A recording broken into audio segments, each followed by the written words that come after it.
protect that whole length, so we need to look at other ways of keeping the train safe, which is where the rockfall detection comes in.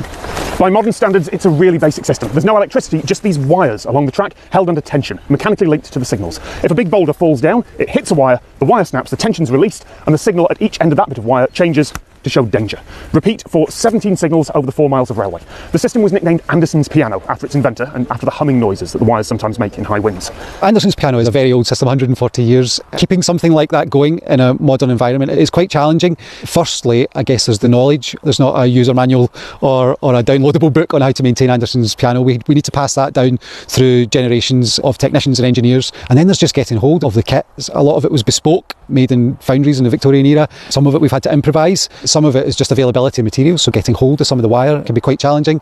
And we think we've managed to find a reasonable source that is a good enough match. The kind of rural and fence that will use that kind of wire, the manufacturers are striving to make it stronger and stronger, and we don't need it stronger for Anderson's piano. We need it to break when there's a rock comes through it. It's not perfect detection in terms of screening out, so vegetation can trip it off, animal movements if they do get inside the boundary. Very manual to reset. It's a physical task that involves lifting weights and repositioning counterbalances and manually moving signals back into place. So we can't do that when the trains are running, so that's disruptive to our network. It's a physical job that involves human beings. There's not a big reset button that we can push.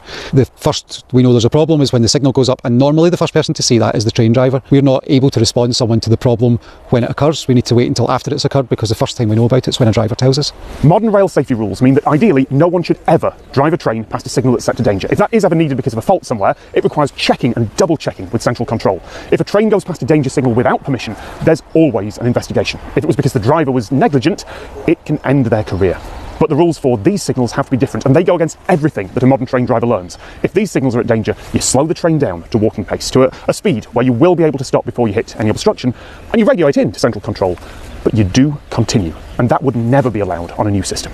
It's offering us a level of protection, so there's a line of defence there that works quite a lot of the time. It would be less safe without it. Prevention is better than detection, so stopping the rocks falling is definitely better than detecting them when they have occurred. So we put a great deal of effort into containing some of the rocks on our cuttings and into catching boulders through high strength, high capacity catch fences that are anchored into the rock. We employ all sorts of techniques like netting and meshing and doweling to hold all the rock in place. We're constantly looking for technology to improve safety on the railway. A satellite technology that looks for ground movement from space and does change detection on that. We've tried listening fibres through fibre optic cables that listen for an acoustic signature of a rock falling or a tree falling on the railway. The cost of that equipment is starting to come down. We're starting to see advances in technology which is making it more affordable to deploy. But one of the big issues is actually power. These things will either need a power supply, which in remote places can be hard to come by, or they'll run off batteries and solar panels which need to have sufficient capacity to keep them up all year round. Scottish winters can be quite dark. Some of our trials have been hampered by false alerts and false alarms, and too many false alerts to run a railway.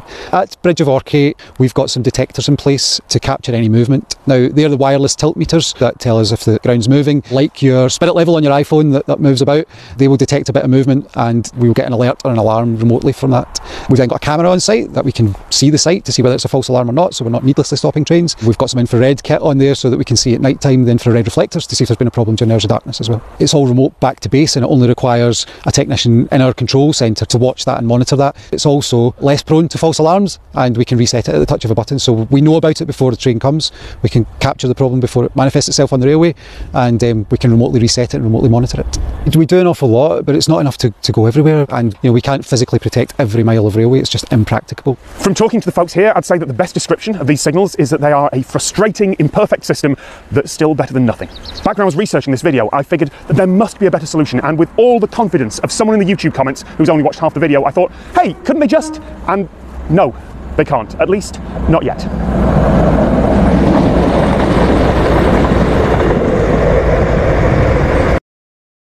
This windswept beach in the southeast of Scotland is open to the public, but to get here, there's a bit of effort required.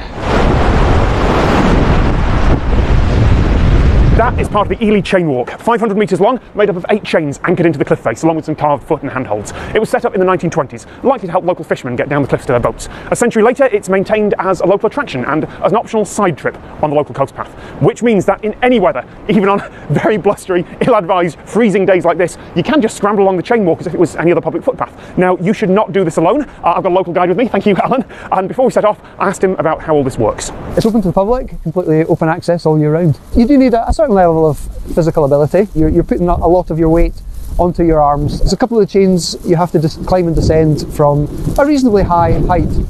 So although it's technically not difficult, you do have to be cautious climbing at height. If you come here in the summer, you'll see families tackling the chains, but also groups come here with helmets and harnesses and so on. So a wide range of people come and give the chains a go. Very occasionally people do fall here, perhaps because they've ignored the safety signs or strayed off the path or been trapped by the tide and had to call out the local lifeboat.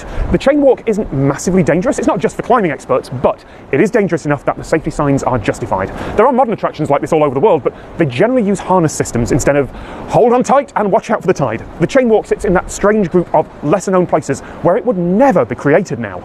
But it does exist, and no one wants to get rid of it. It was repaired about 10 years ago after someone stole the chains, and every 6 months, engineers come out to check that everything is still anchored in, safe and intact. One thing you might notice that some of the fixing points move, so quite often we'll have people reporting them in, but that's actually meant to be like that. There's meant to be a little bit of movement, so it doesn't stress the rock as much. I've been coming here and leading groups here for about 30 years. Plan ahead, and secondly, come prepared.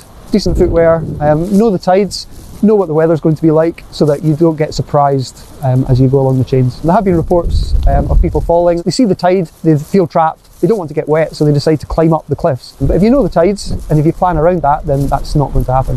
When I first came here, it was the original chains, which were old and rusty. The ones there now are quite new and shiny and solid. And what I love most about this is the chain walk doesn't really lead anywhere important. You go across some cliffs, down a bit, across, up again, and you get access to a couple of beaches that are pretty much like every other beach around here. People do this. People take a small but significant risk and take the chain walk for no other reason than it's there. I've got a story for you. I actually cut 3 whole paragraphs from the start of my script for this because I was going to explain the history of what makes a city in the UK, but honestly it was a bit dull. And the actual story here is how local government tried to save a bit of money and ended up losing a status symbol that was nearly 800 years old. The only thing I need to cover first is that after centuries of changes to the rules, the British definition of a city now in the 21st century is that a city is a city because it's on the government's list of cities. That's it. That's the whole definition. Despite what many people think, it's got nothing to do with size or power or population or cathedrals or castles or universities or history. Those might be reasons why a city was put on the list centuries in the past, but these days the only rule is it on the government's list? And new cities get added to the list because the Queen says so, usually when there's some big national celebration. Sometimes there'll be a competition and bidding process, and a few dozen towns and villages will file paperwork saying why they should get city status. The decision is actually taken by government ministers, of course. The Queen just approves it. But officially, Queen says, that one, and that's a city now. That's a really bad impression of the Queen. So the people of Rochester were quite surprised in 2002 when they discovered that Rochester was no longer on the list. It hadn't been for 4 years, and they were now living in a regular town, not a city. Not because they'd angered the Queen, although that would have been fun, but apparently because someone forgot to file some paperwork. Rochester had been a city since the 13th century, when its cathedral was consecrated, and that made sense when there was a cathedral and a small town around it and then countryside. But by the 1970s, urban expansion had merged the string of towns along this bit of the Medway River. Strood, Rochester, Chatham. They were all one big conglomeration joined up together. So in 1974, as part of national reforms, all those local governments were merged too, legally becoming the Borough of Medway. Rochester, as an actual legal place with a local government, was no more. But the Queen issued some special paperwork called letters patent that said, yes, okay, fine, Rochester, the part that's been a city for 800 years, that can still be a city, which would have been fine. A few years later, the local government then petitioned to extend that city status to the whole borough, calling it Rochester upon Medway. Great big city, covers the whole area, and it's not tied to the old city boundaries anymore. It's tied to the local government district instead, which probably seemed like a good idea at the time. Until 1998, when districts were due to be merged again in another local government reshuffle. The towns of Gillingham and Rainham were going to be connected in, and the whole area would legally become known as just Medway. And by that time, the rules had changed. To stay a city, they didn't just need a bit of paperwork from the Queen. The local council had to appoint charter trustees, a group to represent the original city. The cost was estimated at about £60,000. Exactly what happened next depends on who you ask and when you asked it. No one seemed to notice at all until 4 years after the reshuffle, when a local historical society spotted that Rochester wasn't on the list anymore. In news articles from back then, it was put down to an administrative error. But a few years ago, one party's politicians dug through some paperwork, looked up some minutes of meetings and blamed the other side for doing it as a deliberate policy. A Freedom of Information request pulled the minutes from the archives into public view just a few weeks ago as I record this, and as far as I can tell, they're inconclusive. It might be that the council didn't understand the consequences. It might be that no one wanted to pay for it and the buck kept being passed. Now, there is a standard rule of thumb called Hanlon's razor. Never attribute to malice what can be explained by incompetence. But also, those meeting minutes are written in exactly the sort of kind of ambiguous way that I would write if I knew I was making a risky decision and I wanted to avoid blame for it later. The truth is probably lost to history because no one is going to remember what was actually said in those meetings more than 20 years later. And even if they did, they probably won't want to take the blame now. And now the city status is lost. Rochester can't get it back because Rochester isn't really a legally defined place anymore. Sure, you can type the name into a navigation app, you will get here. There are signs. You could probably draw some borders with a bit of research, but there is no legal Rochester council who could appoint those trustees. There hasn't been for 20 years. Medway could become a city. They've tried a few times, but the Queen hasn't chosen them yet, and Medway is not Rochester. Does it make any difference? Legally, no. Village, neighbourhood, town, city, none of them have any distinction in British law anymore. But one of those words makes the place sound bigger and more prestigious. Maybe being on the list would affect whether a place gets investment or businesses moving to the area. But it looks like Rochester will now forever be, well, arguably, not even a town, just a neighbourhood of Medway. A very, very windy neighbourhood of Medway. There's a storm coming tomorrow, it would have been worse. This is the Hill House in southwest Scotland. It was built in 1902 using design and construction techniques that were years ahead of their time. It's an important bit of architectural history, but because it was years ahead of its time, it was also experimental. It turns out that the house exterior just soaks up all the heavy Scottish rains and lets the water in. 120 years after it was built, this whole building is slowly cracking and crumbling and dissolving. The first step of saving this house is to dry it out, slowly and carefully. The problem is, it rains 190 days a year around here, so the National Trust for Scotland had to build a very big drying room. The Hill House is so important. It is globally known. We attract visitors from all over the world on a pilgrimage to come and visit the Hill House. Charles Rennie Mackintosh is definitely one of Scotland's most famous architects and designers. It is Mackintosh's domestic masterpiece. It really is so ahead of its time. When you walk through the front door, when you picture what was essentially a Victorian family living in this house, you realise how forward-thinking Mackintosh was in his design. He used a material called Portland cement on the exterior. There was no lime at all used on site as well. We're located in one of the wettest parts of Scotland in Helensburgh, so it really was a recipe for disaster. The Hill House has been described as dissolving like an aspirin in a glass of water.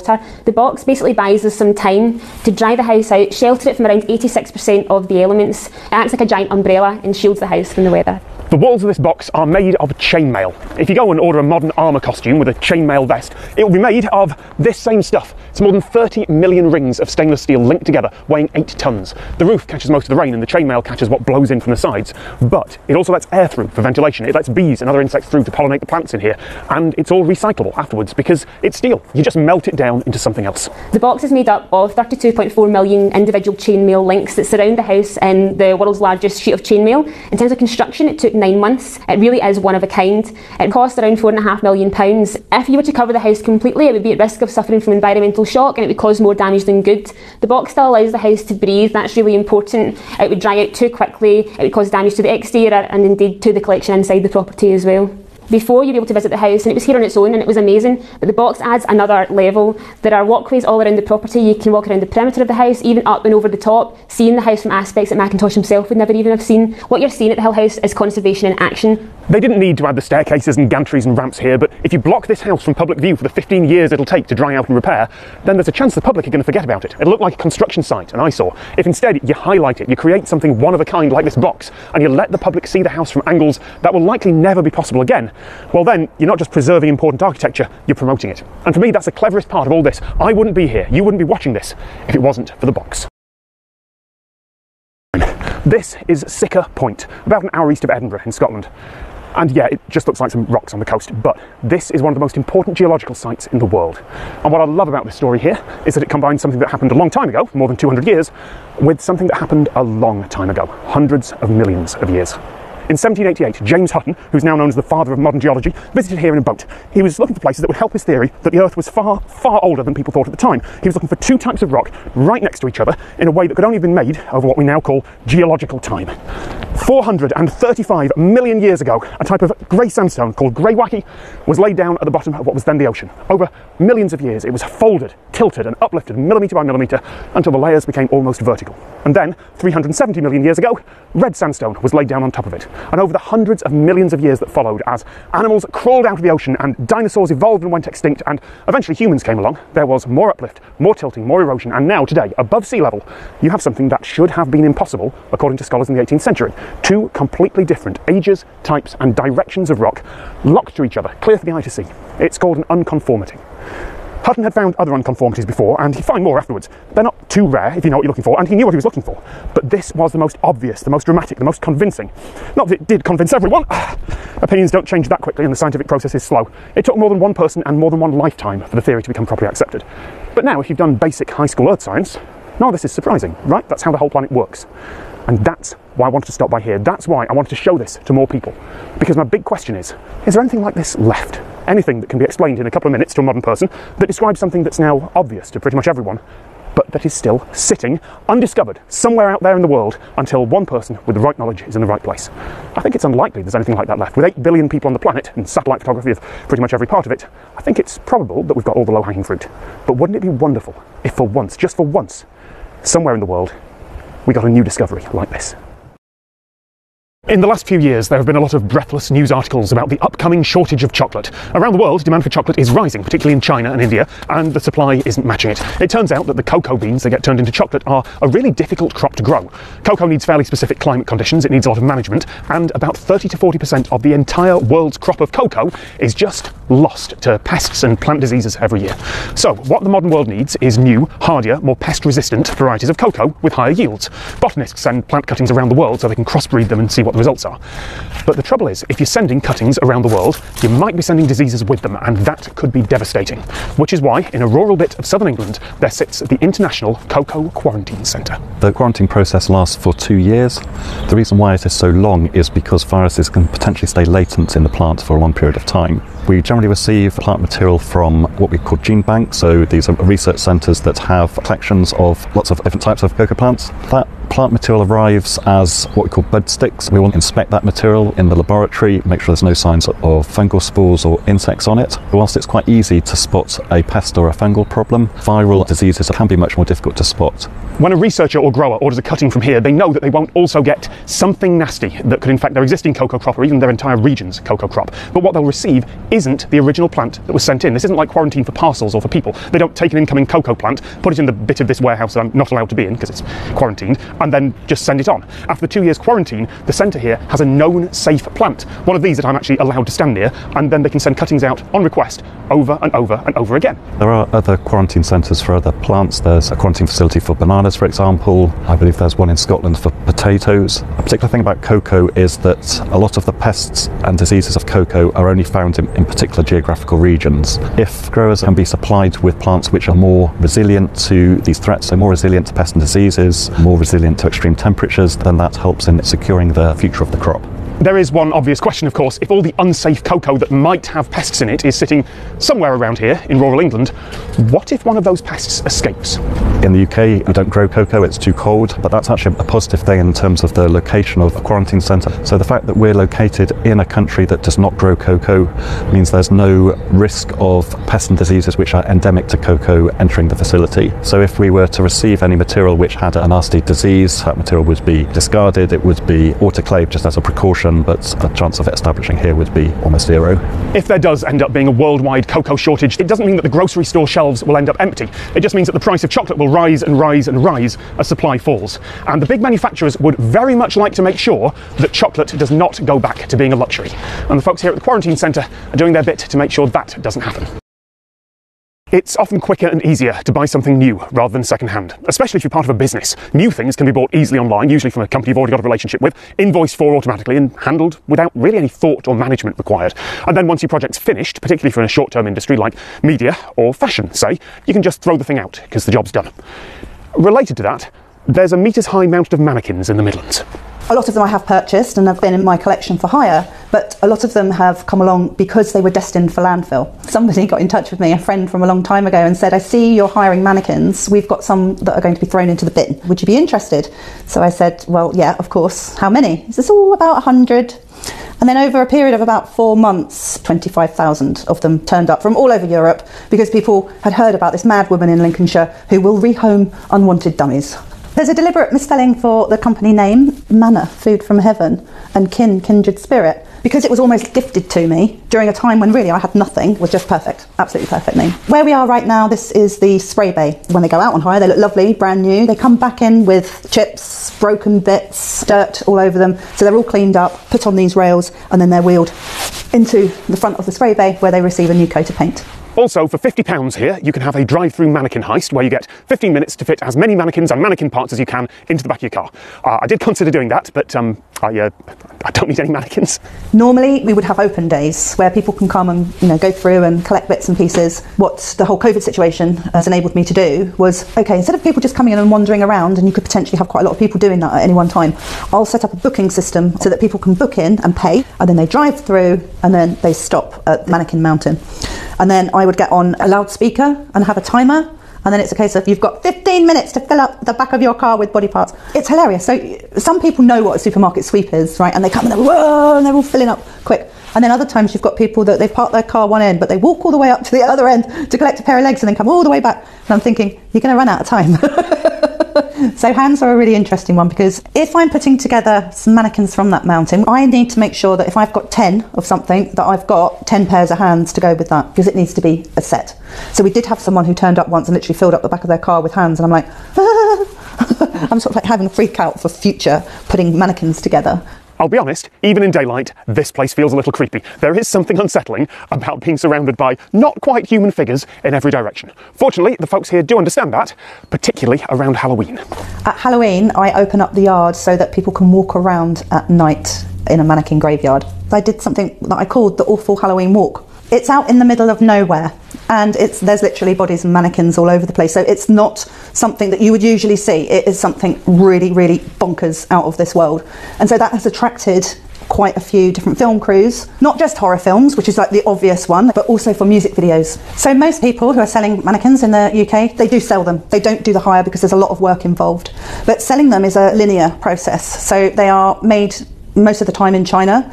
They get transported over, they go into the shops, they're used, and then they are just put in the bin. They get crushed, they go into landfill. Now, they're made from fiberglass. It's something that doesn't decompose at all, and also they're really good fun things. So why on earth would you crush them and put them into landfill when in actual fact there are so many different uses for them that could be done to have, not only to wear fashion, but to go onto TV sets, film sets. People come and get them to decorate their gardens at Halloween. There's never a reason for, let's put that mannequin in the bin. If the Thames barrier were to fail when it was needed, the damage would be almost impossible to calculate. The best estimates I've found say that the financial cost of London flooding would be somewhere between 20 billion and 100 billion pounds. The Houses of Parliament, every skyscraper in the City of London, every building near the river would be unusable for weeks. The central parts of the London Underground would be out of action for months, possibly more. That's before you get to the human costs. Worst case, perhaps hundreds of thousands of people who'd be forced out of their homes.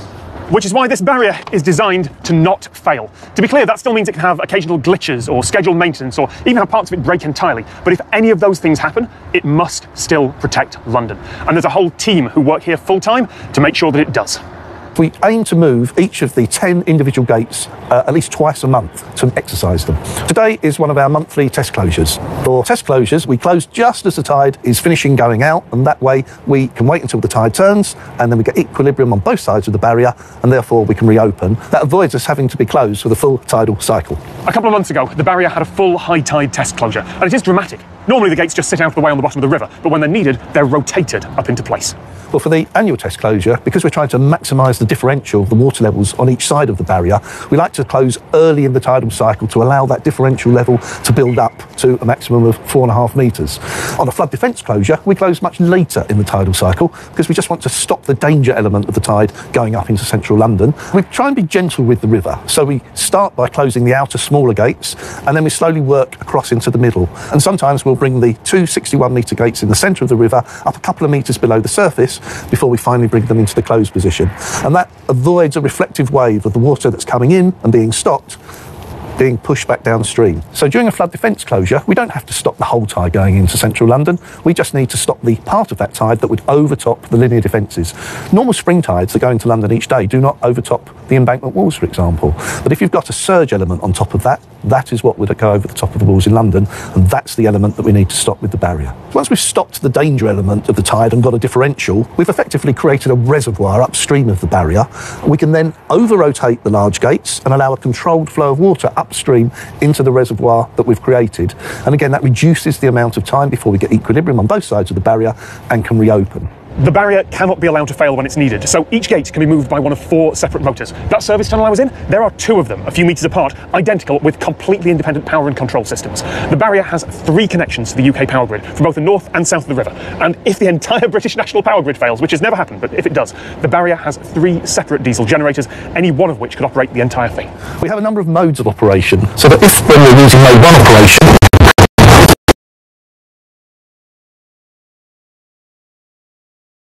out any technical issues, but we've got other modes of operation that we can fall back on. The barrier has to close when we need it to. I always say that if the Prime Minister was stood in the House of Commons in his Wellingtons and we said, sorry PM, we'll get it right next tide, that would probably be fairly career limiting. So that's the technical resilience. What about the physical construction? Well, these piers are made of Portland cement, so they'll stand for a couple of centuries at least. The steel gates are protected by what's called a sacrificial anode. Corrosion in water like this is an electrochemical process. So if you connect a chunk of metal that's more easily corroded to something like the gate, that chunk of metal will take the corrosion damage instead, and you can replace it fairly easily whenever you need to. So the gates will also be fine for a century or so. What if a ship hits the barrier? Well, ships are designed to float. Relatively speaking, they're not that solid. These piers are thick concrete, and each of the main gates is 3,000 tonnes of steel. So the ship's going to come off worse. Collisions have actually happened several times. In 1997, a ship called the Sandkite hit one of the piers. The only damage to the barrier was some scratched paint and a broken ladder, but the ship sank. The trouble was that it sank where it hit and sat broken on top of one of the open gates. That would have blocked that part of the barrier from closing. The contingency plan, if there had been a flood tide, would have been to close all the other gates and use the force of the water trying to get through to blast the wrecked ship clear. But also, even if one gate was completely broken somehow, the barrier would still not technically fail. The margin for error would be gone, but that's why the margin's there. It would still hold back enough water to keep London safe. We have a series of forecast models, and we run what we call an ensemble forecast that looks many tides ahead. With any models, particularly forecast models, you will always get a degree of error. So the forecaster here will make an adjustment to the forecast, and that data will be passed to the controller from which to make a decision as to whether to close or not. So the barrier is highly reliable and strong. What if there's a really high tide, a storm surge that's too much for this to cope with? Well, the design odds of that are 1 in 1,000 per year. Not technically failure, just not being specified high enough. The barrier was designed in 1970 for a 60-year life, which would be 2030, which must have seemed a very long way away then. The good news is that with modern simulations and modelling, the team here are confident that it'll last another 40 years at least. But part of the reason for that is because those 1970s engineers built in a huge margin of safety. They didn't cut corners then, and that's given us breathing space now. The gates themselves, with inspections and remedial works, will probably be good to go until 2070. But a lot of the supporting infrastructure, the fire systems, the security systems, even the cranes on the piers, will all have to be updated in the years to come. But what if the tide went high enough to actually overtop the barrier? Well, those gates are built strong enough that any water they can't hold back can flow under into the low water on the other side. Remember, they close the barrier early, when the river's at its lowest point. So yes, if some apocalyptic storm comes along, the barrier should still work well enough. If this was almost anything else, you could say that the redundancy was overspecified, that requirements like this were ridiculous, but with so much at stake. The Thames Barrier is a marvel not just of engineering, but of how you have to build when something cannot be allowed to fail. From 10, 9, 8, 7, 6, 5, 4, 3, 2, 1, light those skids!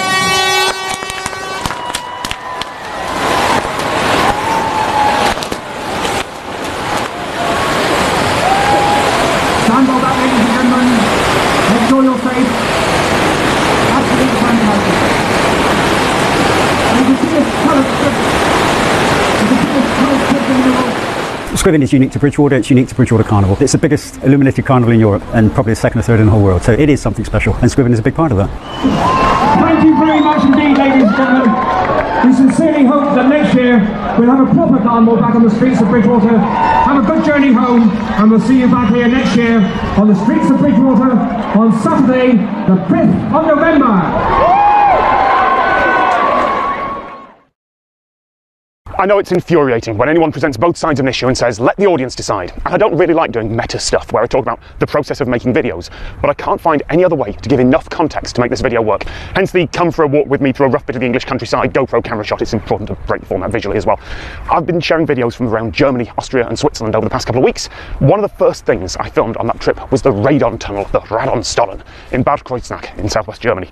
The video should have gone out weeks ago, but despite filming going really well on location, despite being really happy with my script and the interview at the time, I just wasn't comfortable with it when I got back here to the UK. Radon, or radon if you're German, is a colourless, odourless, radioactive gas that's produced naturally by uranium decay. All around the world, tiny amounts of it seep out from wide areas of the ground and get diluted into the atmosphere harmlessly. But if your house is in a particularly bad radon area, like here in Oxfordshire, then you can get detectors installed or tests done to check that radon isn't building up inside your house and exposing you to too much radiation. Which is why I was surprised that there are a few places in the world where people go to be exposed to radon deliberately for pain relief.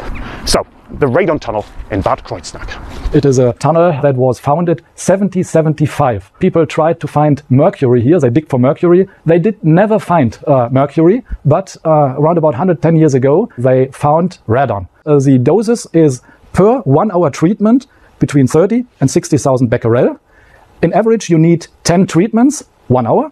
At the end, the application will have a doses of around about 2.2 millisievert. To give you an idea what is the equivalent, if you have, for instance, x-rays with your hip or your knee, it is more or less the same equivalent. A complete CT of the complete body has about between 20 and 40 millisievert. Every medically trained person that I've talked to about radon therapy, they've all gone through the same 3 stages that I did. First of all, complete skepticism. Full, oh, that sounds like a bad idea. Certainly, most of the world would consider deliberate exposure to radioactive gas for pain relief as alternative medicine. That's what I did. And then stage 2, you look at the scientific papers and, yes, the marketing that talk about what limited trials there have been and the patient testimonials and the theories about why it works, and the reaction becomes, and I guess maybe it's worth a look. But there's a conflict of interest declaration in that paper, but it says the funders had no say in the results or the release. And there is almost a folk belief in some parts of the nuclear industry, particularly in the US, about something called radiation hormesis, where very small doses of radiation can have a beneficial effect, they think, because they cause repair systems in your body to kick into action.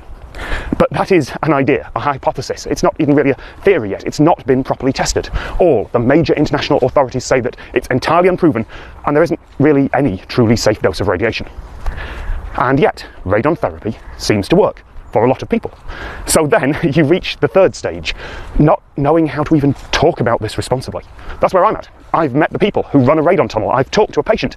I've got a duty of care to them, as I do to anyone I film with, but I also have a duty to the audience and to the truth, scientific or historical or personal. So I need to make something very clear. This is not an endorsement. I think radon therapy is fascinating. The people who run the radon spa definitely think it works. Certainly most of their patients do. There's just enough evidence here. But this unqualified skeptic can't write it off, not immediately. And the fact that there's all this infrastructure for handling radioactive gas as part of something that most of the world hasn't even heard of, well, I think that's interesting enough to at least discuss. Just to make clear, it is not wellness, it's not miracle, we do not promise something weird. It is pure medicine. It's a medical application where you need a doctor's prescription, and at the end, 85% of the patients, they report it helped, it worked. So you get rid of your medication for pain relievers for 1 year and more. It is not wellness. That's really must be clear. Obviously, to get a license for this is, especially in Germany, a really huge and complicated process. And therefore, we have to prove that the minimum application of the doses is not below 30,000 becquerel, and the maximum dose is never above 100,000 becquerel. We are always in the average, somewhere between 30 and 60,000, which is the perfect range for the treatment. There are plenty of doctors and health insurance companies in Germany that endorse radon therapy, but that isn't evidence for it working. The British National Health Service paid for some homeopathic treatments until 2017, despite a mountain of evidence proving that homeopathy does absolutely nothing. Homeopathy may feel like it works for some people, but if you just give people a sugar pill, a placebo, and say, oh, it'll help with your pain, a lot of the time, feels like it does help, at least for the short term. The placebo effect isn't quite as magical as some folks think, but certainly very powerful for sensations like pain and nausea, the sort of things that radon therapy is intended to treat. But the trouble is that radon spas aren't like homeopathy or like magnet therapy. They're not popular enough to have been comprehensively tested. Anecdotes are not evidence for something medical, particularly when radiation is involved. The warning signs of quackery, of fake medicine, are bold claims about miracle cures, single interventions that claim to help wildly different conditions, or explanations that defy the laws of physics. It's not guaranteed to be quackery if you've got those, of course, but those are the warning signs. In other parts of the world, radon therapy is much less regulated. In Montana, USA, there are old radon-filled mines that just charge admission to go sit inside, and some of them make wild claims about helping diabetes, gout, asthma, MS, or even cancer. But the claims made in Germany are much more limited and specific. It's just for relief of chronic pain. And the cause of chronic pain can often be a mystery, and so can how to treat it. The treatment doesn't work instantly. So if you leave the tunnel, you are not instantly cured. Patients, they report to us, normally it takes some days, up to 6-8 weeks, when it works. We are aware that some other tunnels worldwide, they claim they can cure anything. We are pain relief. Pain relief from inflammatory process, not more and not less. So normally people think radioactivity, oh, that's harmful. But it is always the same question. It's the doses that makes sense. And what we here apply, you see this equipment that is monitoring how much radon is emitted. And we do emit radon in that quantity that is necessary to initiate healing processes. There's one line in that big analysis paper that says it's really difficult to do a fully double-blind study about this. That would be where each patient doesn't know if they're receiving radon or not, and neither do the staff or the doctors. Yes, radon is colourless and odourless, but it's always there coming out the ground. You can't fool people into walking into a somehow identical tunnel or cavern that you've just mysteriously constructed next door to the old one, but that doesn't happen to have radon in it this time. Except in that one tunnel in Bad Kreuznach, you can turn off the radon. This is absolutely unique. To my knowledge, no other tunnel worldwide has the same technique. And that is why we are today absolutely safe. As you see on the monitor, we have no radioactivity here besides the normal activity you have outside. The radon gas is emitted very deep down in that mountain, and it is naturally emitted. At the end, we just grab the gas with a pipeline and a kind of fan that transports it into this room, and we can switch it on and off in that proportion we need it. That's why I was allowed to film in the treatment room. It didn't have any radon in it, it's not there anyway. It hadn't been used for hours. All the ventilation meant there was just fresh air in there. It would absolutely be possible to set up a proper, large-scale, double-blind study in that tunnel. If some university or government wants to fund it, if they could find enough willing patients, if their ethics review board would be willing to sign off on treating people with radioactive gas, and if it could be arranged that no one, not even the staff at the tunnel, knew whether each patient was getting radon therapy or just fresh air. It would be difficult, but it's more possible there than anywhere else. And I want that trial to happen. That's why I decided to talk about this and put the video out. That's why I am willing to risk giving an audience to something that isn't proven yet. Because if that works as claimed, even just for some people with chronic pain, it'd be brilliant. Very minor radiation exposure is a risk that a lot of people would be willing to take, clearly are willing to take, if they can't get pain relief any other way. And if it doesn't work, then we probably need to stop exposing people to radiation. I know it's a cop-out to say more studies are required. It's the weak ending to every inconclusive undergraduate paper. But in this case, it's true. More studies are required, and hopefully those studies will happen soon, because I would love to go back to a radon spa in a few years' time and follow up with the proof. Over the years I've been making videos, lots of people have suggested that I should see the Hallig Islands in Germany, mostly because of the tiny trains. Every few years, some media outlet does a story about how the people who live out on the islands have their own personal trains to get them to and from the mainland. And yes, I'm going to talk about those. But the story here is way more interesting than that. Although, yes, the best way to get to some of the Hallig Islands from the mainland is on board tiny trains. And the railway staff here are going to let me take a ride.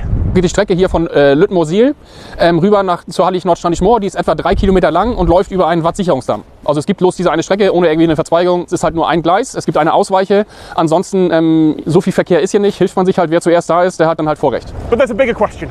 Why is there a tiny railroad here? Who built a railroad instead of just a road? Los geht's! Diese Bahn ist eigentlich gebaut, um Material auf die Hallig zu bekommen, Küstenschutzmaterial. Also die Gleise liegen auf einem Watt-Sicherungsdamm. Der ist erforderlich, um eben das Watt zu sichern und die Priele und die Nordsee weiter draußen zu halten. Und man hat dann eben, um das Material darüber zu bekommen, hat man diese kleine Eisenbahn darauf gebaut. If you're building sea defences in the 1930s and you need to get a load of heavy material across a tidal flat, well, rail is your most efficient option. And to understand why they need those defences, we need to take a look at the bigger picture. But unfortunately, I'm not allowed to fly a drone here because this is a wildlife preserve. But if you look at aerial images, you can see that the whole of this area, the North German coast, is protected by these barrier islands. This area is the Wadden Sea, hundreds of kilometres of sandbars and mudflats that act as a natural wave break and storm defence. That's what they were boosting with the earthworks here. Manage these islands correctly, and you'll protect all the cities on the mainland from flooding. Plus, people have lived on these islands for centuries now. They'll happily take the storm defence for themselves and the free railroad that comes with it. Für touristische Nutzung ist diese Bahn nicht gedacht, also die ist einzig für den Küstenschutz. Und dann haben die Halligbewohner die Erlaubnis, eine eigene private Lore zu nutzen, wie sie hier im Vordergrund steht. Und die können dann halt rüberfahren. Denn jede Lore ist ein Unikat, also ein Prototyp im Endeffekt. Man macht jedes Mal, wenn man die neu baut, die halten ja nicht ewig, die meisten bauen wir ja selber irgendwie zusammen, macht mal was anders und verändert daran wieder. Also die sind schon relativ wartungsintensiv und auch relativ teuer. Das ganze Antriebssystem, also unter 15.000 € ist es fast nicht möglich, eine Lore zu bauen. Genau, jeder muss sich selber um seine Loren irgendwie kümmern. Man kann die nicht halt von der Stange kaufen, so als wenn ich jetzt zu irgendeinem großen Autohaus hingehe und sage, das Auto hätte ich gern, das funktioniert mit den Loren eben nicht. Und die Mindestanforderung ist, dass man 15 Jahre alt ist und so einen Mofa-Führerschein hat. Die ersten Loren, das waren nur Wagen, Plattformwagen, die sind von Hand geschoben worden und ein kleiner Mast war da dran. So hat man das tatsächlich angefangen. One of the problems with living on what's basically a bit of sea defence is that you're going to be the one that gets flooded. These islands go mostly underwater 50 or 60 times a year, usually in winter. The local term for it translates as land under. The houses are up on mounds to protect them, and they're built high enough for now. But one of the reasons that the railway is still in regular use is that it's still helping to build the sea defences. Mit Pfählen und Verschienen bauen wir so Zäune ins Watt. Dadurch soll das Wasser sich beruhigen und Sedimente sollen sich absetzen. Und so kommt es zu einer Erhöhung des Vorlands. Das geht sehr langsam voran, aber ja, jeden Tag ein bisschen und das bringt dann auch irgendwann was. Ja, Land unter für uns bedeutet, dass wir alles, was unten ist, hochholen müssen. Aber wenn dann alles in Sicherheit ist, ist das was Schönes. Land unter bedeutet für uns im Sommer ein bisschen mehr Arbeit, weil man eben im Sommermodus ist und alles ist unten auf den Feldern verteilt. Das muss alles dann hochgeholt werden. Aber im Winter, wenn wir dann im Wintermodus sind, dann ist es für uns nicht so schlimm, weil dann sind wir mehr vorbereitet darauf. Ja. Und es ist auch nicht so, dass wir jetzt wochenlang unter Wasser stehen. Das ist nur für ein paar Stunden in der Regel. It seems strange to describe an island as something that needs to be kept healthy, but yeah, that's why the railway's here. Yes, the locals have their own trains. Very rarely, if they're staying on the island, tourists can ride too, and it looks quirky and interesting. But the reason behind it is to stop these islands and eventually the mainland being flooded by rising seas. This is one of those problems that seems like it would be really complicated to fix, but turns out to have a simple solution. But then that solution turns out to be really complicated. This is Rheims in Switzerland. It's a small alpine village surrounded by absolutely beautiful hills and mountains that occasionally try to kill people. This whole hillside is slowly sliding and slipping down. It can't hold itself up. Most of the time, it's silent and still, but occasionally a load of heavy rocks will tumble down. Actually, I feel like heavy rocks isn't really getting the point across. This is one of the rocks, and worst case, it'll travel across that road at 10 or 20 kilometers an hour sideways. Das ganze Dorf rutscht mit sehr schneller Geschwindigkeit talwärts, 1,5 Metern im Jahr unterwegs. Aber das Gebiet oben mit diesen Steinen, das ist noch schneller unterwegs, 7 bis 8 Metern Geschwindigkeit im Jahr unterwegs. In den letzten ungefähr 10 Jahren hat die Rutschung sehr stark auch beschleunigt. Hat plötzlich irgendetwas im geologischen Untergrund wie ein Schalter umgelegt und die Geschwindigkeiten gehen enorm nach oben. Den Grund wissen wir nicht genau. Möglicherweise hat es einen Zusammenhang mit dem Lawinenwinter und dass da vielleicht plötzlich mehr Wasser in den Untergrund eindringen kann. Das ist jetzt nicht unbedingt lebensbedrohlich für die Leute im Dorf. Aber es ist einfach sehr unangenehm, weil die Häuser, die haben zunehmend mehr Risse. Im Worst-Case-Szenario würde hier ein Bergsturz runterkommen von ungefähr 22 Millionen Kubikmetern. Das ist etwa 8-mal das Volumen von der Cheops-Pyramide. Aufgrund dieser starken Bewegung im Gebiet sind oben die Felsen sehr stark aufgelockert und relativ oft, auch zusammen zum Teil mit Niederschlägen, fallen da einzelne größere Blöcke herunter. The village is safe from the big individual rockfalls. It's far enough away. The road here, not so much. It'd be far too expensive to build massive protection barriers all along there, and besides, the odds of a boulder actually hitting a car are small, but not zero. So what you want is something that can automatically detect rockfalls and close the road. Simple solution, a radar and a stoplight. So if the radar detects rockfall in a certain defined area, it triggers an alarm, the traffic lights go red, and then the radar tracks the rockfall. If the rockfall stops or it ends up in the dam, then the traffic light switches off, goes back to normal, the road is safe to pass. If the rockfall ends up somewhere close to the road, the traffic light switches to flashing orange, which means drive carefully because a boulder could be on the road or the road could be damaged. Radar has the large benefit that it works in all weather, in all visibility conditions. Radar waves can penetrate fog, rainfall, snowfall, and hence works day and night and in all visibility conditions, which is needed for an alarm system. The traffic lights are about 450 metres apart, which is the area considered as dangerous for the traffic. We've got about 40 seconds from detachment to a rock reaching the road, and this is just enough for the cars to escape the dangerous area. They have to drive a certain velocity, otherwise they can't get away, and this is why cyclists are not allowed on this road. Here's the complicated bit. You can't just have this stop traffic anytime the radar detects movement. Birds would set it off, my drone would set it off, mischievous kids throwing pebbles would set it off. On that note, how do you calibrate something like this? We don't have a lot of false alarms. It's very rare that we close the road because of something else, for example, an approaching rain front that could look kind of similar. Since this is such an active site, this is the perfect site to tune your algorithms or to develop the algorithms at all. We installed the radar 2017. And after a test period of about a year, it went live with the traffic lights. And since installation, we've detected 5,500 events. From an engineering perspective, setting up a radar and a stoplight is the easy part. The complicated part is working out the balance between false positives, where the road's going to be closed half the time, and false negatives, where cars could get hit by boulders. Now, I haven't seen any rockfalls here today, and I also haven't seen the lights change. And their logs now have thousands of rockfalls where the lights did turn red. So I'd say they've probably got it about right. I don't want to get into the politics of gun ownership. I'm British, I'm not exactly qualified, but I will say that Switzerland has a very high rate of people who own guns and a pretty low rate of people who are hurt by guns. This is the Brunelsau shooting range, about 2 hours from Zurich, and I think it's the best possible demonstration of the attitude that Switzerland has to both firearms and firearms safety. You fire your rifle from there. The targets are over there, and in between them is a major highway, and it's safe. Wir sind hier in der Schießanlage Brunelsau. Die wurde 1998 gebaut. Im Verein sind momentan ca. 160 Leute, haben eine Vereinslizenz und kommen hier regelmäßig trainieren. Ja. Die Soldaten haben wir dieses Jahr gegen 140 hier das obligatorische Schießen absolviert haben. Ja. Wir schießen pro Jahr ca. 80.000 Schuss auf dieser Anlage hier auf unseren 12 Scheiben. Rifle shooting is a national sport in Switzerland. Service in the military is compulsory for men, albeit these days with the choice to take on civilian public service work instead. For those who do choose military service, a lot of them decide to keep their firearm when they finish, which means that, yes, there are a lot of people with guns in Switzerland, but they pretty much all had thorough training in how to use them. Der Schweizerische Skisportverband hat ca. 130.000 Mitglieder und in der Schweiz sind, glaube ich, 2,4 Millionen Schusswaffen registriert. Alright, so I lie down, yes, all the way down. Okay. Okay, your target is number 7. Number 7. I thought this was a magnifier. It's not a magnifier. You just have to be very accurate. Wir haben das ganze Jahr durch vielleicht 1 bis 2 Zwischenfälle schweizweit mit Schusswaffen. Und das ist sehr, sehr, sehr wenig. Ja. Wir haben hier spezielle Auflagen. Wir dürfen die Gewehre nur hier auf dem Lager laden. Und dann schießt man und dann, wenn man aufsteht, muss man wieder entladen. Jeder Schütze ist sich verantwortlich für seine Waffe. Oh, yeah. Without munition. Without, yes. And you look, yep. the target and push. I think I'd have missed there, but yeah. Okay. All right, let's try it for real. If you're shooting a rifle here, you're lying down and you cannot see the road. Anything you fire that's travelling fast enough to go over that wall just can't hit the road. There just isn't a possible trajectory for a bullet that can damage anything other than the hill and, of course, the target. That goes up against my shoulder in the here, position, yes, and gets held with this hand here. Mm-hmm. And I just have to line up. Look the target and push. Yeah. Missed. God, I swore the recoil was going to hit me in the eye there. Diese Mauer besteht aus armiertem Beton und ist rund 30 cm dick. Da können keine Projektile durchdringen. Das ist nicht möglich, ja. Closer. High and right, okay. 5. I'm going the other way now. Yeah. Hey, that's a 10. This is a 10, yes. Got there in the end. Diese elektronischen Zielscheiben, die wir da sehen, funktionieren folgendermaßen. Da ist vorne ein normales Plakat, dahinter ist eine Messscheibe.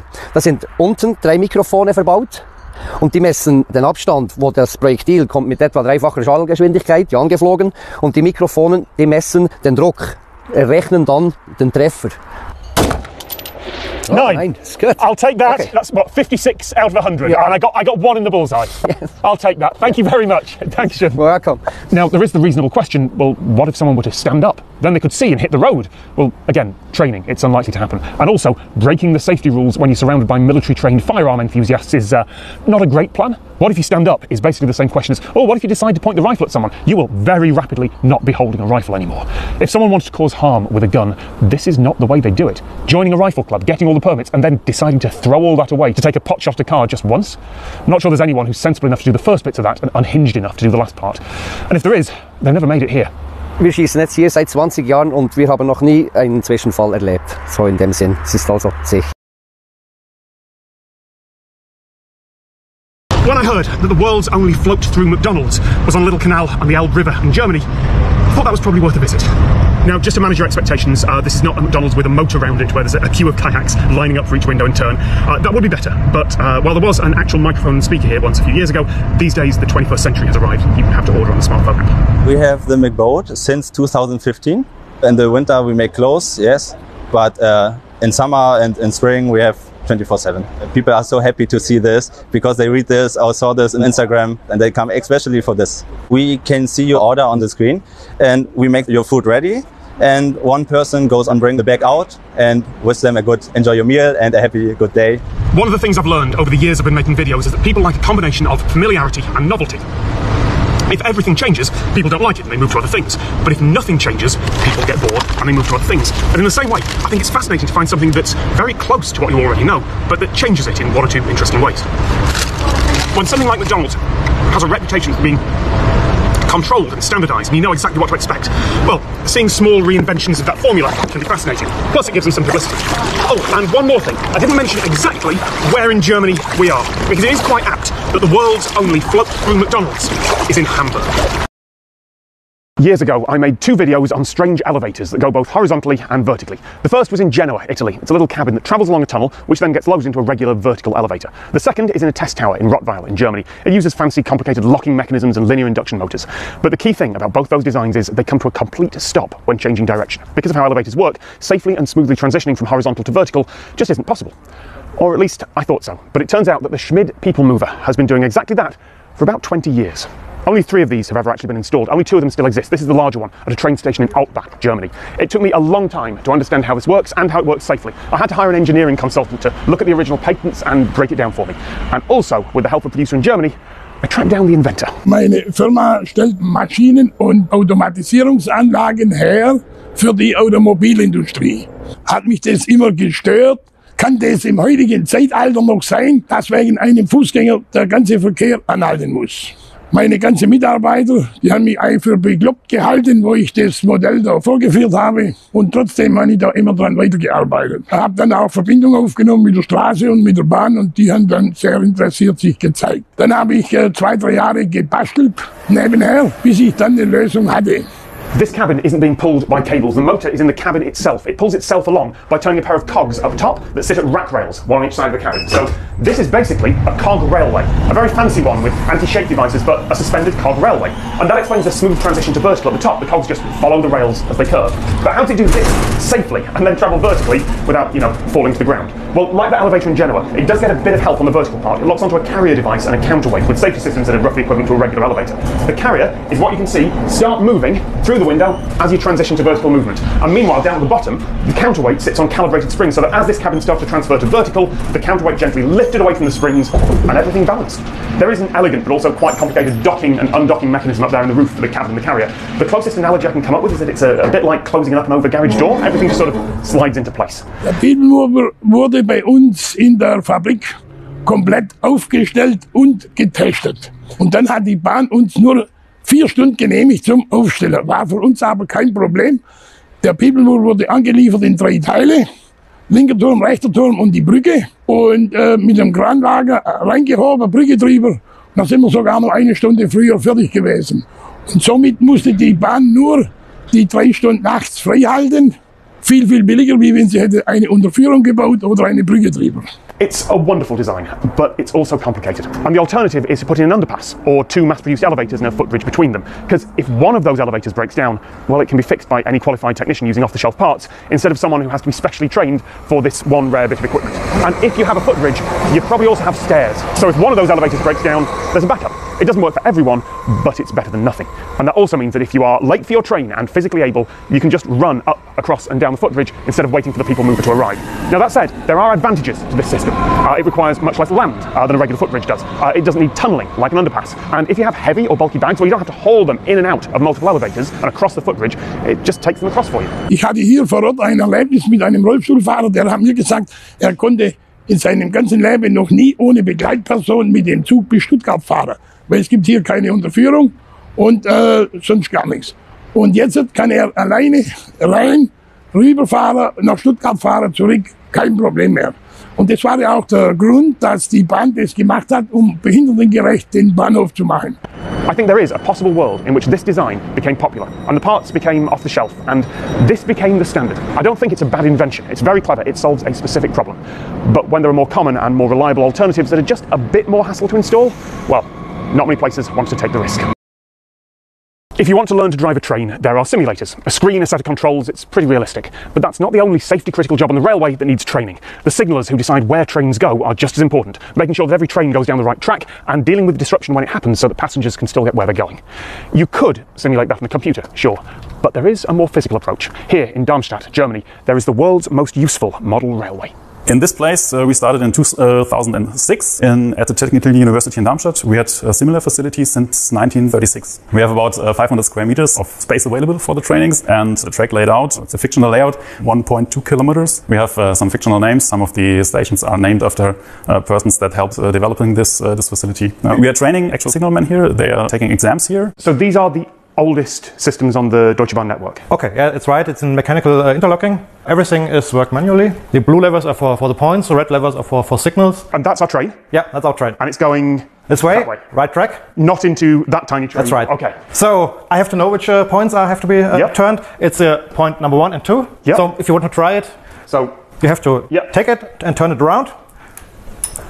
Just to the lower position, Yep. And it's turning over there. Okay. So we have also point number 7, 8, 9, and 10. Okay, so every time I do this, 1 point will turn. Just a simulation. Yes, but it's it works like a real signal box. Because in the real world, I'll be pulling that, and I'll be pulling through pulleys and levers and actually physically switching the points. Yeah. All right. So here we just have a computer who is turning the model points. Right. So you lock that into place. It detects that I've done that. Yep. And the computer goes. Yep. That's it. So we've set the points. Yep. The next is safety interlock, and that's a German thing. This is a German thing. Well, it's just common in German. We have what we call a root locking. Okay. So we want to open a special signal, so we have to take the right root lever, which is called 1, 2, because it says 1, 2, 7, 8, 9, 10. Yeah, that's it. So do I pull up, down? Down, please. So this lever checks if all the points are set correct. Right. And second thing, he will lock all the points. Okay. So we can't move them back. What happens if I were to pull the wrong lever? Just try it. Okay. Try it. It won't work. Oh. It's closed. It's a physical lock. Yeah. I kind of assumed that was just going to beep at me or complain. That's an actual. This is real physical. Yeah. Right. So now I can't even. Yeah. Try it. It's not possible to put them back. You can't even close the lever. Yeah. Wow. Okay. So this is an old computer. He checks if everything is set in the right position. Wow. Okay. Yeah. So we have put the points in position, interlocked everything to make sure it's safe. That's right. And then we just. Last step is put the signal to an off position. All right. The P2. Which is going to be. The P2. P2. All right. Just like the point levers to an off position. And now the train driver sees a green signal. Yes. And he can move on. But it takes a few seconds and the computer kind of simulates. It's a simulation because he has to release his brakes before he can start. So what's the last thing we need to do? So now we have to lock the line. Another train can't follow. Yep. So we have to tell us, and the next signal box is a train on the line. Okay. So you have to put down the button. Right. And to produce some electricity. Oh. Just put it down. Yep. Yeah. Pull it down. And 10 times, please. So that would have set a bell ringing or something in another signal box saying, we've got a train coming. Yep, that's it. So that's the manual ones. Yep. What came next? Interlocking, which is called electromechanical. That's the next thing, which is about 50 years later. Let's do that. Yeah. We've got the next station, which is an all-electric interlocking from the 1950s. Okay. Oh, our train is coming. We see the red arrow. All right. That's a train intersection. Yep. A marker. Train will stop at the entry signal of the station. Because that's a red and green light. There's a red light there. Yeah. And this is the station. These are all the tracks. Okay. So we can see all the tracks. Yep. We can see in the direction of the points. And now we want this train to enter into track number 2. So now if you want to operate a point, we have to do a 2-button operation. Okay. Which means you have to push the button of the... Yeah. And second one is this blue one. Okay. Now it starts to blink, the point is turning. Yes. And now it's on the left position. And now it's on the left. So the train is now going the right way. Yeah. So if there's nothing else in the section, you can then turn that to green. Yeah. So we have to make an entry-exit operation. Okay. We are starting at the entry signal and we want to move into track number 2. Now these are our 2 buttons. Right. Try it. So I have to push that one? Yeah. And same time, track number 2. These 2? Yeah. And nothing happens. Okay. No, because we are missing two another points. Okay. We have a flank protection, which is missing. Right. Yeah. There might be a train waiting here, and he might start to roll into our train. And he'll... Right. So I need to change that one as well. Right. So now there's no way that a train coming the other way... That's right. ...can come in. Okay. And second point we have to operate is point number 1, which is called the overlap. So if a train won't stop at his exit signal. Yep, it'll derail there at the moment, won't it? Yes, and maybe he could hit another train. Yep. So we have to reserve this space also for the train. Okay, so that one? Yep, which is called the overlap. All right. So now try it again. Entry-exit operation. Entry-exit. Lights up, green light. Lights up, green light. Train will enter in the next, I don't know, 1-2 minutes. And somewhere out there on the big model, a train has started moving. Yep. That's lovely. And this is all electrical circuits. This isn't microcontrollers. No. This is all physical wiring. Or relay interlocking. Yeah. There is really something in having that view of what you're doing. Yeah. Versus a screen and a vague idea and a diagram. Like I can see the train pulling into the station. That's lovely. So that's the 1950s. Yeah. And there's still some of this equipment out there, of course. What's the most modern version? That's a computer interlocking. And now I will show you. Lead the way. All of the interlockings that you use today are still in use in the German rail network. The numbers, for example, of the mechanical interlockings are dwindling at the moment. In the future, all of them will be replaced by electronic or computer interlockings. The physical railway that you crash will always stay in your mind, even if it's a model train. And you have the ability to get an overview about the situation during any sort of disruptions, not only the really focused view that you would have during this disruption. So this is the future? Yeah, that's the future. So which train are we moving? Oh, we are moving a train which is called 201. 201, okay, yeah, I see it. So all you have to do is an entry-exit operation with a mouse. Oh, so just the single button push earlier. Everything else is Everything else is going automatically. Right. So first thing is you have to move the mouse pointer to the red triangle on the right side, please. Yeah. That's the exit signal. Okay. Of the station, and now move on to just one mouse click. Yep. And now next screen, please, on the right. The blue one to the right. Yeah. Yeah, that's the exit. And click that. Click there. I don't know why I'm being so nervous. It's a model train set, but in my head, this is serious. Yeah. So it's just done. All the button pushes that I did earlier, all the lever pulls. Yeah. 2 mouse clicks. Well, at the moment, nothing has operated. Okay. It's just I want to go from track number 5 out of onto the line. And it's doing all the interlocking, making sure that... And now I have to tell the computer, okay, I want to do it. There's a button which is called in German verarbeiten, which means okay. And after you push it, all the points are moving. All at the same time. Yeah. All done. And the signal is going to... And the signal's gone to green. Yeah, that's it. It absolutely makes sense, but also... It seems so much easier. I know it's not. You've got exactly the same checks here, of course, that were being done by the systems, that were being done by the circuits, and then being done by the physical interlocks. But here it's code, and we can see the train progress. Like the lights go red when there's a train in the section. That's so clever. Big difference is I do have to operate 2, 3, 4, 5 stations. So it's not as simple as it looks like. Right. You have a computer game. You have to do the same amount of work. Just over a much bigger area. That's it. All right. Thank you so much. Thank you. You are on the ring. Oh, yes!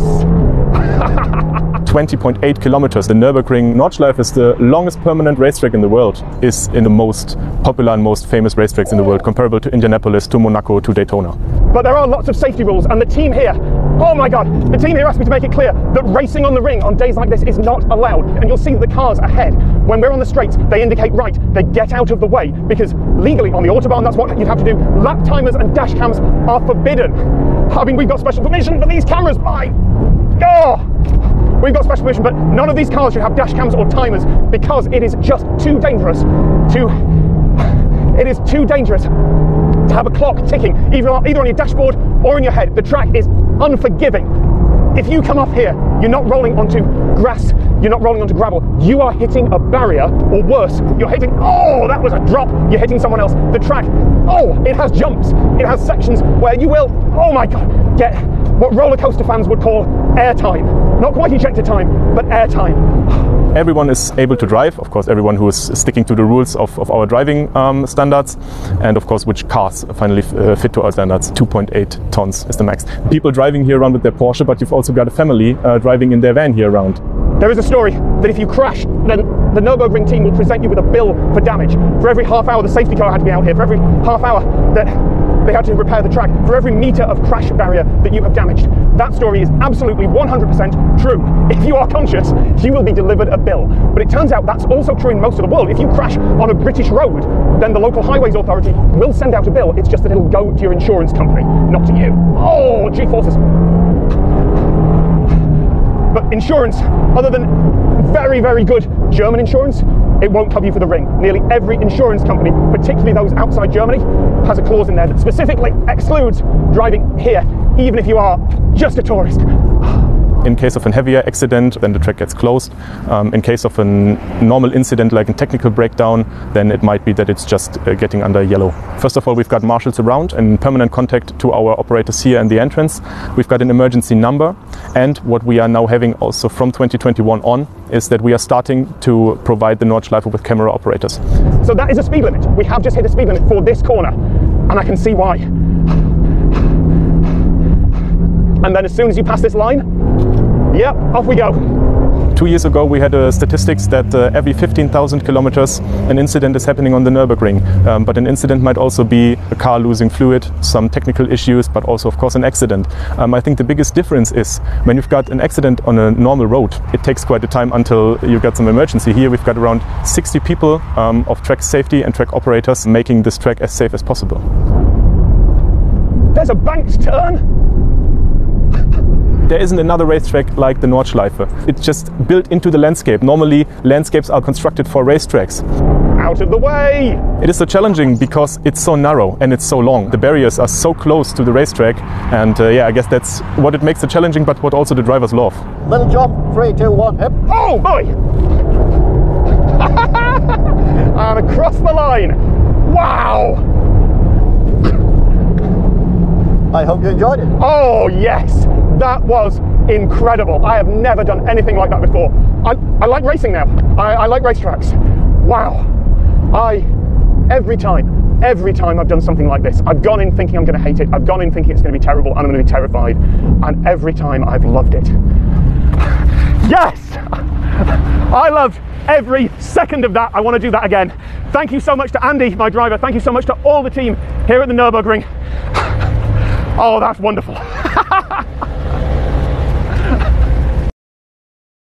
Today I had a couple of meetings near Manchester and I had a bit of spare time, so I visited 3 river crossings, all a bit strange and all with something in common.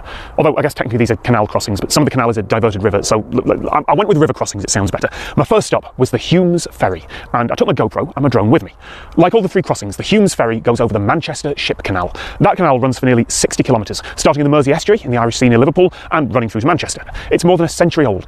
The canal is a massive engineering achievement, but it's not like the builders just smashed through anything that was in their way. It was the Industrial Revolution, but still, the Act of Parliament that gave permission for the canal back in 1885 included a lot of requirements to make sure all the landowners along the route were, well, if not happy, at least satisfied.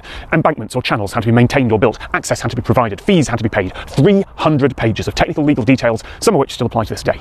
Also, you'd think that by now every bit of UK law would be online and freely available, but no, I found most of this in archived freedom of information requests on obscure things from years ago. Anyway, one of those legal requirements from 1885 is a ferry, by night and by day, whenever required, to replace a low bridge that they had to knock down. If I'm being honest, there's not really much need to have a ferry like that in the 21st century. You wouldn't start a new ferry service there today. Yes, it was useful in the past, it's an hour's walk to get to the other side, but unless you happen to live really close to one side and work really close to the other, it's not actually much use. For almost every practical purpose, it's quicker to drive. There are regular passengers, so the ferry driver said in an interview a couple of years ago, but not that many. It's mostly walkers and cyclists out for the fun of it. But my travel on it was logged, one more on the count of people who actually use this ferry, and I'll get back to why that happened later. A few kilometres west was my second stop, the Fellwall ferry. Actually, it might be Tellwall. I didn't meet anyone to ask, and there's no official website or information about it, but it's much the same arrangement, although this time with a small charge.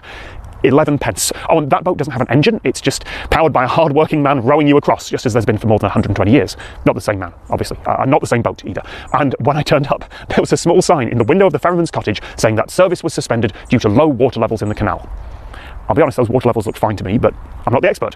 Low water levels aside, the ferry continues, because the law says that the company shall work the said ferry whenever required. The company, by the way, is called the Peel Group these days, after a lot of buying and selling and corporate renaming and mergers. They're an enormous property investment firm who own the entire Manchester Ship Canal, along with what seems like every major bit of land and private infrastructure around Manchester. I've reached out to them with interview requests before for other stuff, and they've always turned me down. So this video, I have to rely on secondary sources, newspaper articles and quotes. I don't like doing that, but from the look of some of those articles, it's not just me that they've turned down requests from, which is fair. They're absolutely within their rights to do that. And if I'm honest, the second reason that I'm sort of improvising here and relying on those quotes and articles, I only found out I was travelling to Manchester yesterday morning, so I had to spend the entire rest of the day just researching at home, trying to get the law right. So, the Fellwall Ferry, or Tellwall, about 600 crossings a year. They say some days there's barely anyone, other days a whole walking club might turn up and want to go across at 11 pence each. The third crossing, in between those two ferries, is the Warburton Toll Bridge, which is a deeply frustrating bridge for a lot of people because the toll to cross in a car is 12 pence, or 25 pence if you want a day pass, and there is often a queue, cash only, no change given, and it seems almost farcical to have a toll collector and a barrier and sometimes very long queues for 12 pence a time.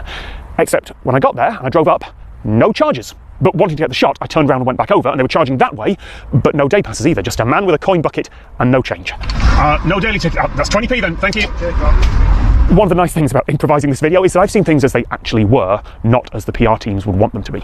Anyway, this toll, it made sense when the bridge was built. For every carriage drawn or propelled by steam or any means other than animal power, 2 shillings and sixpence. Back then that was worth collecting. Adjusted for inflation, that'd be about £15. But the law did not mention inflation. The company could choose to waive the tolls at any time. They did that during the COVID lockdown last year, and I guess they're doing that one way right now. But if you stop collecting tolls for the long term, it's a lot more difficult to bring them back. And they'd still be required to maintain the bridge. If there's one car in each direction every 30 seconds on average, and look at that, yeah, there is, well, that's still about £250,000 of revenue every year. So you'll see people talk about the story of old, quirky British laws that mean you still have these ferries and you still have that toll bridge. Oh, they must be maintained by law. And isn't it weird what happens in rural Britain? But I don't think the law is the reason that those crossings are still there. Because there are two ways that you could interpret whenever required in those old legal documents. Whenever required could mean whenever anyone asks for it. If someone turns up any hour of any day, the ferry must be there waiting for them. It's a valid interpretation, but that's not how those words have been read through history. And it's not how they're being read now. The Humes ferry only runs for a few hours, 3 or 4 days a week, and never in winter. And it stopped running for a year back in 2010. It took a campaign and local effort to get it reinstated. As for the Thelwall ferry, it runs most days, but only for a few hours, and apparently not when the water's low. Remember, I said my crossing was logged and counted. Well, you can also interpret whenever required to mean if there is reasonable demand. There's an unofficial website for the Humes ferry, and it says, use it or lose it. Those old laws mention other ferries. They've all gone. I don't know if they were removed through legal process or just forgotten about, because ultimately no one's complaining. And if someone did complain, well, who in government is going to take action about a ferry that almost no one uses? I think these ferries and the 12p toll have stuck around because it would be more effort for the giant corporation to try and stop them. It's a minor thing for a multi-billion-pound company to pay for a couple of ferry boats compared to having to deal with angry locals and bad press. And I think the toll on that bridge has stayed at 12p for so long because increasing it would have required a change in the law.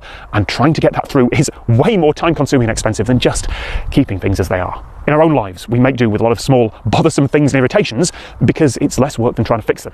Different scale, same principle. Although I'm not saying that the ferries are a bothersome thing. I think they're brilliant. I think we should have more quirky, useful things funded by multi-billion-dollar corporations.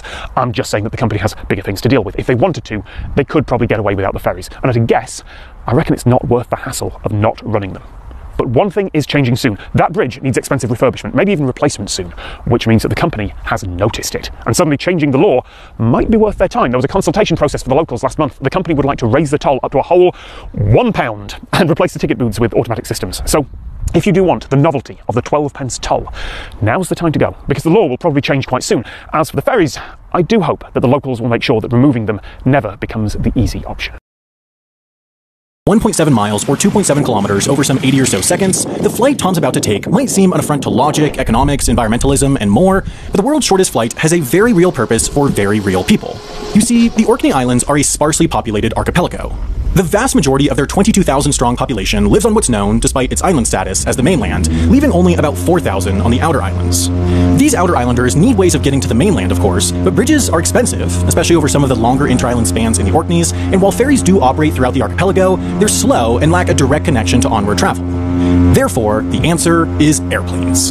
Of course, flying is expensive, and in the world of commercial aviation, it's typically the case that the lower the demand, the more expensive it is for an airline to operate a route on a per-passenger basis. That's because smaller destinations lack the economies of scale afforded by operating larger airplanes more frequently at larger airports, so air service to places with 600 or 90 residents, like Westray and Papa Westray, is essentially impossible on a free market basis. The fares would be enormous per passenger, meaning people wouldn't choose to fly, meaning there wouldn't be enough passengers to fill a plane. Therefore, flights to Westray and Papa Westray are subsidized through the UK's Public Service Obligation Scheme, meaning only a small portion of Loganair's revenue is earned through selling the flight's £17 or £18 tickets. Still, filling a 9-passenger plane to Papa Westray in particular, with its 90-person population, would be difficult. Even at rock-bottom prices, price elasticity only goes so far. Therefore, Loganair uses a network design referred to as a milk run. Essentially, it means operating a plane like a bus or train. In this case, the BN2 Islander aircraft leaves Kirkwall, the largest town in the Orkneys, with passengers destined for Papa Westray and Westray. Then it lands in Papa Westray, drops off any passengers destined for that island, and picks up any passengers traveling to Westray and Kirkwall. Next, it flies those 80 or so seconds to Westray, drops off its passengers, and picks up any final travelers headed for Kirkwall. This way, it aggregates the cumulative demand of 2 islands onto one flight, allowing for operations to each more regularly than if they both had dedicated flights. Altogether, this means the only people that might take the flight exclusively between Papa Westray and Westray are aviation enthusiasts and tourists who make the pilgrimage to fly on the world's shortest commercial flight. Tom, however, is returning to Kirkwall. Sam, thank you so much. And sure enough, the plane spent 2 minutes on the ground while 1 passenger disembarked and the pilot filled out some paperwork, and then we were off in the air again. It may not look like much, but that is one of the most important archaeological sites in Western Europe. When I say it's prehistoric, I mean that literally. The ruins that are buried here at Ness of Brodgar are from around 5,000 years ago, when writing hadn't really been invented. And this is an old worn-out tyre. And today, a team of volunteers are putting 500 of these on top of that. The Nessa Brodga is a huge Neolithic complex discovered in 2002 when we did geophysics across this area. Despite the size of the trenches, this only covers approximately 10% of the site. It is massive. It is a place of gathering. 5,000 years ago, we can envisage hundreds of people coming here. Neolithic society wasn't a kind of static society, and through over the 1,000 years that the Ness was in use, we see those changes reflected in the architecture. What the Nessa Brodga has unlocked for archaeologists is a huge range of information. We have many new discoveries, new types of discoveries at the Nessa Brodga. The preservation is quite remarkable. Under 9 inches of topsoil, we have Neolithic walls standing, and this is because this field has never ever been deeply ploughed. The reason for the tyres and the plastic underneath is a bit more obvious when you know where we are, the Orkney Islands, off the northern tip of Scotland. The weather here can be brutal. Sure, it's nice today, the temperature's usually mild, we're at the end of the Gulf Stream here, so it rarely gets too hot or too cold, but we're next to the ocean. The wind is harsh and fast, and it blows in salt spray. The trouble with exposing the past is that, well, you're exposing the past. As soon as it's re-exposed to the air, water can start getting into the very fine laminations in the building stone, and literally you'd see these walls start to crumble. At the end of each season, we cover the site with layers of plastic, and then to hold all those covers in place, all these hundreds of tyres. I used to live at the top of the hill just behind us, where we recorded once a gust of over 120 miles an hour. And after some of the big storms we have in the winter, despite our best efforts, sometimes you'll come back to site and the corner of the polythene and some of the tyres will have actually been moved by the wind. The old tyres are a practical solution. They're free, they're heavy, but they can be moved fairly easily, and they're just soft enough not to cause damage when they're on top of the plastic sheeting. They look ugly, they're going to disappoint any visitors for the next few months, but it means the site is still going to be there, intact, when spring comes and archaeology can start again. We have to protect it, we have to do it to the best of our abilities, because these walls have stood for over 5,000 years, and it's a top priority for us to hopefully keep them there and keep them in prime condition for the next 5,000 years. Going to be honest, I didn't actually need the tyre there, they just gave me one so I could be out of the way of the volunteers who are doing the actual hard work. On the northeast coast of Germany, looking out of the Baltic Sea, there's a tourist attraction that I think is really strange. 4 of them, actually, all identical at different seaside resorts. And I think they're strange because they're modern. The Taut Gondel, the diving gondola, feels like it should be some 19th century Industrial Revolution invention. It's a diving bell, a chamber that sinks under the water and lets you look out on the ocean floor, which is only a couple of metres down at this point, sure, but this isn't like the Disneyland fake submarines that pretend to dive using some bubbles and lighting tricks. This really does go underwater. To me, this feels like it should be some sort of overcomplicated steam-powered thing that would entertain rich Bismarck-era royalty for a few years and then fall into disrepair and turn up in a few old photos of bizarre seaside attractions from the past. But this, it opened in 2009. Die Gondel wurde vom Diplom-Ingenieur Andreas Wulff erfunden. Die Gondel funktioniert so, dass sie von 2 Motoren unter Wasser gedrückt wird, denn sie wiegt selber 50 Tonnen, verdrängt aber 100 Tonnen Wasser. Die Gondel würde bis zur Wasseroberfläche von alleine auftauchen, so dass sie dann wie ein Schiff im Wasser schwimmt. The technology here is modern, and with modern technology comes modern safety standards. This gondola has the opposite problem to most elevators. The average tourist isn't going to be worried that it might fall, but they are going to ask if it might get stuck down there, or worse, that it might spring a leak.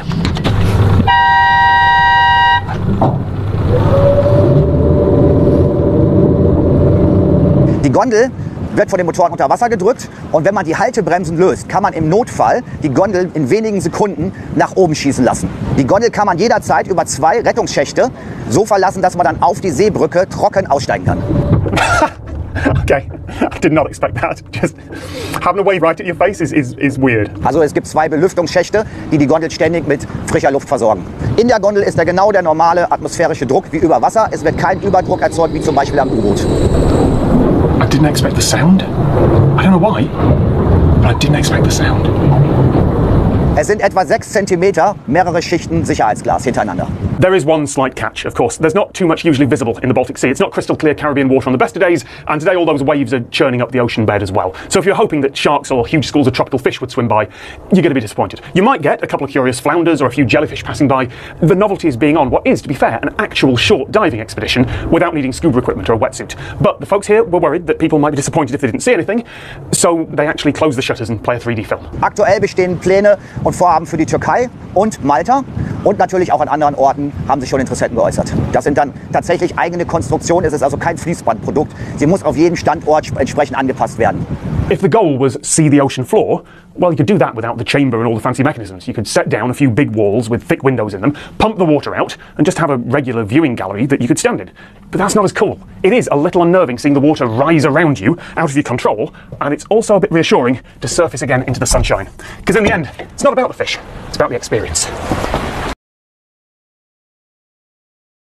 Oh, volcano, because lots of people have done that. I want to talk about the infrastructure around it. I've got interviews set up the next day with someone from the Icelandic government's Civil Defence and Emergency Management Department. I've probably got those words in the wrong order. And with a geologist. And I know that Bjorn can provide some shots of what the volcano looks like when it's in full flow. He's got a lot of footage from many trips he's taken over the last few months. He's never published it before. Well, he's published lots of it, but there's shots that he hasn't. So I figure, okay, I can use those new shots in context, of course. You know, I'll tell the audience when they are, but you know, I can make it work. So I get the rest of my script done. Bjorn suggested instead of going up the hill and retracing our steps back down, we walk through the valley alongside the cooled lava flow, which sounds good, but it turns out there's a reason hardly anyone goes that way. Like, it looks spectacular. The lava formations look like something from another planet. There's heat haze. Actually, I guess that's because all the other planets are filmed in Iceland. Anyway, it looks great, but it turns out it's just like walking on a pebble beach, a sloped pebble beach for kilometre after kilometre. And then we get to the bit that's a 45-degree slope down, and at this point it's less climbing and more surfing.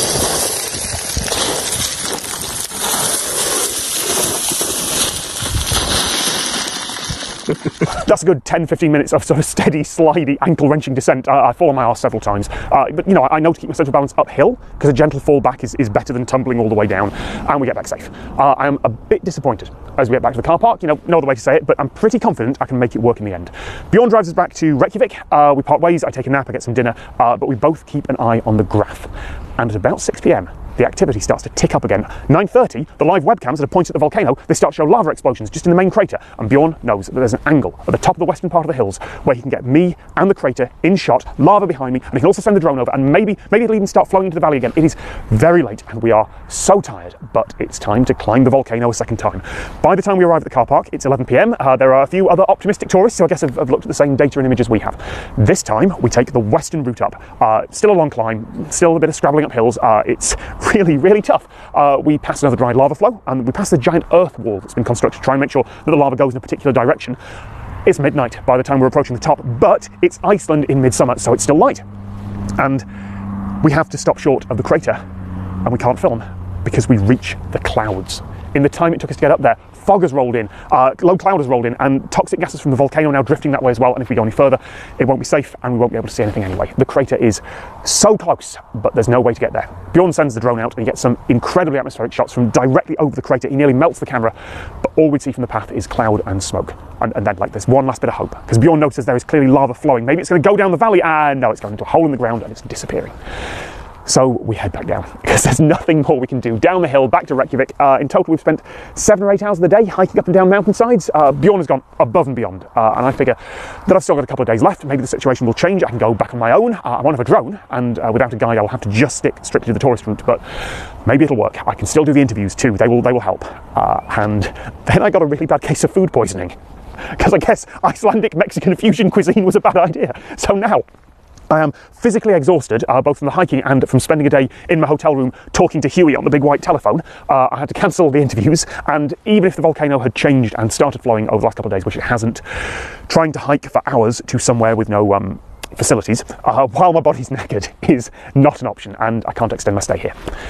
The last time I visited Iceland, I quoted Sam Hughes, science fiction author, and I'm going to do that again with a different part of their work. Iceland is the place you go to remind yourself that planet Earth is a machine, and that all the organic life that has ever existed amounts to a greasy film that has survived on the exterior of that machine thanks to furious improvisation. I did not get to see lava close up. Volcanoes are unpredictable and dangerous, and there aren't that many that are tourist attractions for exactly that reason. I did learn a few things about Icelandic infrastructure and emergency management, and I can share them with you now, so I guess technically mission accomplished, and I've still got a video. But this is kind of my furious improvisation, not the life-saving kind, but you know, sometimes these things don't work out and you've gone too far and put too much effort in to just throw it all away, so you improvise, and this is what I've got you. I wish I could wrap this story up in a neat bow, but the only way that this could possibly have a good ending is if somehow, in the few hours just before now, just before I leave Iceland, the volcano decided to have a sudden massive eruption, sending tens of thousands of tons of lava flowing down the hill, and by coincidence my stomach settled down as well, so I could gather what feels a bit like the very last of my strength, hike out there one more time and at least get a shot standing in front of lava. Now, the volcano's just gone quiet again. I'm gonna go get on a plane and I will bet that damn volcano erupts just after I take off. Did I just pull my microphone cord out of my... Well, even if it wasn't plugged in at all and none of that worked, so here's hoping.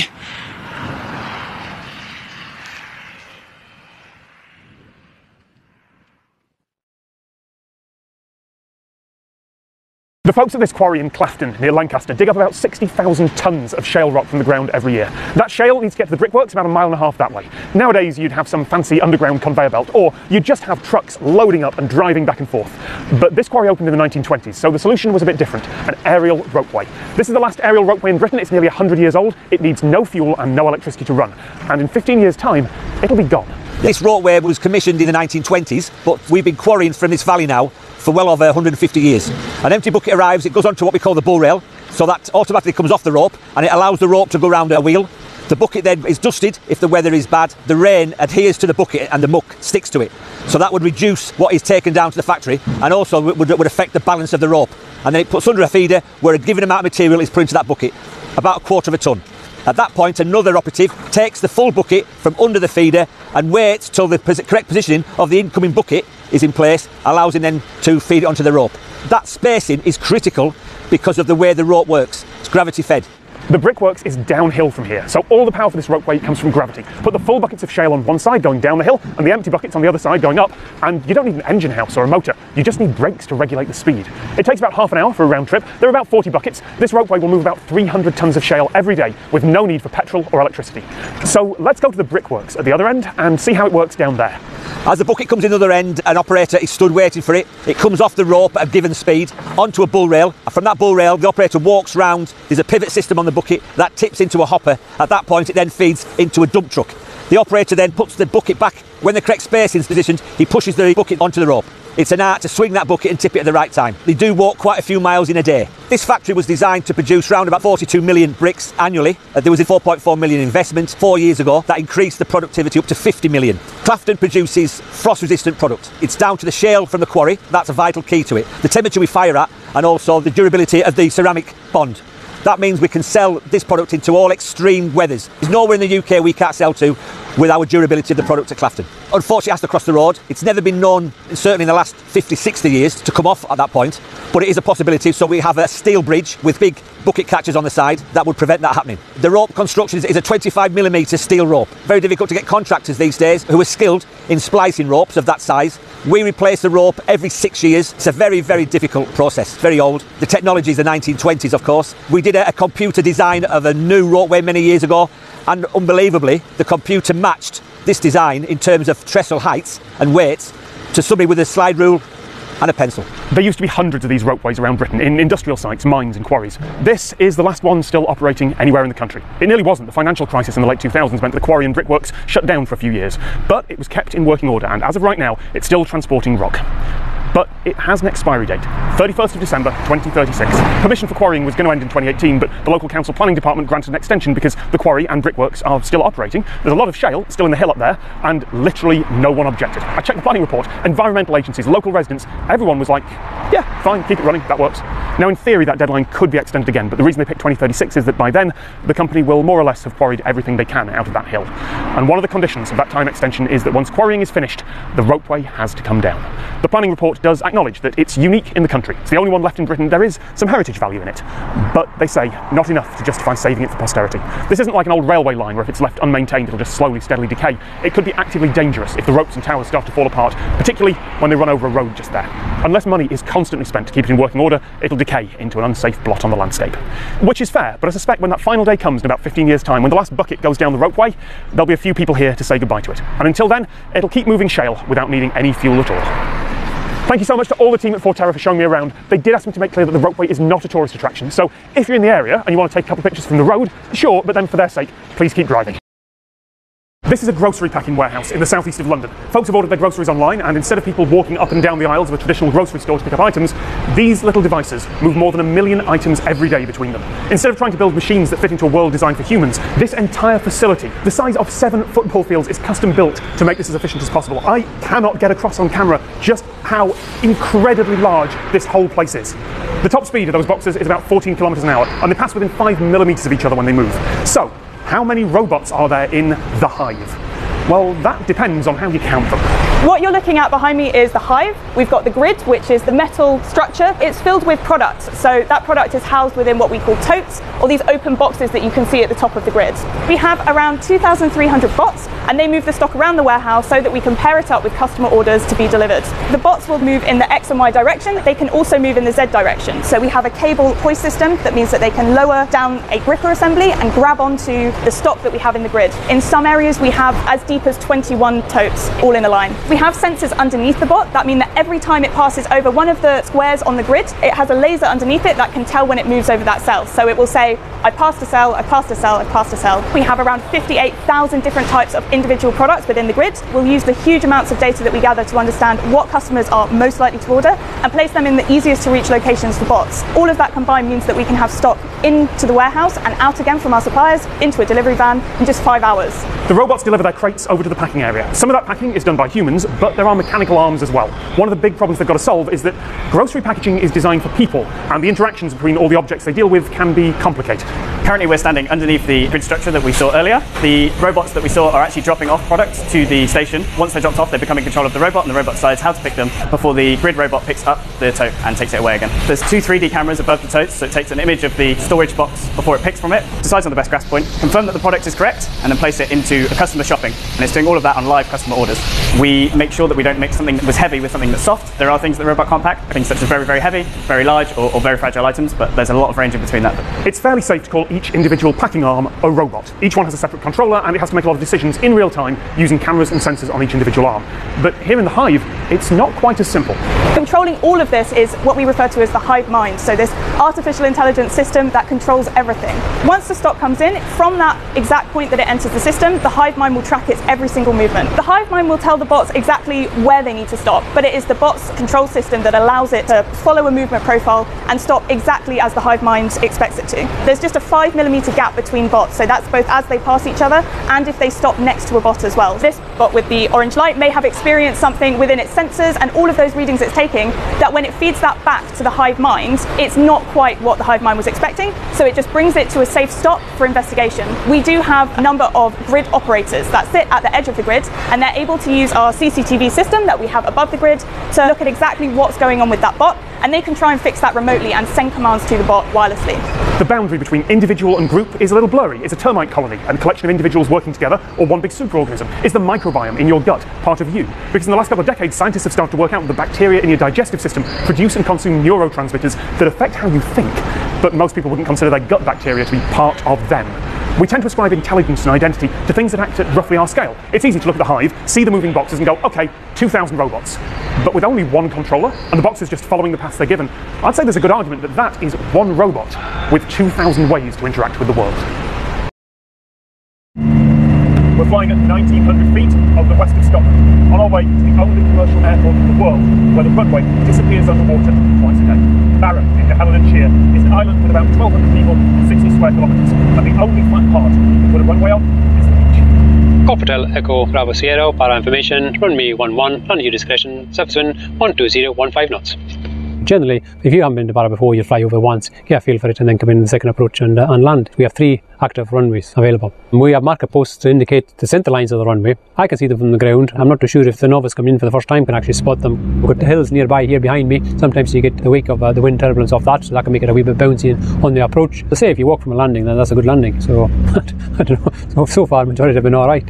Basically, our operational hours are governed by the tide. We don't have fixed times every day. It's very flexible and depending on the tide situation. But there was quite a bit of standing water on the beach because the tide's still going out today. But there's a lot of spray. The beach itself is actually a good surface. 9 times out of 10, passengers actually don't really feel the actual touchdown because the wheel gets absorbed into the sand, so you don't get that initial hard thud and skid. Well, thank you very much. What a landing! We're not air traffic control up here in Barra. We don't separate aircraft, but we give them a lot of information that's similar. We give them the weather, we give them traffic information, we give them clearances. But generally our biggest aircraft is a twin otter. The twin otter's got nice big fat tyres, and just ideal. The wee private ones are narrow ones, so they have to be careful. We give them a warning. They have to do an engine rev up prior to departure and that, and we try and encourage them to do it on the harder, drier sand here, because when you vibrate, you can actually vibrate into you're stuck. So we've had to actually go and respond and pull them out in the fire service with ropes and shovels and pushing and pulling and all that kind of stuff. Most private aircraft come in VFR, which is visual flight rules. You know, you go to whatever height and direction you go at. But when you've actually got your hands in the wheel and doing it, that's the real flying, and that's what they enjoy about coming and going from Barra. There are other beach runways in the world. I mean, technically any beach can be a runway in an emergency, but this is the only one with an internationally recognised airport code. And when the airport's closed, anyone can just kind of walk along the runway, because it's a beach. Well, basically, it's a public beach. We have a licence from the CAA to have it as an airport. So the only way we can demonstrate when it's active is to race and know the winds up. And people just come from all directions. You get people walking their dogs, tourists just wandering on. No matter how many signs I have put up around here warning people, they'll stand and read the sign, and then they'll ignore it and carry on. There's people up in the tower watching the beach from their own naked eye to see, anticipate if anyone stays on the beach. The fire service and everyone else also keeps an eye out. Wood, bottles, even stones get washed in. So we have to go and inspect that there's no litter on the beach. Power information up to 1, permission to enter all runway areas for inspections. Approach port located on runway 15 in use. So we try and put as many signs up as possible to stop people coming, but you'll never stop it. No, I guess it's tourists that are the bigger problem. It's been a mixture of both. And small wading birds. Yeah. Although I guess they can get out of the way if they need to. Yeah, they're wee oyster catchers. They're quite plentiful around here. Fortunately, it's quite a clean beach. We get seaweed coming in, and we've just checked to see if that seaweed's okay. There are no rocks or stones attached to them. I'm just looking at the depth of the water here. What's it look like? That's about 3 centimetres. The glass house flooded. Yeah, I'm getting wet there. I'm bringing the camera back in. It's not waterproof then. Oh yeah, it is. I'm not. We're more than just an airport. We're a tourist attraction. Everyone has it in a bucket list even to come into land. But that's the same with pilots. Everyone wants to go, oh yes, I've landed at Barra Airport and taken it, and they'll always remember coming into Barra. You look out and think, yeah, you're spoiled in the environment you're working in, and the fact it's so unique that it should be a privilege that you are part of it.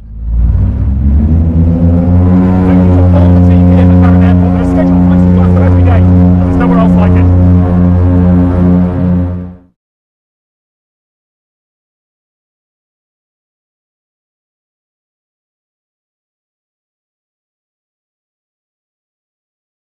This isn't the story I expected to tell here, and I want to be clear at the very start. Gwynedd Island on the west coast of Scotland is not a tourist destination. There's not much to see, and what there is, you can see it from the mainland.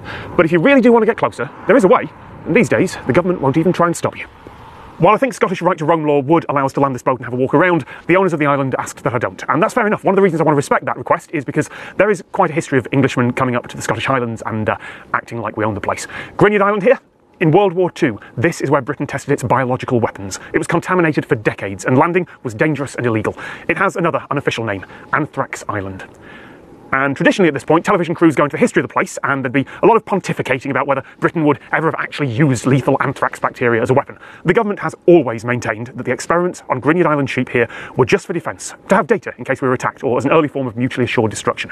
All the records I found back that up, but who knows what was said quietly in private. Britain did draw up theoretical attack plans. That seems abhorrent now, but in times of war, the laws fall silent. This video isn't about that. I'm telling you that story so I can tell you something else that I found while researching. Because it's often difficult to find truth about history like this. So before travelling up here, I went to look at original documents in the National Archives. It's really amazing to me that researchers can just ask for those. All the details are there. How much anthrax the scientists used in each test, how many sheep were killed and how, the dimensions of the clouds of anthrax given off, and the scientists' comments about just how effective it was. But that's been well told in books, in articles, in all sorts of ways. It's been badly told as well, like in an overdramatic US TV segment from 2001 where the journalist wears a completely unnecessary respirator and hazmat suit.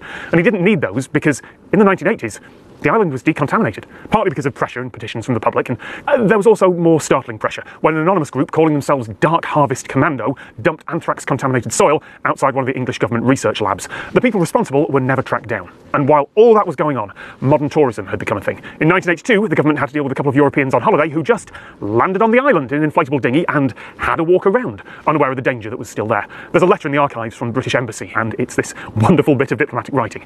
And it's among those more modern documents that I stumbled on a story about Gwynedd Island that I don't think has ever been told. Because in context, it's a fairly minor detail. But out of all the stories about the island, this is the one that stood out to me.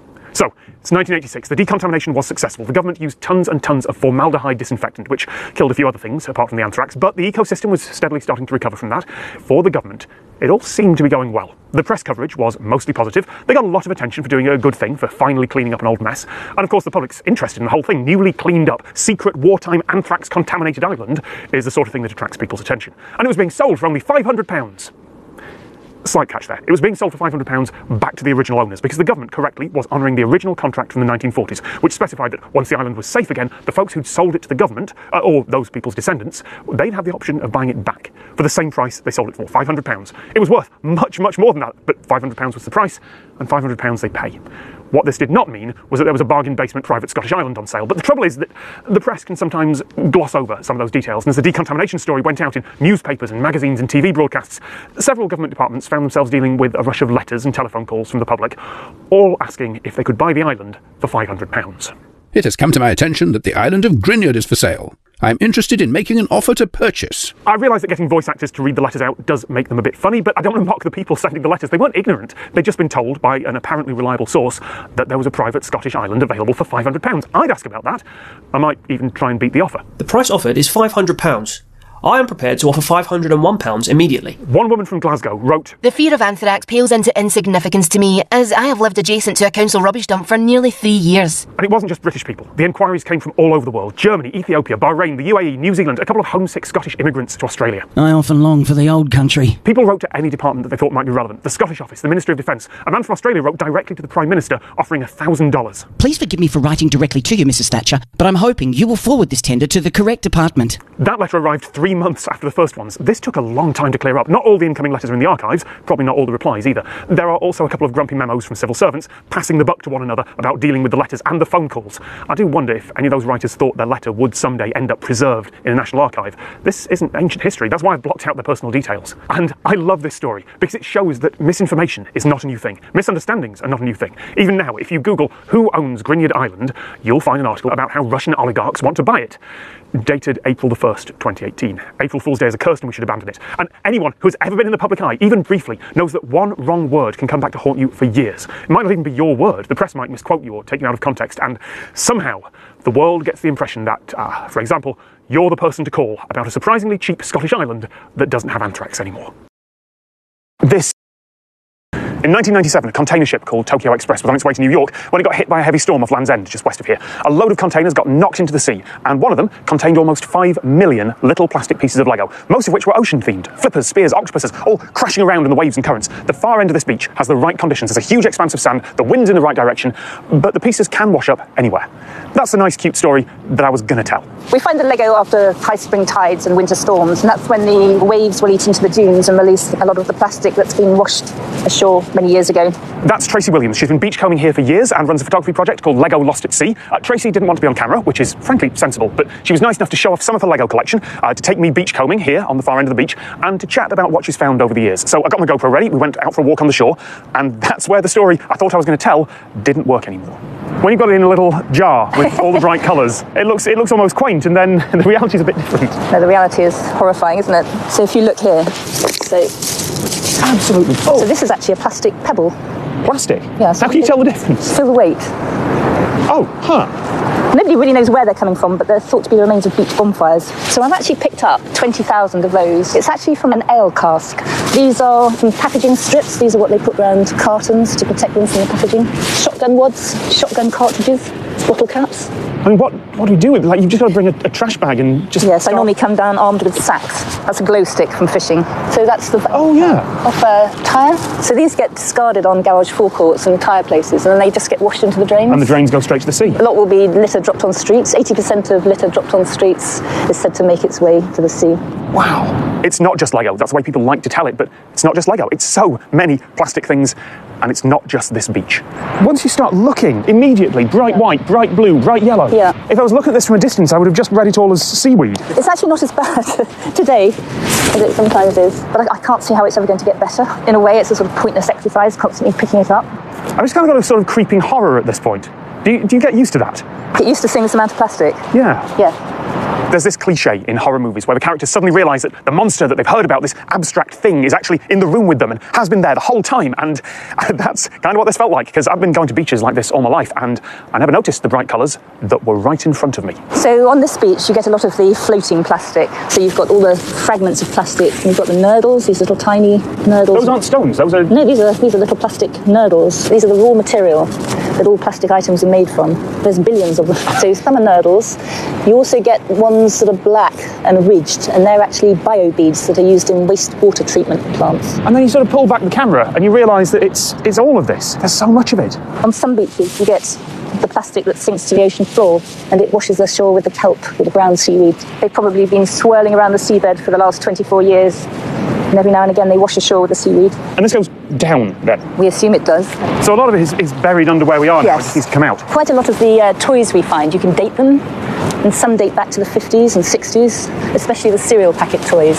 We recently did some experiments in the lab to see how long Lego would last in the marine or coastal environment. And the scientists that did the experiments worked out that it could last up to 1,300 years. I wonder if one day you'll just be able to recognise it by the colour. The bright green of the seaweed or the yellow of the lifeboats. Oh look, treasure. Treasure? Is that one of the dwarves from Snow White? It's not every beach, but it's a lot of them. Tucked away in corners where the tourists don't go, or just in plain sight. There was seaweed on another beach filled with plastic. Once you see it... I've just seen a Lego broom. Yes, just there? Yes. What do you know? Thank you. Among all the other plastic waste, there still is Lego washing up. Did there used to be more Lego? Has it changed over the years? Yes, I think there's definitely less Lego than there used to be. There's lots of people looking out for it now. You only ever see what floats, really. You never really hear about all the items from cargo spills that sink to the bottom of the sea. Because the rest of it is going to be out on the ocean floor somewhere. Yeah. That's bleak. I don't have a neat ending for the story. I was going to say, if you're on the beach in southwest England, it's worth keeping your eyes down from time to time. Maybe you'll see some Lego. But even if you don't, maybe take a bag with you and take some plastic away. Because there's a lot of it. The Lego Lost at Sea project is on Instagram, Twitter and Facebook, and there's also a link to pre-order Tracy's book down in the description. If I look slightly distracted during that, it's because halfway through I realised that there is green nylon rope just in the seaweed, just hanging out there. Tucked away in the picturesque little village of Knaresborough in Yorkshire is Mother Shipton's Cave, and the publicity claims that it is England's oldest still surviving tourist attraction. Good luck fact-checking that, but I can't find anything else that's been charging an admission fee for nearly 400 years. To be fair, good luck fact-checking anything in this story. It's likely that there was a woman called Mother Shipton who lived about 500 years ago, but after that, actual certified references are shaky at best. She's said these days to have been a witch and a prophet who lived in a cave with a pool shaped like a skull that turned things to stone. We all grow up in this area hearing about Mother Shipton, and so we grew up with her prophecies. We're talking about the year 1488. There was a young lady called Agatha Sontiel, was cast out of the town of Knaresborough at the age of 15 because she was having a baby. So she came through these woods and in the cave gave birth to a baby girl called Ursula Sontiel. She was born, it is said, with a hunched back, but she was also a very, very clever young lady. At the age of 5, she went to the medieval equivalent of school. She left school at 15. At the age of 20, she got married to a carpenter by the name of Tobias Shipton. But by this time, she was having visions about the future, and news of her prophecies was starting to spread. There was a lot of superstition about her. She was already learning to hate authority, and some people thought she was a witch. There was a bridge at the entrance to the park. Now, Mother Shipton said, when the high bridge in Knaresborough has fallen thrice, the end of the world is nigh. Not to get you worried, it has been down twice already, but there are more roadworks across that bridge than anywhere else in this area, and I can assure you it's very solid. We'll never know which of the many, many stories about Mother Shipton's life were actually true. She's a folk legend, and unless the laws of physics have changed in the last few centuries, she couldn't actually see the future. But the pool that turns objects to stone, well, that is real. And at some point, a few centuries ago, some enterprising local decided to start charging admission. This park used to belong to the royal family. It was bought by Sir Charles Slingsby from King Charles I in 1630. Sir Charles was a canny Yorkshireman who decided a pretty penny could be made from this place. Hence guided tours commenced here in that year. Not me, I have to add. Before he bought this, it had a very, very bad press. People being superstitious would find animal skeletons, leaves turning to stone, and they actually thought people would turn to stone. He soon realised he was onto a good thing here. The waters consist of iron, zinc, magnesium, aluminium, calcium carbonate. There's a stream which is underground, and it comes to the surface just before you come down to this well. It comes to the surface, it goes over the well head, and when it drops down, it'll turn anything to stone because of the various chemicals it's picked up. And the became known as a health cure. People would bathe in the water and drink the water. It is supposed to cure rheumatism. It's not recommendable today with modern health and safety. This isn't true petrification. The material isn't being replaced with stone. But at the risk of making some chemists angry at me, I think it's close enough. The water here is so rich in minerals, carbonates and sulfates that it acts like stalactites forming in a cave or limescale building up on your plumbing. The teddy bears, the hats, whatever's in here, it's steadily being coated in minerals over and over and over again. And if it's porous, it becomes solid enough that, yeah, it turns to stone. Chemically, maybe not. Linguistically, sure, I'll take that. Now, with regard to the objects that you see up there, it's got to be anything porous. The smaller the object is, the shorter time it takes. A teddy would take about 3 months. Anything bigger would take 6 months to a year. It does freeze in winter. Icicles come right down to the floor, and it's quite spectacular. It's been flowing since the Ice Age. The other remarkable thing about the water is it flows at the same rate all the time. 700 gallons an hour. It never varies, drought or flood. It's again one of the wonders of the well. It never dries up. Mother Shipton's Cave is still a tourist attraction. They still charge money to do the nice long walk through the park and then come and marvel at the pool that turns things to stone. But before theme parks, before American roadside attractions, before seaside tourist traps, there was a cave, a good story, and someone who wanted to make some money off it. And they still sell the teddy bears in the gift shop. I got an email from an aquarium, and it changed my mind about aquariums, because biology and zoology never really interested me all that much. For me, somewhere like this, the Deep in the city of Hull, wasn't somewhere I'd visit, because yes, important for conservation, vital for science, but it's just some fish, right?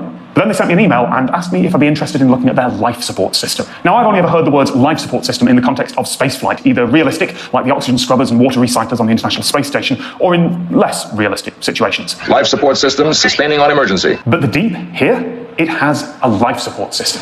We are a closed system, so much like your spaceship, we are isolated. There is no input or output to the oceans whatsoever. The water inside that system or exhibit is constantly recirculating between the exhibit and the life support system. So everything that we have here, we have to control, including making our own seawater. The water starts off just as it would in your home out of the tap. Now, the water is very, very hard around here. There's lots of calcium carbonate in the water. So the first thing we have to do is soften it. So that is the removal of that calcium and magnesium ions from the water.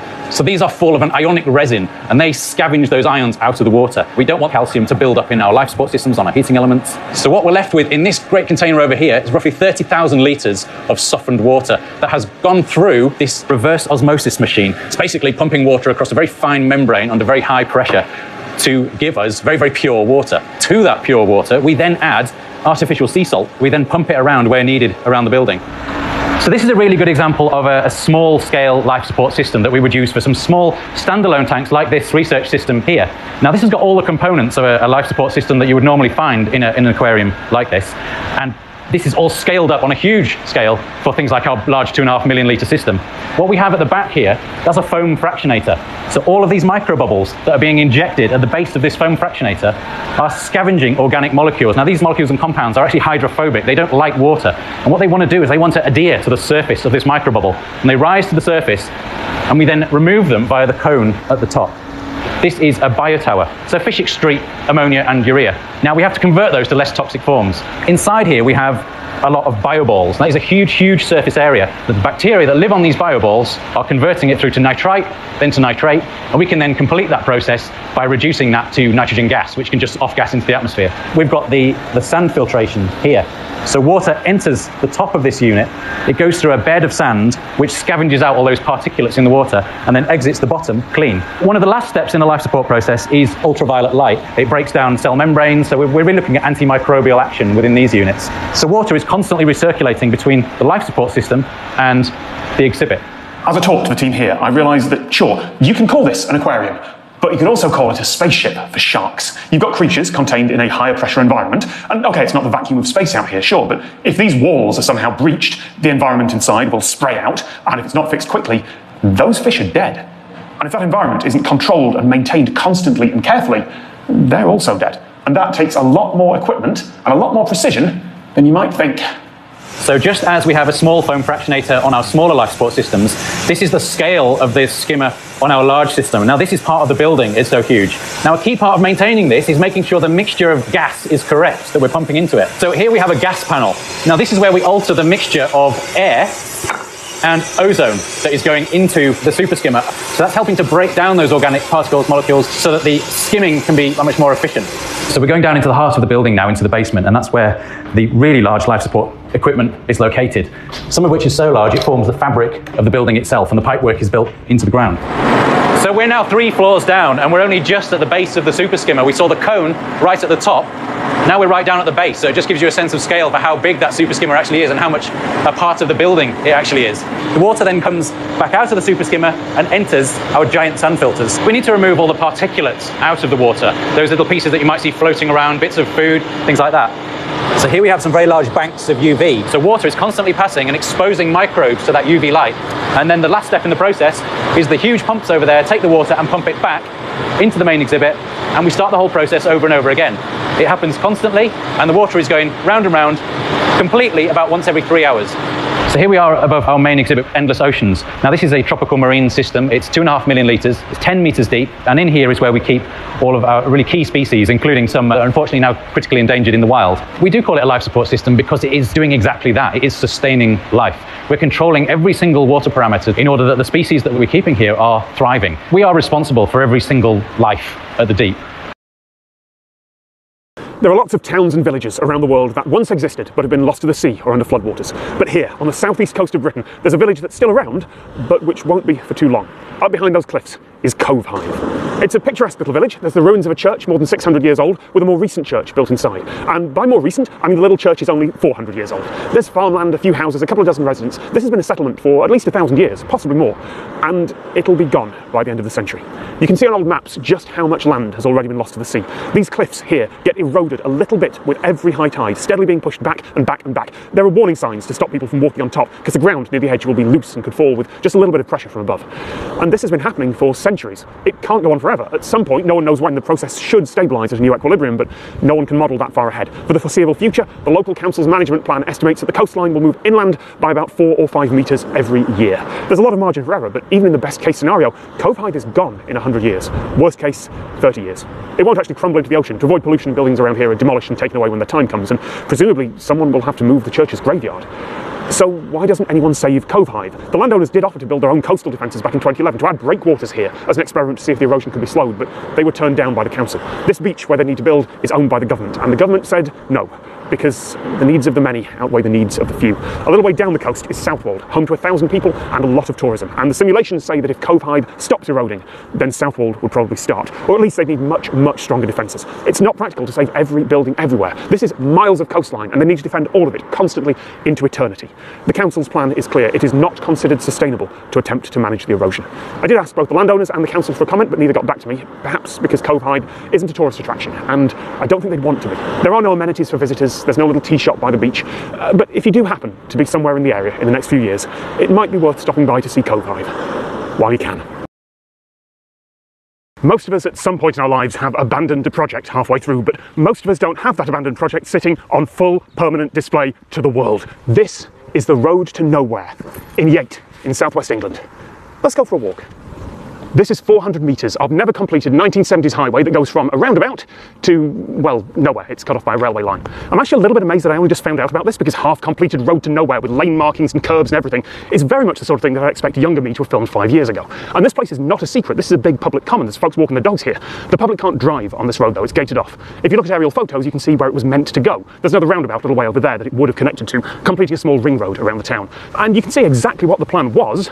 It just never happened. And yes, there are a lot of complaints about the traffic in this town. Also on those aerial photos, some heavy equipment and a fake bridge being built just down there. See, this road does have a use. The local council makes it available for filming. The whole area is closed occasionally for television shows to shoot on, and they can make it look like either a small country road or a big highway, depending on where they point their camera.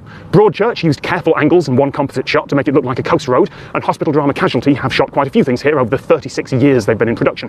That includes their most expensive scenes ever, which involve a huge fake bridge, crashing vehicles, adding a CGI town around the road, and setting off an enormous tanker explosion. For all it costs, it's actually a little bit underwhelming. Maybe that was a creative decision. Maybe it looks more realistic that way. And it's convincing enough. This is an accidental film set. At some point, some British studio would probably have built one of these anyway. It just wouldn't look as good. So the question is, why did this happen? According to one former local councillor, it's because the price of steel suddenly went up. The council didn't want to pay that much for the railway bridge over there, so they put the whole thing on hold. And no one ever started the project up again afterwards. There are still occasional vague political calls to complete it, but I would be very surprised if there's any traffic other than stunt drivers and dog walkers on the road to nowhere anytime soon.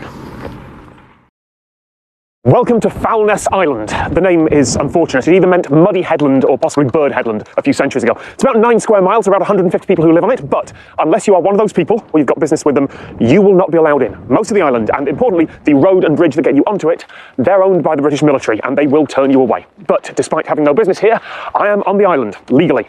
and that's because I didn't use the road and bridge. I walked along a very different path to get here. The Broom Way has been called the most dangerous, most deadly path in Britain. It goes back at least 600 years, and the only reason that I walked here safely is because I had a guide. A few miles back before we set off, I asked him a few questions. Historically, there is reportedly 60 to 100 casualties on the Broomway. The main thing is the tide. It whips round from the North Sea and sort of would come from, not as you expect it, sort of straight on from the horizon, but it'll often spiral in to the coastline, and so it'll cut you off from your pathway. It's very easy to get lost out on the Broomway, particularly in low visibility conditions when it's raining or there's low fog early morning, late at night. As there's no features or markers to take your bearing from, you can get very quickly disorientated. Quite often people will naturally walk further out to sea as opposed to back to land. The Broomway is only open at the weekends for the public. The MOD use this as an active firing range, and they have done since the late 1800s. And so one thing that we might see out there is leftover ordnance. They do a pretty good job of cleaning up after themselves, but it doesn't mean that we won't see any out there. I've seen shells sort of this big. You just have to really keep your distance. Shell craters are also a problem because of the exploded ordnance that have gone off. So it's essentially quicksand. And so there'll be pockets of sand which are really soft and mushy that your feet will sink into that we have to be careful of. I only guide walks when the tide is constantly going out. So we are 3 hours after high tide. The tide is still on its way out, and we should be coming back here as the tides are turning. So obviously we made it. Thank you, Tom. The path's called the Broomway because back before the military built their bridge, back when it was the only access onto this island, it was marked by brooms every 30 metres or so. Now, to 21st century people, that implies like broom handles sticking out the ground, but no, I tracked down a photo from 1922, and the brooms were just short lumps of brush. But over the last century, those brooms stopped being maintained. They were either swept away or eroded, and now the path is unmarked. But it's still on the map. It's still a legal path. Permanently closing a right-of-way in Britain is difficult. On Fellness, there are public right-of-way footpaths that we can access. They are rarely used, and so if you do take them, the security switchboards will light up because you'll get reported by MOD staff or by locals who live there because they think you're trespassing. I wouldn't be guiding this if I wasn't a qualified mountain leader who has map and compass skills, good experience of this guided walk that I do. I have first aid qualifications, so I know how to sort of deal and treat with the likely emergencies that could happen out here. That article from 1922 also names some of the people who died on the path. Several doctors travelling to attend patients, young women trying to reach partners, and island residents who got careless or who would sometimes stay in the mainland pubs too late and then try to race the tide back on a galloping horse. Because the part of the Broomway we walked isn't just a footpath. Under modern law, it is a byway open to all traffic, which means that in theory, you can take a horse or a tractor or anything that's road legal onto it. It would be a very, very bad idea to just drive onto the sands, but in theory, you could if you didn't get bogged down. Now, a few times a year, the village on the island and the main road are open for tourism, but not right now, not in 2020, which means that right now there is only one way for the average person to get onto Fellness Island. But there are two ways to leave. We could go off the rights of way, trespass onto military land, and then very soon after get escorted off by soldiers, assuming we weren't arrested. Or we could just walk back. Ready when you are. Thank you very much to Tom Bennett. He's a qualified mountain leader who runs tours across Britain. I'll put a link to his website in the description. It feels really weird talking about you in the third person when you're just there. Yeah. Oh. And that altered the way that rainwater drains, in that it started to drain towards where people live. So yesterday, I got to visit one of the pumping stations that puts the water back where it's supposed to be. The problem is that we have coal mining in this area since 1850, and because of this the landscape has sunk down, and so we had to pump the whole river Boye up 18 meters to the river Emscher. And the river Emscher is flowing to the Rhine. In my operational areas we have about 60 pump stations, from a very small station with a few hundred liters to this station with 40,000 liters per second. 83 square kilometers is our operational area. This one station. From my operational area, nearly 60% would be flooded if the whole pump stations wouldn't work. If you have dry conditions, it would be 4 to 5 days. In heavy rain conditions, only 5 hours. The water will get out. Just to be clear, those pumps are moving a whole river, a small river, but a whole river, 18 metres up, and through massive underground pipes so the water can then join a bigger river that does eventually flow to the sea. There are around 180 pumping stations, large and small, across this valley. That one station is the largest. After a heavy storm, it will move up to 40,000 litres of water every second. If you look at articles about this, they'll sometimes mention groundwater and aquifers, but the engineers here told me that is wrong. It is probably a mistranslation. These are storm drains to deal with rainwater. The coal mining companies are paying for this because they had dig the coal, and because the landscape is sunk down, so they have to pay for. When coal mining started here 150 years ago, no one thought about the land sinking. And when they did notice it, which was somewhere around 1900, it didn't stop them mining. They just built the first pumps. The coal was worth the money and the trouble then. but running the pumps is an eternal cost. Not technically eternal, I guess, but this won't go away in 100 or 1,000 or 10,000 years. Not until something equally dramatic and geological comes along to reshape the land. If people want to live in the Ruhr Valley, not the Ruhr Swamp or the Ruhr Lake, then the pumps must run. A few months ago, I went to Zwentendorf in Austria, which is a nuclear power plant that was built and ready to go and then cancelled. And it's now a training centre and accidental museum because, well, what else would you do with a never-used nuclear power plant? This is Wonderland Kalka. It's a theme park opened in 2001. Each year we got about 280,000 visitors here in the park. The Dutch entrepreneur Van der Mos, he bought this in 1996. And from that time on, the first 4 or 5 years, we just put everything out of it and start to rebuild the whole area till what it is now. This was SNR 300, and its story is much the same as Zwentendorf's. It was a nuclear power plant ready to go in Germany, and then public protests and political problems meant that the whole project was postponed for a long, long while, and then Chernobyl happened in the Ukraine, and the tide of public opinion changed even further, and the whole project was just cancelled. The reactor itself, all the valuable stuff in there, well, that was sold off for parts and for scrap. But the land, well, that was sold off in the 90s. What we've got now is a theme park with approximately 40 attractions. Of course, there's a carousel, there are the teacups, the elephants, and there's also a very nice roller coaster in the park. One of the important things we've got is in the cooling tower, that's the vertical swing. We've got an hotel with 1,000 beds, and we've got a big exhibition hall with 9,000 square meters where you can have all kinds of exhibitions. 2/3 of the buildings at the moment are still empty. For example, the building behind of us was the reactor building. The reactor building, it's nothing in it at the moment, but we want to make a new landscape in it with all kind of wellness area, but also a kind of winter landscape. This is just a small local theme park. You shouldn't expect hyper coasters or anything with the polish of Disney, but they do have one unique ride. Not because the ride itself, that's just an off-the-shelf Starflyer. You can ride those a lot of places in the world, but not inside a cooling tower. And the view is spectacular. Oh, I should not have looked down. I should not have looked down. This is Silfra in Iceland, where I got to swim between 2 continental plates. On one side of me is the North American plate, on the other side is the Eurasian plate. And here, this is where they're very slowly tearing apart. Every word I said there was technically true, and I don't want this video to take away from the magic. Swimming in Silfra was incredible. My guides were great. I'd recommend it. But here's the thing. This is the bridge between continents. It's about 100 kilometers southwest of there, and it also claims to be the point where the 2 continental plates are breaking apart. And the 2 cracks, this and Silfra, they aren't connected, not to each other, and not to the countless other cracks like them across Iceland. Now, the last time I did a video like this, a few people got angry at me because, yes, I'm about to debunk something, and if you have fond memories of diving or snorkeling between continents or holding up this bridge in a photo, this might make it a little less magical, particularly if you're able to dive deep enough at Silfra to get the photo where you touch both sides at the same time. You need to be a qualified diver to head down into the depths. I'm not, so I'm staying up there on the surface with a snorkel. And yes, my camera lens keeps fogging up. I tried to do a piece of camera while I was in the water, but it didn't go well. If you're a qualified diver, here's what's true. Silfra is a crack in the earth and it is between 2 tectonic plates. Absolutely. If you're diving there, you are 100% diving in between the continents. The bit that doesn't hold up is that's not the dividing line. You've not got a different tectonic plate on each side of you. You're just in the bit where they split apart. A good way of thinking about it is, imagine that this bridge really was between the continental plates. Imagine that that really was the North American plate and this really was the Eurasian plate. What would this be down below? I mean, other than a lot of volcanic sand that's getting in my shoes. Is it neither? Both? A bit in between? Whatever this is, it's true for this whole area for kilometres. You can see that on the map near the bridge. This is just one of many places where the rocks happen to be a little bit weaker, so this is where they broke in two to let the whole area stretch. Plate tectonics is messy and three-dimensional. This is just where it looks dramatic. As you move out of this area, east or west, over kilometres, the cracks become fewer and fewer and less common, and then they stop. And you can definitely say that you're on one of the continental plates. But this bridge is symbolic. Silfra is symbolic. It's where one of the cracks happened to breach an underground river. But swimming in Silfra is still an incredible experience, and here's why.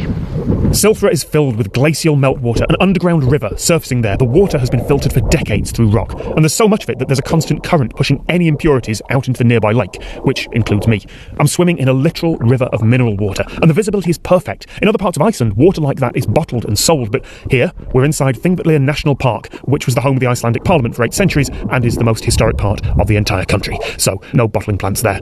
And because it's glacial meltwater, it's also only just above freezing point, about 2 or 3 degrees Celsius, so I need to wear a dry suit to prevent hypothermia. Swimming in Silfra is technically swimming between the continents. That is true, and if there's been one theme through my videos over the years, it's been that the real world does not fit into the neat little boxes that we'd like it to. Even though we keep designing systems that have strict categories and sharp dividing lines, there are always exceptions. The continents don't split at a single line. The real world is far more messy than we often think.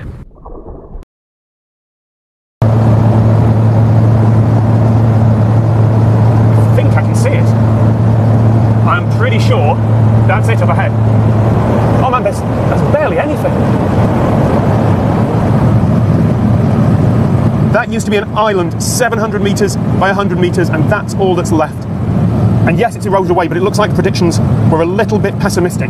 There's 2 little islands still poking above the water. Importantly, it is still there. At low tide, it is still above the waves. Iceland, your island is still there. You're welcome. This windswept hilltop is Old Sarum in Wiltshire. It's an enormous Iron Age hill fort, and you know what, actually the best way to see it is not from down here.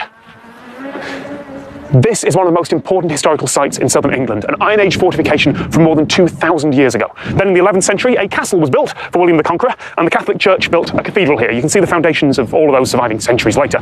This was a thriving bit of England, but it fell from grace. There's a lot of complicated reasons why, but one of the main ones is a windswept hilltop is a terrible place for a cathedral. Much as that looks impressive and you can dominate a landscape, that brings a number of problems with it. Supplies of water, from wells were just not adequate to support a large population, even to the extent that they actually needed to buy the water that they needed to drink. When the weather isn't good, the wind is blowing over, the rain is coming at you, when thunderstorms are going, it's a very, very bad place. As well as that, the local bishop, Roger, fell out with the new King Stephen, and that's in a period of history when falling out with the king was very serious indeed. Bishop Roger falls out with the king. He falls out with pretty much everyone. That is the price you pay for being active within politics and within religion. And he plays the game at very high levels, and he does come crashing down. There's also an institutional problem. The king's men in the castle and the bishop's men around the cathedral. You get a few references to conflict there, where, for example, a procession of clergy was stopped by some of the king's soldiers behaving churlishly. They would easily go, look, we don't want any more of this, begging the Pope to release them from all of this, and the Pope saying, absolutely, you can have somewhere that will be all your own, down at the bottom, and giving them license for it. So the clergy moved a couple of miles away to a new cathedral in a place that would eventually become known as Salisbury. The buildings here started to fall into disrepair, and the once busy town declined and declined and declined. But despite that, for some reason, the landowners of Old Sarum were invited to send 2 representatives to Parliament. This was the 14th century now, when the rules of Parliament were still being written, and the reason why they were invited is a bit of a mystery. Historians still aren't sure. And one of the things that modern archaeology is starting to tell us quite a bit about is whether there was stuff going on outside the hill fort, on lower ground, that we don't know about, that's nearer into Old Sarum than the new city of Salisbury.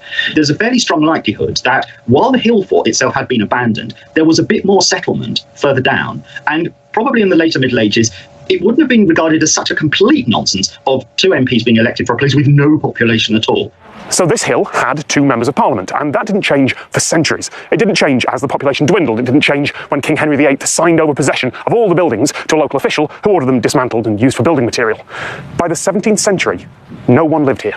But you didn't have to live here to vote.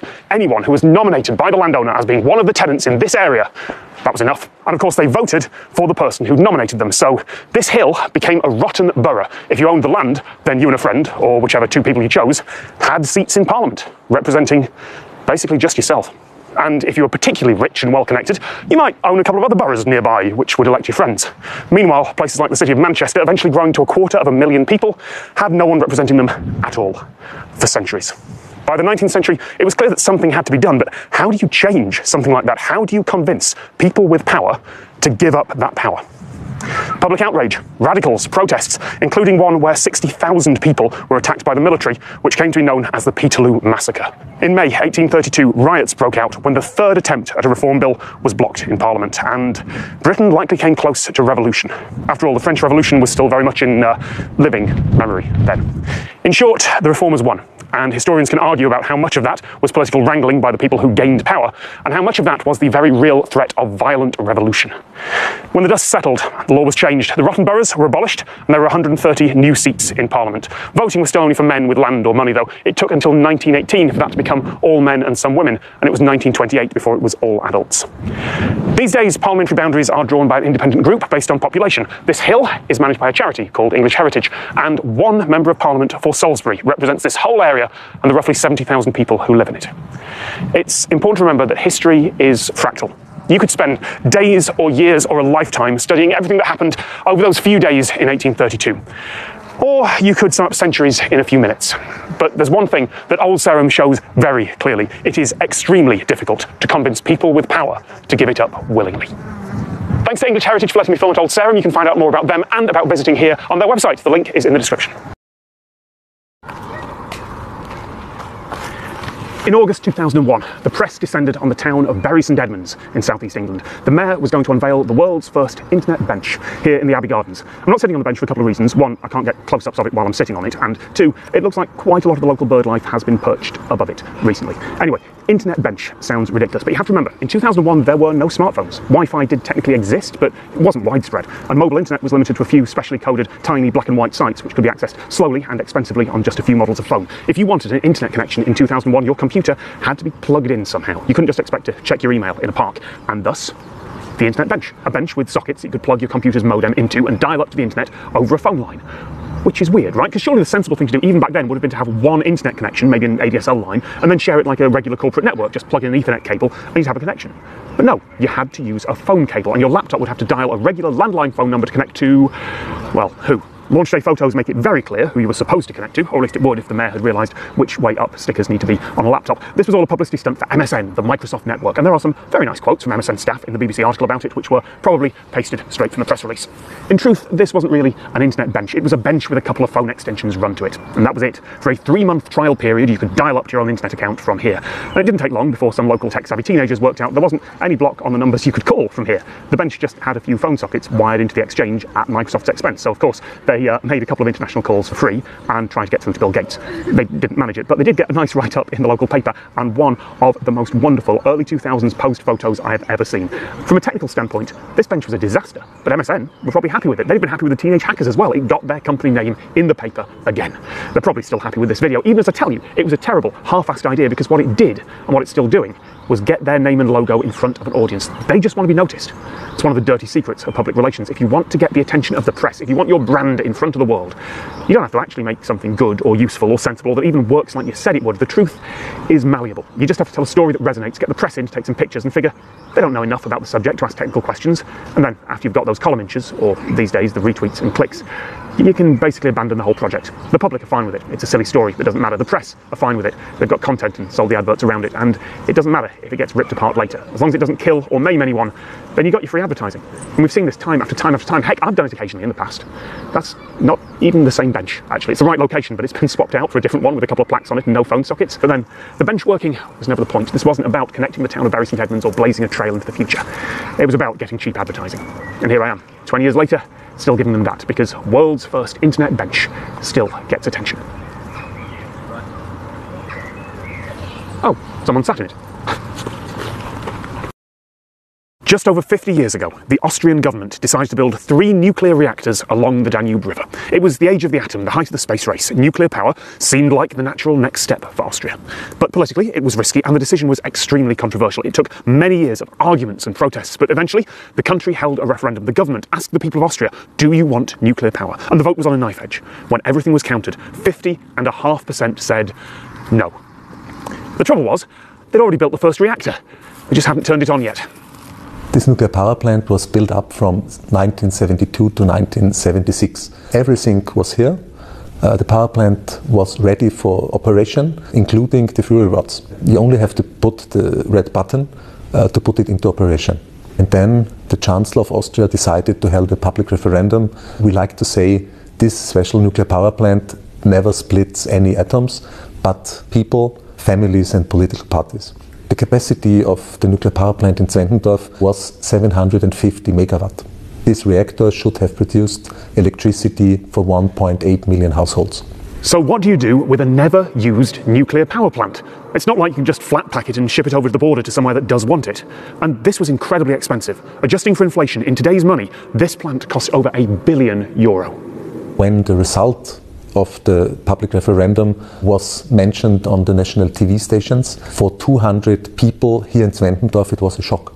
Nobody estimated this result. The owners, they decided to conserve the reactor because they thought that politicians will change their mind and they are able to put the reactor into operation in 1 or 2 or 3 years. But that never happened. So in 1985 they started to sell parts of the equipment, but this selling process was not very successful. And today we have 99% of the equipment still here. EVN bought the nuclear power plant in 2005. We don't have plans now to use it, but if there's someday the need for gas-fired power plant or alternative-fired power plant, for example with biomass, it's a perfect location. In the meantime, it's a training center for nuclear engineers for training how you can rebuild a reactor. We offer it as filming location. We use it for music festivals, 15,000 people outside and inside. We installed in 2009 a solar power plant, and since 2010 we offer guided tours. It's open to the public. You can book your reservation, but normally we are full for 6 months within some minutes. EVN bought not only a technical building, we bought also a very specific piece of Austrian's contemporary history. Here everything is like it was more than 40 years ago. I love the special atmosphere you have here, and I'm really glad to present it to other people. After the referendum, Austria went on to entirely ban nuclear power within its borders. Maybe because residents had concerns about accidents, or maybe because they didn't want to deal with the waste and long-term planning, or maybe, if you believe conspiracy theories, because some of the people who ran energy companies back then were worried about prices dropping and threw a load of money at a scare campaign. The story changes a lot depending on who's telling it. And it is the politically easy option to phase out nuclear power, particularly now as wind and solar continue to become more and more viable. A lot of countries are phasing out nuclear. I shouldn't be able to stand here. This reactor should have run for about 35 years, and now it'd be almost finished being decommissioned. There'd be hardly anything left. Instead, we got a training centre, a filming location, and yeah, a very expensive occasional tourist attraction. But perhaps most importantly, we got a museum. Because this reactor doesn't have to be decommissioned. It's the only one on the planet where this 1970s dream of the atomic age can be preserved, if only by accident. Luxembourg is a small country. It's about 50 miles by 35 miles with just over 600,000 people living in it. And here in the capital Luxembourg City, around 200,000 people commute into work every day, half from outside the country. But less than 20% of them travel by public transit. But from Sunday, March 1st, all public transit in the entire country will be free. Pretty soon there'll be no ticket machines unless you want an international ticket. There'll be no fare dodgers unless you count people who are sneaking into the first-class train cabins that you will still have to pay for. And on the face of it, free public transit seems like an easy decision. Get people out of cars and into buses and trains. But it's a little more complicated than that. We are the country beside Qatar with the highest degree of cars per household in Luxembourg, and we have definitely a big problem, especially in peak hours, with enormous congestion problems. We have a problem also that quality of life in our cities, in our villages, it's really worsened. That comes because Luxembourg is a country where you had not only the highest average of economic growth in the last 25 years, but also our population growth is the highest in the European Union. Having a mobility behavior that is mainly based on individual cars cannot really function anymore, and at the end it's also a problem then for our economy itself. Making public transit free is not a new idea. There are quite a few cities around the world who've already done it, and a lot of Estonia now has free public transit for residents. Luxembourg, though, is the first country to abolish fares entirely. And partly that's because it can afford to do it. The country's a small, rich tax haven. The thing is, public transit here is almost free already. A ticket valid for a full day on every bus, tram and train in the country is €4. The whole transit network costs the government €700 million a year to operate, but all the tickets sold add up to just 10% of that. By comparison, London's transit network is about half funded by fares. So from the Luxembourg government's perspective, there's not actually that much difference between a €4 day ticket and free transit. But free transit is a sort of headline that gets you a lot of good publicity. But hey, if the transit is free, why do you want to get around by car? Well, it's because the transit here isn't great. It's okay by European standards. The buses and trains will get you there. I've had no problems as a tourist, but the commuter lines are already overcrowded in rush hour. A lot of the rolling stock is dated, and there is a litany of complaints about the paths they take and how they deal with breakdowns. Driving here, even with the congestion, is usually quicker and more convenient, sometimes even for journeys directly between city centres. So every year there's more and more people moving here, and the infrastructure system is under a lot of strain. So the needs are to make it work, not to make it free. There's lots of research on this, and what comes out over and over again is that fare is not the main motivating factor. The motivating factor is comfort, reliability, and safety. No one never knows if the trains are actually going to be on time. It has happened that people are standing for an hour and a half on the platform waiting for the train with no substitute buses or anything. So that's an extreme case, obviously, but if one wants to be somewhere on time, one has to take this into account that these things do happen. The cities who are doing this, investing in the public transport, the free public transport, that will be the cities that, from a competitive point of view, will be worldwide the winning cities. Even if I say it's free to use, somebody pays it. So at the end, the 700 million euros will be paid by the taxpayers in general. Someone, for example, with a minimum income pays no taxes. So he has the public transport really for free. But somebody who pays high taxes, he pays much more. That's an important point. For someone like me, who's a tourist with a travel budget, €4 for a day pass isn't a big issue. But for someone on minimum wage who has to commute an hour or 2 hours from wherever housing's affordable, that makes a big difference. I don't think the key social issue in Luxembourg is the price of the transit. One needs to look at the housing costs. The increasing prices of housing are pushing people to the border regions. So it might be financially more sound to live in Belgium or France and Germany, buy a house or rent a house and buy a couple of cars than it would be to live here in Luxembourg and use the transit. It needs investment, and it needs investment now. It's behind. And so Luxembourg needs to catch up and plan for the future. You must see the free public transport additionally to the investments that we are doing in the improvement of the network and the quality of the public transport. If you only introduce free public transport, that will change not very much in the behavior. It can only function if you do it combined with a complete strategy that will switch from individual mobility to multimodality, so even including pedestrians, cyclists, and if you invest at the same time a lot of money in the infrastructure of public transport, so that at the end you can combine everything. We say, if we build an infrastructure, we will build it to move people and not to move cars. I'm not saying free transit is a bad thing. I think it's a great idea personally. But having good, frequent, well-connected transit that isn't too crowded to board is also important. The question isn't as binary as should public transit be free, because in a utopia, of course it would be. It would also be autonomous, zero emission, and it would run from anywhere to everywhere all the time. But until we're in a post-scarcity society, the public are paying, one way or another, either through taxes or fares. The more important question is about planning and long-term investment, because if your bus is always late and your train's always cancelled, it really doesn't matter if they're free. I'm standing on the Oosterscheldekering, the largest part of the Dutch Delta Works. It is a mega structure, an enormous dam 9 kilometres long, with 4 kilometres of sluice gates that can be closed to hold back extreme high tides and stop the Netherlands flooding. It took a decade to build, and it is a rallying cry of human planning, survival and achievement, and it is not what I'm here to talk about. 3 days ago, a forecast came in. A storm is going to hit. Winds will gust up to 120 kilometres an hour on this barrier. And so a different rallying cry went up. 3 words: Vi krijgen storm. A storm is coming. Because today is NKTK Windfietsen, the Dutch Headwind Cycling Championships. Several hundred Dutch people looked at this weather and said, we're going to have a bike race in that. The course is 8.5 brutal kilometers. It's a serious event with permissions and everything. We have a limit of 300 participants. All the bikes are the same. No gears and just an ordinary brake, and it's a typical Dutch bike. Have you done it? Yes, 2 times. How difficult is it? Very. I do triathlon in my spare time, and it's just as hard. At high speed, up to 90% of the drag on a cyclist is from air resistance. And I naively assumed, because it's been 15 years since I studied high school physics, that it'd be an equal action-reaction thing. Double the wind speed, double the drag. But that's only true when there's no turbulence. In a situation like this, the drag increases with the square of wind speed. Double the wind speed, quadruple the drag force. The difference between cycling in a 15 km/h headwind and 120 km/h gust is 64 times the added drag. Why are you doing this? I don't know. I really don't know. Do you regularly do bike races and things like this? No, just bike for fun. How do you think it's going to be? Hard, very hard. Success. And sure, it's a good, weird human interest story, right? People are doing a deliberately difficult thing and hurting themselves just enough that it's interesting. But this is a good place for it, because not only are humans literally pushing against the storm and saying, we can beat you, they're on a physical monument to doing just that. There's a big rock in the middle of the barrier with an inscription that translates as, here, the tide is ruled by the wind, the moon, and us. Right, this is going to be a slightly more improvised video than normal for 2 reasons. One, it is really cold here, I don't want to move on, but also because I didn't know that I was going to be passing through Schengen, a little town in Luxembourg on the borders with France and Germany until today. But here I am, standing next to the international border, the Moselle River, and that border is a little bit weird. And I wasn't going to do another video about a weird border, because I've done that. Years ago I went to the towns of Balen-Nassau and Bala-Hertog in Belgium and the Netherlands, where the borders are incredibly complicated and twisted thanks to history. But that's an old video that I'm not really proud of, and frankly it's not that interesting. I only managed about a minute of script before I had to go into a diversion on sovereignty and why we even have borders in the first place. Strange borders often make for great video titles, but there's not really much to talk about other than, that's weird. Which is also why I've never been to the island that changes country every 6 months between France and Spain, because once you're there, what is there to say but, that's weird.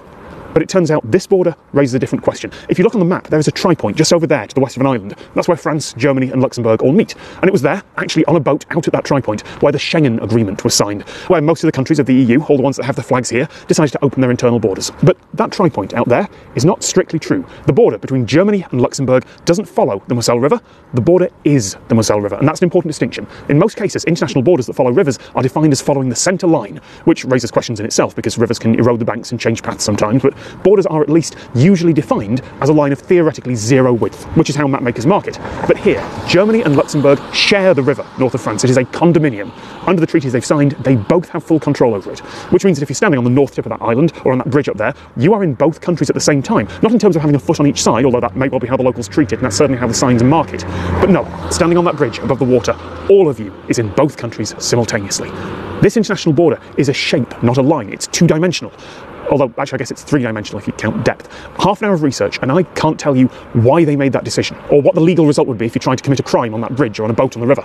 I even asked the folks at the little European Museum just over there, and they didn't know the answer, although they do have a lovely little display of all the border guard hats that the Schengen Agreement made obsolete. I suspect that the answer would be treat it as if it's a line, it's easier. And that's what I mean when I say there's not much to talk about here, because that's one of the wonderful things about borders like this. When you can walk between three countries as easily as you can walk between counties or towns or neighbourhoods, it's a lot easier to say, huh, that's weird, and just get on with your life. I haven't got long. It is the end of the day. I'm losing the light. I've got to drive on and then catch a flight soon. So I'm going to tell you a story, but I have not been able to work out how much of it is true. And that's okay, and I'll tell you why that's okay, but it does put me in a bit of a difficult position because everyone that I've met here in Wichita Falls, Texas has been lovely. And this is a great story that sends tourists to their town. So with that said, this is the New B. McMahon building, the world's littlest skyscraper. It's not much of a skyscraper. It's only 4 stories tall, and its footprint is so small that it is barely usable as a building. Now, the legend goes that back when Wichita Falls was an oil boom town, 1918, there was a massive construction rush. Investors were pouring money into new downtown buildings, confident that the town would be prime real estate for decades to come. Unfortunately, it wasn't. The boom was followed by a bust and by the Great Depression. But this building caused its investors more trouble than most. It cost $200,000, which is about $3 million in today's money. And the investors thought that it was going to be 12 times as tall because the blueprints they thought were marked in feet were actually in inches. No one noticed the little extra mark next to the numbers on the plans. So the new downtown skyscraper turned out to be only 4 stories tall, not 48, and so narrow it was almost unusable. The developer, J.D. McMahon, ran off with most of the money, all that was left over from only having to construct a tiny building, and a local judge ruled that the blueprints were accurate. The investors had got exactly what they'd signed off on, exactly what they paid for. The building sat abandoned for a long time. It was renovated in the early 21st century, and these days it's a furniture boutique, and I talked to the owner. When we first took over this building with our shop, this skyscraper was never allowed to be entered by the public, and we wanted to open it up. The engineers had to come to make sure that the floors could sustain constant occupancy, and in fact they did have to give us some weight and load limits, and they did have to put in an additional structural beam. Whenever you have a multi-story building, by city code there must be an egress and entrance. So they had said, well, we must have at least 2 staircases to allow for that. Well, if this building had 2 sets of stairs, it would literally be a building full of 2 sets of stairs, and there would be no defined space whatsoever. So I think as the compromise from our city, we do have state-of-the-art fire suppression system. The fire marshal that comes to inspect it periodically, he tells me that if we do ever catch on fire, we will not have to worry about burning, but we might have to worry about drowning. So in the early 30s, this was engulfed in flames, and so the floors were gone, the roof was gone, and it got boarded up, and it stood that way for decades. We do have some old newspaper accounts and some old documentation of people that were interviewed back then, how they wanted the building to be demolished immediately because it was a scandal. You know, these people had been ripped off and they were embarrassed about being duped like this. However, it wasn't demolished because they really needed it for office space, so it was used. So we do have some documentation like that, but the original plans that allegedly he had given to his investors, they don't exist as far as I know. It's a great story. So I started to fact check it and I came up blank. Here's what I did before getting here. I tracked down every article I could on every database I could access, but they were all too modern and the chain of references ran out usually somewhere in the 80s. There are references to a Ripley's Believe It or Not panel from the 1920s, but I emailed the archivists at Ripley's and they said their archives are incomplete. They don't have a copy of it. No one has a copy of it. And look, if we're honest, Ripley's Believe It or Not is not a reliable primary source. So when I got here, I went to the Wichita Falls Library over there. Thank you so much to all the librarians who helped. And I looked through the local newspaper from 1919. It's not been digitized, so I had to hunt through microfilm and scan headlines. And in the time I had here, I couldn't find a mention of the building or of the lawsuit at all. I did find an article about the changing Skyline. It has no mention of a planned 48-story building. So it feels like the real estate scam lawsuit after should have been all over the news when it came out, surely, but maybe I missed it. Maybe it was too small an article. In boom times it might have been, or maybe I wasn't looking at the right dates. And look, this is a ridiculous building. On camera it almost looks sensible, but standing here, it is very easy to agree that this building must have been a scam of some sort. So, If I was to place a bet, I would say the scam part is likely. The fact that someone came along in the middle of boom times, sold a dodgy building to gullible investors and ran off with the proceeds is very, very plausible. The inches instead of feet detail of the story, though, I just don't know. Surely the investors would have noticed that the giant skyscraper only had 4 floors and a couple of windows. Surely they'd have questioned the plans. So maybe that was a joke from the townsfolk a century ago that got reported as fact. Or maybe the investors were off in another state and never got a closer look at the blueprints. Or maybe it's true and they were taken in by a smooth-talking scammer. There is a plausible answer for every skeptic's question about this, and I am not saying that the story is false, just that I can't find primary sources. I can't find anything from the time that is evidence for it or against it. And if you can, don't tell me. Write an article, post somewhere authoritative, take a picture of the old newspaper and tweet it out, update Wikipedia. I've reached the end of what I can do, but that's fine. And here's why it's fine, because this is folklore. This is a trickster story. This is the same thing that appears in mythology from around the world and across time. If you think you've heard something like this before, you have. There are a lot of stories like it. It's the monorail episode of The Simpsons. All those news outlets and blogs repeating and emphasising the tale. That's our modern oral tradition. That's passing on stories person to person to person. In a world where making up complete lies to get ad revenue is a viable business model, this is kind of charming. It's a story. And as long as those articles say, according to legend, or the tale goes that, then I think that's fine. We're human. We see things as part of a narrative. Margaret Atwood wrote, in the end, we'll all become stories. And yeah, this is a really good story. I got an email from the world champion wingsuit team that said, would you like to learn to fly in the world's only diagonal wind tunnel? I gotta start saying no to these things. My name is Jarno Cordia. As part of the wingsuit tunnel here, I've actually been setting up the coaching here the last 2 years.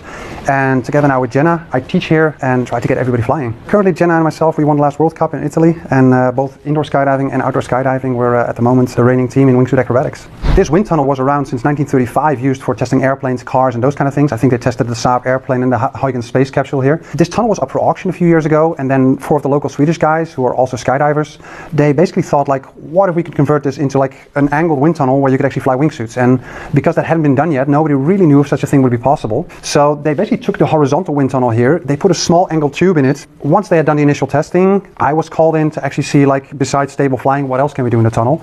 And when that was all like a big success, they raised the money and actually built this amazing machine. Now it's essentially an angled tube that is on a pivot point and that can actually rotate the tunnel up and down with a piston. I would say in terms of physical workout for like a beginner, it's insanely heavy, and that is mainly because in the beginning you're not flying super efficient, so you're using a lot of muscle tension, you're tending to bend the arm, which creates a round wing that really creates drag on your body. In the beginning, maybe 40 minutes a day is the max, and then people really feel like they ran 3 marathons. I currently have the world record, which is definitely the most boring thing I ever did, but somehow the most watched thing, and it's flying 6.5 hours non-stop in the tunnel without touching the floor, walls, or anything. I can't think right now. Oh, the last 10 seconds that you were giving me instructions, but my brain just wasn't parsing anything. What we start with is this cable system, where essentially you're on 2 pulleys that are on the ceiling that allow you to move around, but they don't allow you to actually get close to the walls. The cables definitely influence you a little bit as well, with like the bounciness of cables, but it essentially limits the motion to safely learn to just control your body. Kind of like an airplane, like you lean a bit left, the wing goes left, you raise the chin and the chest gets air, that changes your angle, pushes you backward. With those kind of motions, you need to really learn to fly. And even for skydivers that have a lot of wingsuit experience, they tend to fly more by instinct, and even for them, this is a lot more precise than what you normally do outdoors. So am I too far back or am I too far forward? From that point where you can actually control yourself on the cables, there you actually continue to flying without the cables. There's a small intermediate step we do, which is flying with a leash on the belly, which allows us to let people fly free, but in case they do anything less smart, we can still put them on the floor. The difference between flying in the tunnel and flying in the air is definitely the lack of space. So in the air, if you're learning to fly and you're essentially all over the place, that is not an issue. In the tunnel, if you're all over the place, you can be all over the place for about 2 meters and then the wall stops you. Another thing that is definitely a difference is your reflexes that you have from the ground. Like if you're flying on your back and you're falling backwards, we tend to put our butt down to cushion our fall, which of course in the sky you would never do. And definitely the walls and the floor, they introduce these reflexes that we've trained over the years to put your arms in front of you or to the side, that in flying don't have the best effect. A big thing that the tunnel brings that skydiving doesn't get you is the amount of training you can do and actually the reference you get. Where normally in the sky, if I'm flying with a training partner, when we're having a little bit of movement between each other, we don't see who is making the movements. In the tunnel, because you have a static reference, you see every little move. So you learn so much faster because this gives you so much more feedback in terms of what you're doing. Once they show that they can fly well with the belly leash, that comes off as well, and then you're flying fully free. And then from there, it's quite a rapid progression to learning to fly on your back, and then actually learning to do the transitions, carving around the tunnel. Typically, that whole progression takes around 2 to 3 hours of flying for most people. In general, it's quite cool to see. That's where normally people would have 200-300 skydives before they could even try this. Now we're taking people off the streets and teaching them to fly in 1 or 2 days. I did not get to the point where I could just fly free in the tunnel, but there were 4 or 5 seconds in there where I felt stable, and I don't think you were pulling on me. No. Thank you. You're more than welcome. Super good, man. Thank you very much. I'm done. The amount of flying you did now is what the super trained people usually do after building that stamina. So you flew more than most people do on the first day in a very short time span. So there, all the muscles you're feeling that you've never used before is quite normal. Just over there is Amsterdam Schiphol Airport. In terms of aircraft flying in and out, it's the busiest airport in Europe. 6 runways, 2 control towers, 1 just for the new runway that's over there that opened in 2003. That runway is 5 kilometres away from the terminal. If you look at aerial photos, you can see plane after plane after plane lined up on a 15-minute taxi, including going on a bridge across a road and a canal. It was raining when my plane landed, but I just about got that shot out the window. But there was one residential area just back there where there was nothing but flat ground between those houses and the back end of jet engines. I mean, of course it was flat ground, it was the Netherlands, but there was one spot just back there where it got significantly louder for the people who lived there, and those local residents were not happy. Of course, the one day I'm here, they're actually landing on that runway, not taking off, so the engines are pointed the other way, but the point still stands. The local residents were not happy. This is the solution. Well, not a solution, but at least something to help. This is a park that serves 2 purposes. 1, to be land art, the sort of high concept big sculpture that's created by moving enormous amounts of earth and rock. This was designed by an artist. I mean, I'd send up a drone to show you, but airport. But the second purpose is sound dampening. These ridges are meters apart, roughly, very roughly, around the same wavelength as the low rumble that you get from a jet engine. Not exact, of course, but in the same order of magnitude, close enough to be disruptive. So rather than the sound waves just rolling over the land, instead they're scattered in all directions, up and away. Not onwards, not perfectly, not even close, but enough to bring the noise level at those houses back down within acceptable limits. The architects claim that one of the inspirations for this was people noticing that the engine noise sounded quieter when the fields were ploughed. Because, yes, your brain can filter out constant, steady noise. It can even, over time, get used to filtering out intermittent loud noise, like living next to an airport. But that filtering job is a lot easier if the noise would just be a little less loud. This is Olkiluoto, an island on the far west of Finland, and here they're building a tomb for something that really is dangerous. In a few years, the deep bedrock here will contain the world's first long-term storage site for high-level nuclear waste, right next to some of the reactors that produce it. This isn't a video about whether nuclear power is good or bad. I think it's good, and so it seems does Finland. The 3rd reactor here is being tested now, and it's due to go online next year. But this video is about a different question. We do have nuclear power in the world, so where do we put the waste?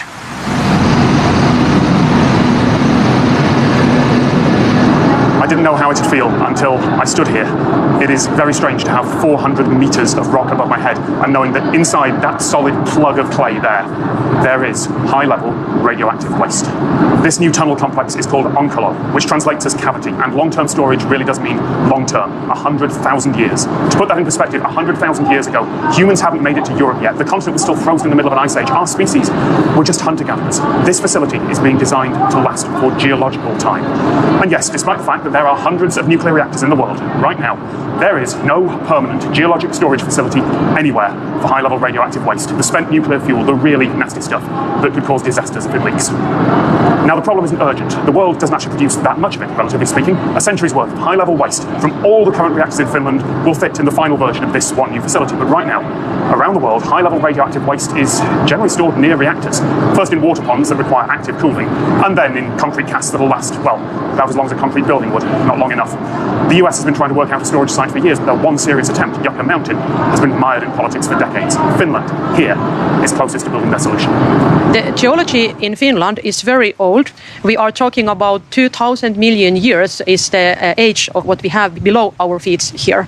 And in that way, it's really stable and it represents the most ancient parts of this earth. High-level waste will be disposed of with cast iron copper canisters, and the canisters are put into the hole in the deposition tunnels, and the canisters are surrounded by bentonite clay. Clay has a low hydraulic conductivity, which means that the water doesn't transport through the clay. The spent fuel, when it's taken from the reactors into the disposal, it's highly radioactive, but with time the radioactivity will decrease. After 500 years, people can stand beside the canister and it's not dangerous. But there are some other long-lived radionuclides, which might be harmful in case they would come up to the surface and into the drinking water, into the wells or biosphere.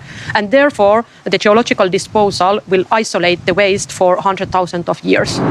This area isn't prone to earthquakes or other natural disasters. Geologically, it's about as peaceful as you can get. So the plan is, dig the tunnels, and then, for 100 years, put the casks of waste in, and then backfill each tunnel with clay so they're encased in solid rock. And once the site is full, fill in every bit of it, every last tunnel, and then leave it forever. There are multiple levels of containment. The idea is that even if one or two of them fail, everything will still be safe for 100,000 years, unless someone digs it up. When the US government was thinking about using Yucca Mountain as a storage site, they commissioned a now famous report on how to mark a site like this. How do you warn people away? Even if our civilization has collapsed, our language has fallen apart, and no one knows what radiation is. There are all sorts of ideas, from a spike field to forbidding blocks, but all of those would ultimately be a big sign saying, hey, there's something interesting under here, dig. The facilities will be closed about 100 years, 6,500 tons of uranium. We have not decided what is the best way to mark that. There was one other idea in that research paper.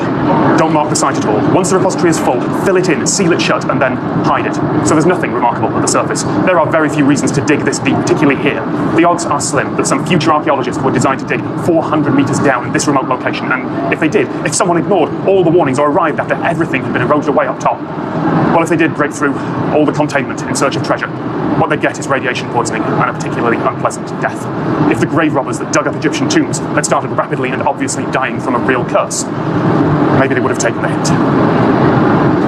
Thank you so much to all the team at El Kilo Auto who showed me and all the camera teams who are down here today around. You can find out more about them in the links in the video description. All right, thank you. Your turn. 35,000 tourists a year visit the Berkeley Pit. A century ago, this was called the richest hill on Earth. It was the Anaconda Copper Mine in Butte, Montana. It's not rich anymore, and it's not much of a hill. In the 1950s, the mine changed from digging underground tunnels that followed particularly rich veins of copper to just excavating everything, turning the hill into an open pit on a scale that is difficult to convey on camera. There were whole neighborhoods destroyed to make way for this. It is a mile wide and so deep that you could fit the new One World Trade Center standing upright in it. Or at least you could if the pit wasn't halfway filled with toxic dilute acid. It kills any birds that land in there for too long. In 2016, thousands of geese died in one night after a snowstorm forced them down there. The team here let me get a little bit closer than the tourists do. Some studies were done to try to figure out how long a bird can withstand sitting on the pit water, and those studies found that it's up to 18 hours. 6,000 to 7,000 birds come through and utilize the Berkeley Pit as a resting stop per year. We're on the overlap of two major flyways, so it's to be expected. Can you tell me what that was? So that's a propane cannon. We have them on timers, and they run 24 hours a day, 7 days a week, hopefully deter the birds from ever considering landing on the water of the Berkeley Pit to begin with. If the birds land, we have a crew of personnel that observes from this shack on the hour.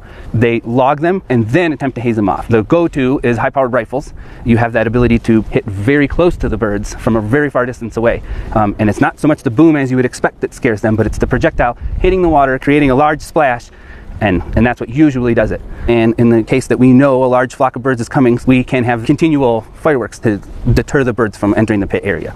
We get almost all of them. Yeah, we are over 99% effective. There's around 10,000 miles of mine shafts and tunnels under the city of Butte. That's not an exaggeration. 10,000 miles. Groundwater and rainwater had to be constantly pumped out. Nearby pumps moved somewhere around 300 litres a second.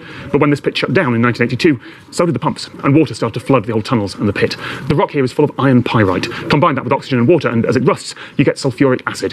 That, in turn, breaks down other metals and minerals in the rock, and the result is that the water down there is so acidic and so contaminated with toxins that nothing except a few hardy bugs can live in it.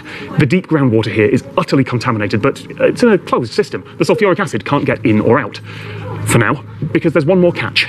Water is still flowing into the pit, and if it gets above a certain level, then the nasty stuff will start to leak out. So down here we're at the Berkeley Pit pump station. Right now the Berkeley Pit is the sink or the sump, like a hydraulic control for the system. So what we're doing here is we're pumping, treating, and discharging water from the system. And this includes bringing Berkeley Pit water online and treating it through an existing water treatment plant. If the Berkeley Pit is not maintained, the protective water level would be reached in July of 2023. pH at one time was as low as about 2.2 or 2.3, currently up to about 4.1. The water that we'll be discharging from the site will be clean water, about 7 million gallons per day, 2,100 gallons per minute. Since 1982, the water level has been increasing in a neighborhood of about 6 to 7 feet per year. Later this year would be the first time since 1982 that the pit water level will be maintained and held steady. Tourists go here because, well, tourists will go anywhere interesting, and this is interesting. In 2007, Dr. Phaedra Pizzulo of the University of Colorado Boulder coined the term toxic tourism. The fact that people will come to gawp or be shocked or just to take a selfie and say that they saw the mile-wide pool of toxic waste. And there are much worse ways to raise awareness and tell the world, hey, this is pretty screwed up and we need to do something about it. A $3 admission fee is, well, it's capitalism. In the United States, a country that codified the idea of the roadside attraction, it almost seems normal to pay for a ticket to see the mile-wide, incredibly toxic pit.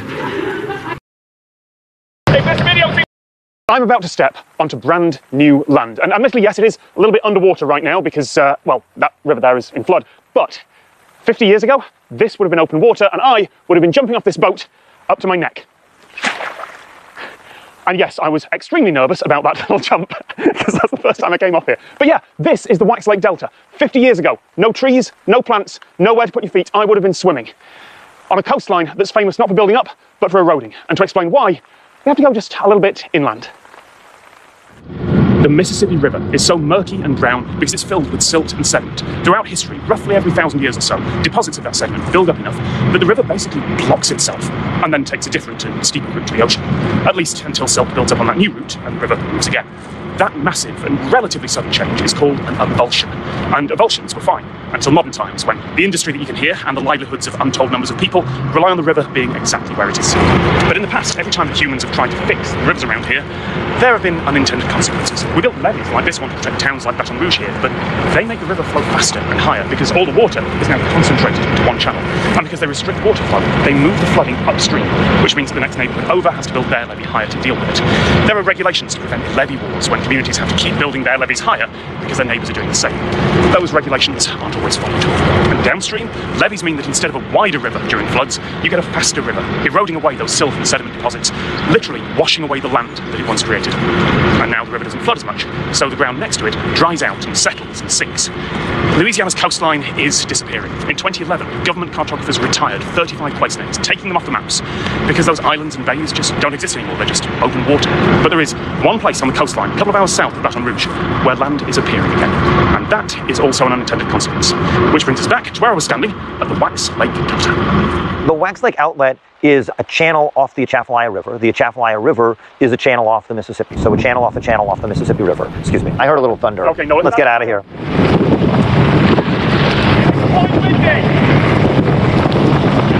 The Wax Lake Outlet was built in the early 1940s, and it was designed to pull water off the Atchafalaya River and reduce flood stress on Morgan City. One of the unintended consequences was the development of a delta at the mouth of the Wax Lake Outlet. And so the Wax Lake Outlet and the Atchafalaya River carries a lot of sediment, and then when it gets to the coast, the river flow slows down and all of the sediment in the river settles out. We're talking tens of millions of metric tons of sediment every year. This is solid enough land that you can walk on it and you can stand on it. Louisiana has lost nearly 2,000 square miles worth of land over the last century, and there's a large effort to rebuild the coast. A big part of that effort is to try to partially divert the flow of the Mississippi River to create new deltas that are like the Wax Lake Delta. And so people like myself want to study the Wax Lake Delta so we understand how deltas build, so we can better design coastal restoration projects. It's important to restore the coast, one, to push back the sea, to enhance flood protection in Louisiana, and it's also a place where you could potentially bury carbon. You know, we have too much CO2 in the atmosphere, and highly productive deltas like the Wax Lake may be one of those places where we can do that. I often feel like the numerical models that we have to understand the coast are pretty darn good. The much more difficult thing to model is to understand people and how people are going to behave with this changing coast. And I feel like that we barely even know the equations. We don't necessarily know even what the rules are to govern how do people deal with a stressful, changing environment. So yes, it's still wet underfoot here right now because this whole area is still in flood. But that just means there's more mud, more sediment being deposited. This land is going to be a couple of centimetres higher, and this coastline is going to be just a little bit safer. I've sunk about an inch into the mud, and it's gone in my shoes. It's in my shoes. Right, I should totally go with the sandals. All right. The city of Tokyo is built around and over rivers. When you travel around here, it is striking just how often you cross water. And from up above, you can see this whole area is flat, low-lying coastal land. Some parts of Tokyo even sit below sea level. They've sunk because of decades of pumping out groundwater. The 2.5 million people in those low-lying areas are protected by a network of floodgates and aging levees, which will be fine, unless sea levels rise. But even inland, a huge part of this megacity is built in river basins and floodplains. And as the climate breaks down, rainstorms here are getting more intense and more frequent. If you want to prevent river flooding or drain neighbourhoods that are starting to flood, where do you put the water? If you pump it out of that neighbourhood, you're likely just moving the flood next door. The best plan would, in theory, be to pump the flood water all the way to the ocean, or at least to a tidal river that can deal with it. But for that, you would need tunnels and buffer tanks on an almost unimaginable scale. Now, despite what some breathless blog posts might claim, the whole metropolis doesn't have that. But there is one place, about an hour north of the centre of Tokyo, that does.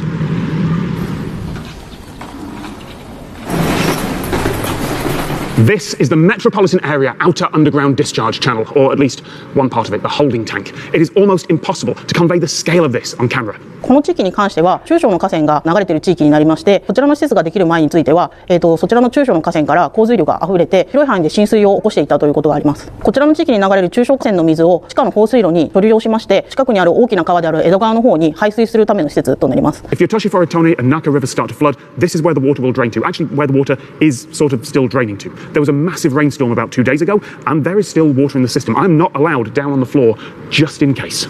こちらの施設ができる前は浸水面積が平成12年に起こりました台風では浸水面積が137ヘクタールの浸水面積があったんですが、こちらの施設ができたことにより浸水面積を72ヘクタールに減らすことが可能となりました。およそ年間7回ほど稼働しています。放水路につきましては一度地下に水を溜め込みましてポンプを運転して江戸川に水を吐き出していますので、いっぱいになるというよりはある程度の水位を持って洪水調節を行う施設となります。基本的に水を溜められる限界を目安として水を吐き出すという作業をしますので。 This tank and the kilometers of tunnels and all the silos that bring water to it cost nearly $250 billion yen. That's almost $2 billion at the end of the 20th century. That was when the Japanese government was spending money to finance enormous infrastructure projects like this to try and stimulate the economy, which for long-term security is great, but it took a national recession to make this happen. A plan like this only works if a government wants to spend a colossal amount of money, and in the 21st century, there aren't many governments willing to do that. Thank you. When I heard that there was a 100% solar-powered train in the world, I thought, that's a ridiculous idea. Of course solar power isn't enough to move a massive heavy train. There isn't even a practical solar-powered car on the market. And yet, here it is. Welcome to Byron Bay, Australia, home of the Byron Bay Railroad Company. This is a 70-year-old vintage train. It was built in 1949 after the Second World War, and we've converted it now to the world's first solar-powered train. Our train would typically have had 2 diesel engines, and we've taken one of those out, kept one as a backup, and that's been replaced essentially with the batteries and a new gearbox and all the control equipment. We have a 70-ton train, but in terms of a full-size train, that's quite light. It's also renowned to be very quiet in the industry. I'm the train driver of the only solar train in the world. I've been driving the train from day one, which has been operating for about 16 months now. I had my own business for 31 years. I sold the business 10 years ago and basically did myself out of a job, and then this job came along, and so I put my hand up for it, and yes, they trained me up, and here I am driving a train. Actually, driving the solar train is easier than driving it when it's in diesel. Our track's 3 kilometres long, and the train goes from Byron Bay back to what we call our North Beach station. It's got a slight grade up, slight grade down in certain sections. So what we do is we throttle up to get us up to the first hump in the road, and then we coast for the next probably half a kilometre. Then we throttle back up again to get us over the next little hump in the road. And that's how we get ourselves into Byron. And doing it that way, we don't use near as much battery power. And that's the name of the game, save the battery power. You've got to remember that the train weighs 70 tonne. So once it gets up its momentum, you've got steel on steel. So it just keeps rolling on. We have regen braking and we use it as much as possible. That throws some charge back into the batteries every time we use it. The battery on this train is roughly the same size as you find in an electric car. It stores 77 kilowatt hours and a run back and forth uses about 5. Now that means this takes more power than an electric car, but not that much more considering it carries 70 people. The solar on the train works in 2 ways. We have 6.5 kilowatts of solar panels on the roof of the train, and then in addition to that we have a 30 kilowatt array on top of the platform here. So the combined there is 36.5 kilowatts, and we can produce on a good day up to 150 kilowatt hours of energy. The solar panels on the roof of the train are constantly doing a trickle charge of the battery on the train, and then a couple of times a day, just to top up the battery, we plug it in here at the platform like an electric car, using electric car equipment. This is a net carbon positive project, and in the first year of service we put 60,000 kilowatt hours back into the grid on top of the power that we used. It's enough to power 17 3-bedroom houses. As an example, in the peak of summer with the low amount of energy used per trip, we can actually run a whole day service without topping up the charge, just from the 6.5 kilowatt array on the roof of the train and the 77 kilowatt battery bank. This isn't something that would work everywhere, or even that should work everywhere. The weather here is perfect for solar power, and this is a small independent railway with one bit of straight flat track and a train that can spend some time plugged in. For most railroad companies it would be a better idea idea to add a third rail or some overhead power lines and run the train off the regular power grid, and then put some solar panels on the station roof as well. But as a demonstration of what's possible with solar power, and as a neat way to bring some tourists to your train line, it's a pretty good idea. We've been running for a little bit over a year. We've carried over 100,000 passengers in that time, and we haven't missed a service. In New Zealand, one-lane bridges are a common enough thing that tourists are warned about them. The rules are simple: approach with care, go slowly, and if there's someone coming the other way, then sometimes there are signs that'll tell you who has priority. There is an exception to that rule in just a couple of places though, which is that regardless of what those signs say, always let the train go first. The Dunedin Railway started operating in the 1990s, and we run a tourist train business. We cart about 80 to 90,000 passengers a year. The route is 154 kilometres return from Dunedin and follows a river gorge up through the Taieri River up onto the Strathtyre Plain. The scenery is spectacular, how they built it. Where they started in 1879, it was completed in 1891, all by hand. It is a challenging route, it's really up and down. Just to be clear, this isn't a tram or a trolleybus or light rail, this is an actual train running on the street here because that was a better option than trying to build a second bridge on a very quiet road. Technically, I guess this is just a very strangely shaped level crossing, and there are a few other bridges like this around the world, but almost all of them have lights and sirens and barriers to keep cars separated when there's a train approaching. Here you just take care and listen out for the train horn. When the road bridge further up the river failed, they made the rail bridge a road bridge. There used to be a lot more in the country. It was a cheap option. Why build two bridges when you can build one? They were mainly built in less populated areas because trains and cars don't usually combine very well, so you wouldn't build them in the cities. But the cars just have to follow the road rules. There's stop signs at either end of the bridge, and you don't do light speed going up onto a road rail bridge. You're doing 10 kilometres an hour, blowing the whistle and all that sort of thing. Hindon Road Rail Bridge is really there only to give access to two sheep stations, so there's not that much traffic on it. Rarely you come across a car anyway. The train is going at a speed that it can stop pretty easily, and usually the cars have to back up. We've never had a problem on a road rail bridge. Level crossings are worse. I don't think there's a better example of how humanity changed the landscape of New Zealand than right here, at this dividing line between wild forest and managed farmland. It's a little bit difficult to see close up though. For the best view, you need to go a few kilometres that way. In the centre of that circle is Mount Taranaki, a stratovolcano on the west coast of New Zealand's North Island. And from 6 kilometres up, the landscape looks bizarre. There are very few large-scale circular features like that in the world. Taranaki is also one of the most symmetrical volcanoes on the planet, which adds to the effect. That mountain is one of the natural features of New Zealand that's been granted the legal rights of a person, in sort of the same way that corporations are considered people in a lot of countries. Although the nuances of that and the history of war and land confiscation that got us to this point is something that this British tourist is entirely unqualified to talk about, so I'll put some links at the end of the video in the description. Before humans arrived in New Zealand about 700 years ago, most of the country looked something like this: dense forest. Not that exact species of tree everywhere, but certainly that sort of haven for wildlife and birds. Maori settlers cleared some of it after they landed here, but the European settlers, a few centuries later, they cleared forest on an industrial scale. Trees that were valuable for construction were cut down, and anything else was burned, making way for this sort of pasture land. About half of New Zealand was eventually converted to grasslands for grazing, for imported species of animals on imported species of grass.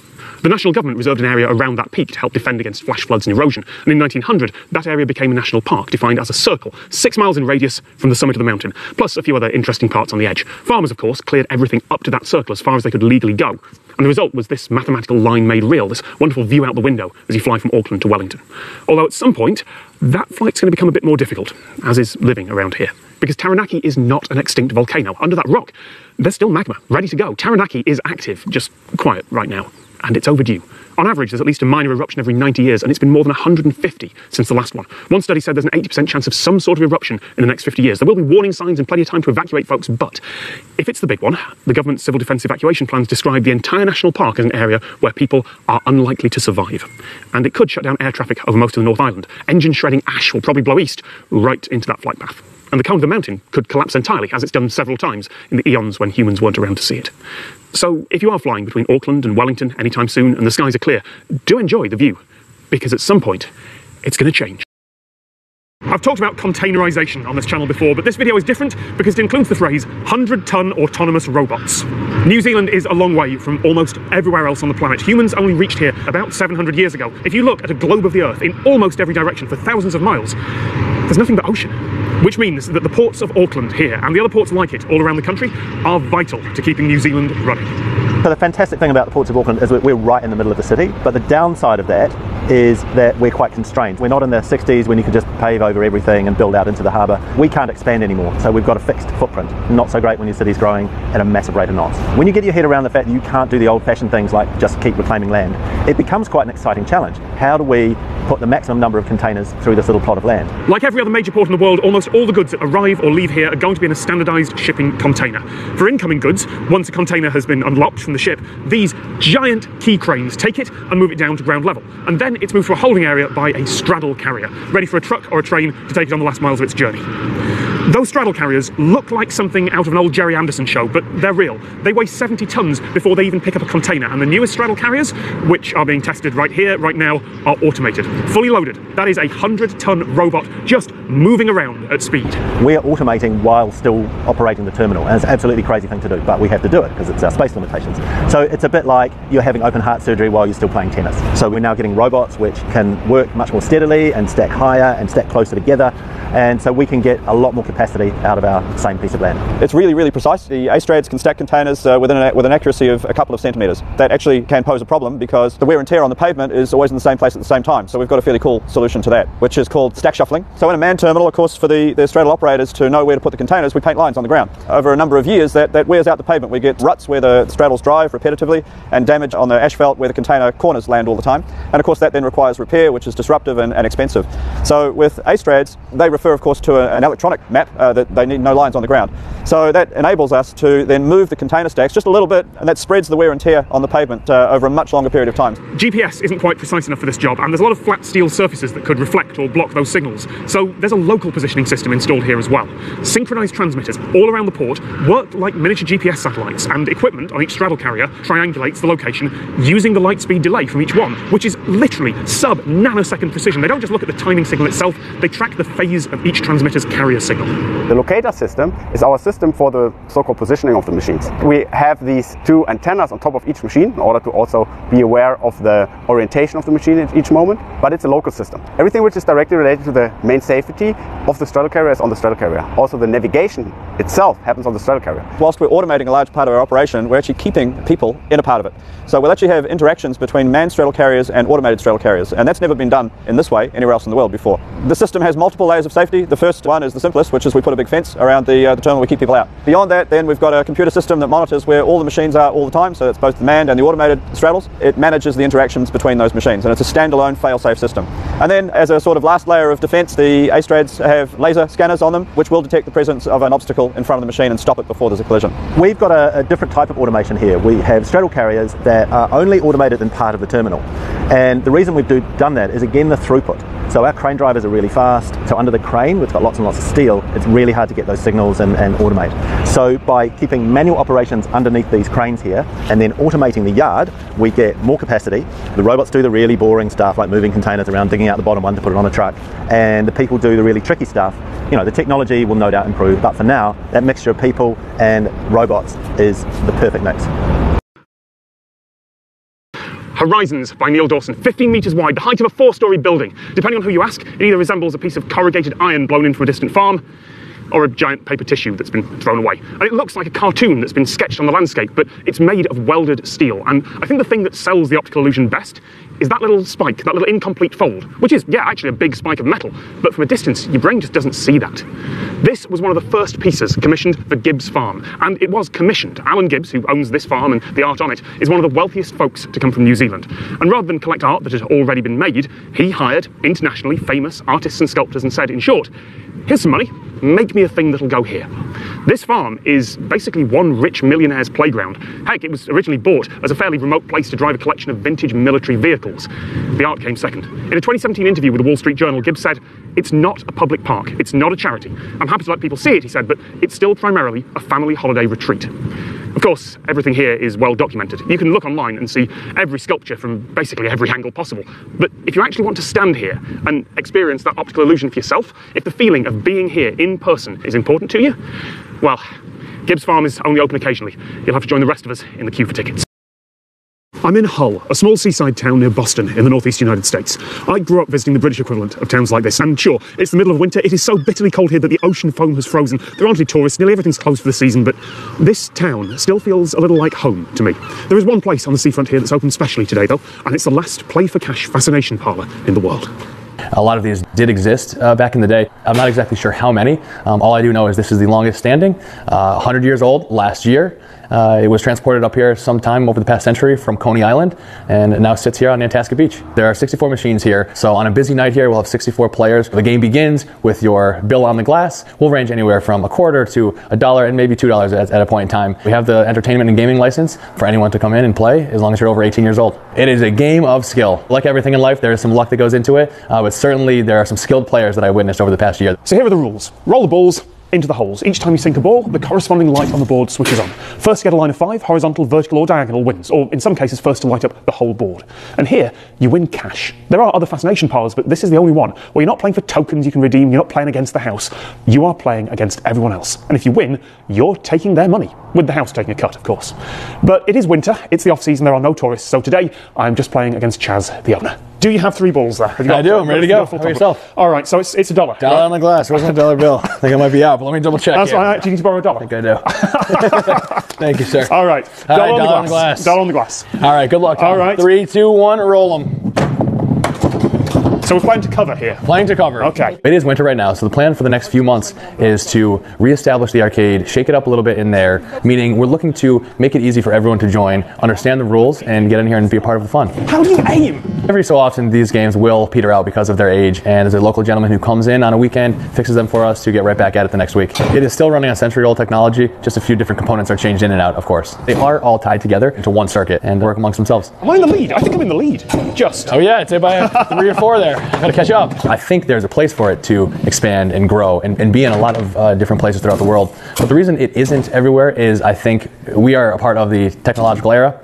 And with different ways that you can stay busy nowadays, cell phones and gaming consoles, televisions, there are other things that pull away from old-fashioned fun, if you will. It's just not. Yes, okay, 3. I've got 3, you've got 4. We're going to continue to build off of the history that Fascination here on Nantasket Beach has had for decades. I've heard numerous stories of the folks that used to run this over the past 5 or 6 decades, even more. And I wish these walls could talk because there would be a lot to talk about.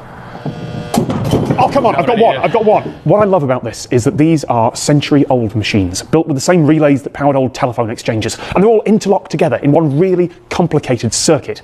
No microelectronics, no Wi-Fi, just a lot of things that go clunk and buzz. So when someone lights up the board, everyone on the sidewalk, everybody in here can hear it and they know about it. They're usually cheering, all the lights on the board go off, and the gentleman calling the game, or the woman calling the game, will make the announcement that the winner is at, for example, table 13. This has got to be it. Come on. I have hit the one next to the one I need. Game over, Tom. Now. Oh! Winner, winner.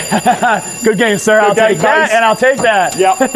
So close. So close. That was genuinely fun. That was. Isn't that? The cool thing is you get these folks who have never played before. Yeah. They sit down, have just as much fun as we just had, and whether they've played it once or twice before, next thing you know, they're here for 3 hours long. And as you can see, it seems easier than it actually is. Yeah, because the first one's like, oh, I'm lighting everything up, and then you cannot handle the one. You cannot. I mean, look, you've tried probably 12 times. Yeah.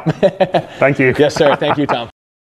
This is St Peter's Seminary, about an hour west of Glasgow in Scotland.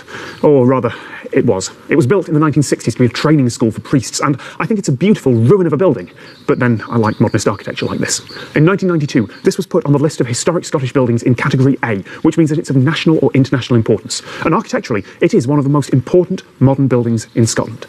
But by the time it was listed, it had already been closed for years. The Catholic Church had decided that priests should train in towns and cities, not in remote places like this. And besides, times were changing. There weren't as many people who wanted to be priests. No one was interested in buying the place, and the church couldn't afford to keep an empty and extremely high-maintenance building running for no purpose. One of the troubles with a unique structure like this is that it's expensive and difficult to keep repaired. So, a quarter of a century later, what's left looks rough. The Archdiocese of Glasgow has been responsible for it since the moment it opened. It was a building which was very difficult to reuse because it had been custom built. No developer wanted a building that had a huge concrete chapel in it. We have a responsibility to try and preserve the ruin as best we can. It is now a ruin. It's covered in graffiti. It's inaccessible. It's dangerous.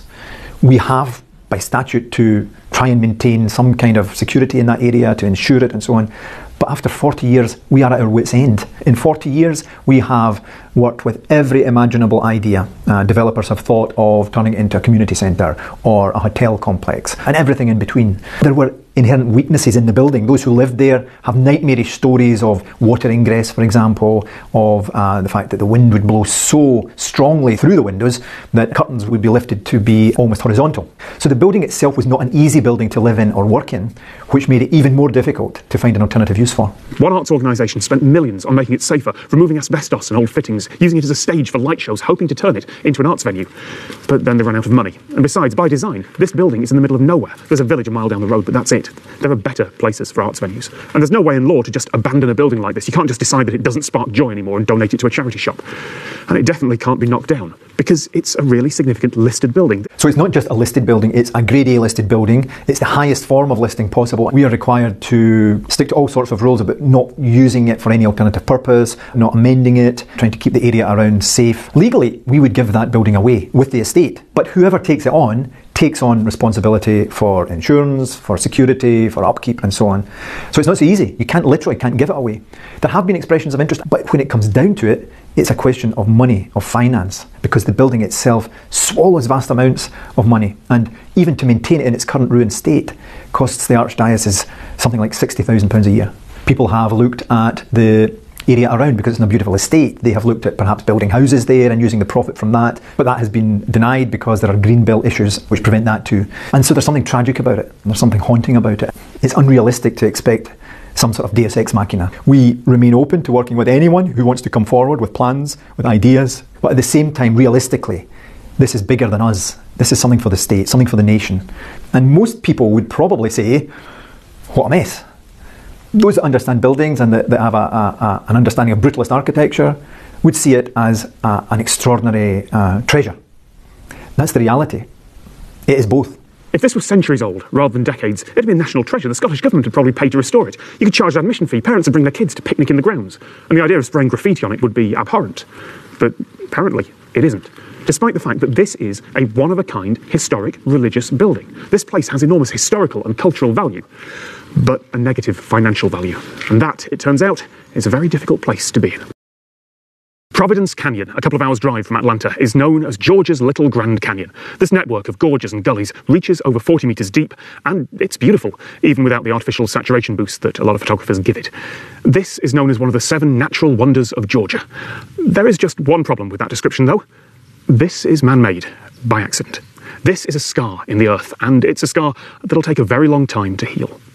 The ground here is made of unconsolidated sediment. That means I'm standing on loose sand and clay that was deposited tens of millions of years ago on what was then the sea floor. It's stable, of course, but it's never been compacted into solid rock or cemented together by geology and time.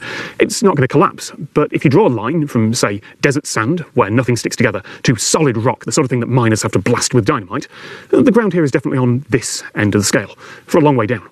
Tree root systems, grass and other plants all help stabilise it. And that was fine for millions of years and through most of human history, until settlers manifested their destiny all over this continent. At the start of the 19th century, this whole area was flat forest. None of these canyons were here. Settlers cleared the area of all its trees and ploughed the soil for agriculture. Either they didn't know about crop rotation and soil management, or perhaps they didn't care, seeing a whole continent laid out before them. Soon the little drainage paths that rainwater took after storms started to erode and become bigger and bigger and bigger. With soil like this, it only took a few decades before this landscape formed. A century and a half later, new trees are starting to stabilise some of it, but it's still changing and eroding. The park management has to move these fences occasionally. Sometimes they'll find that one of the spires out there has just fallen after heavy rain. There are strict no climbing warnings here because, well, the rock you're holding onto could just fall away and dissolve in your hand. So my question is, should this count as a natural wonder? It is part of nature. People do come to wonder at it. All those colours are from the different minerals that are in the soil. So this is a look back through those millions of years of geological history. And those millions of years are unquestionably natural. But exposing them, that was very much human. Some American cities have buses. Some use trams and trains. And there's one that uses golf carts. My name is Vanessa Fleisch, and I am the mayor of Peachtree City, Georgia. It's a small city of about 35,000 people that is about 20 minutes south of Atlanta. It's asphalt paths. We have over 100 miles of them. They range from 8 feet to 10 feet wide in some places. They're used for golf carts mostly. We have over 11,000 registered golf carts in the city, and obviously pedestrians, bicyclists, all kinds of traffic is on these paths. Morning. And you do have to register them? Yes, you do. The people in the city do register them. There's someone else approaching us now. I'm assuming it's like, yes. It's like regular roads. You pass on the right and... Correct. Yeah? Yeah. It's a parallel road network, basically. The majority of the city is accessible by carts, and that's a huge attraction because parents can pick up their kids at school if they want to. And some of the kids can drive themselves? Yes. So the younger kids or the sophomores at the local high schools are allowed with their learner's permit to drive their carts to school. Wow. It's a bit of freedom that they enjoy. And I guess if it's limited to 20 miles an hour, there's less of a chance of a bad bump.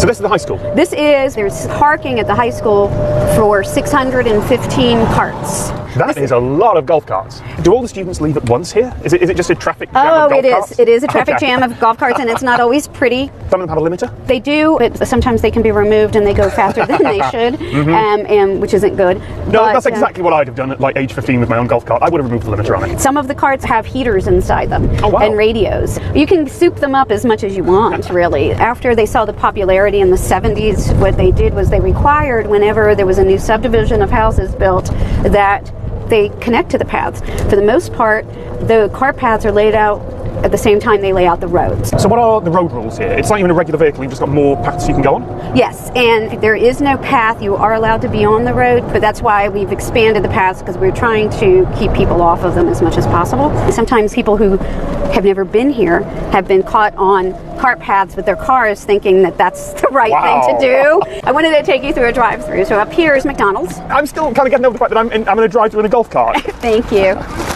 Should point out, not sponsored, this is not product placement. The brakes on this are very good. I'm sorry, it's like very abrupt on them. Better than the alternative. Peachtree City was a planned community, right? Correct. So how did it go from we're going to build some houses here to we're going to have something that I don't think any other city in America has? It got started originally as a lake kind of retreat for Atlanta residents, and the people who were here basically only on the weekends, they started taking their golf carts on the roads, playing golf. This whole separate network came up as a result of that to get them off the roads on their way home. So this was founded in the 1950s? 1959 by Joel Cowan. He was a college student when he designed and founded this city. Wow. It's very quiet. And see what I mean? Death wish, good grief. Along here, this is Lake Peachtree. Sorry, I got distracted by ducks. Ducks, yes. The founder, Mr. Cowan, and his cousin were the ones that put up the dam and spillway originally that made this lake. 100,000 gallons a second goes over this. People do pay taxes to pay towards these roads. It costs us $1.8 million a year to maintain what we have, as well as the 29 bridges and 29 tunnels. This is a pretty affluent city, which I guess is one of the reasons that the golf cart paths work, but there are a lot of cities like that in America, and I'm trying to work out why it's worked here and it hasn't elsewhere. Most mayors, when they see or hear about us and they think, oh, we can do that, well, you know, they've got older cities, right? So they really can't. I guess part of it is cost. Part of it is that you need a huge amount of upkeep and tax and everything to make this work. Right. But it's also because you need to set the whole thing up or it doesn't work. You can't have a quarter of a cart network because no one will buy a cart and no one will use it. You need to connect everything or it's not worth it. Right. Lovely. Thank you very much. Thank you. These standing stones are enormous and made of solid granite. When you're near them, they are genuinely impressive and imposing, the sort of thing that makes you wonder how ancient people ever managed to raise them up and to place them so precisely that they act as an astronomical calendar.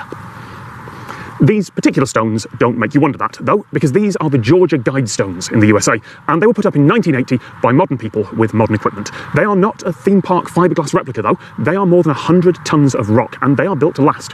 Inscribed on them in 8 languages are what seem to be rules for a future post-apocalyptic civilization, the sort of thing that maybe seemed like a reasonable way to send a message to the far distant future in an era when the Cold War was looking dicey and Ronald Reagan's finger was very close to the nuclear button.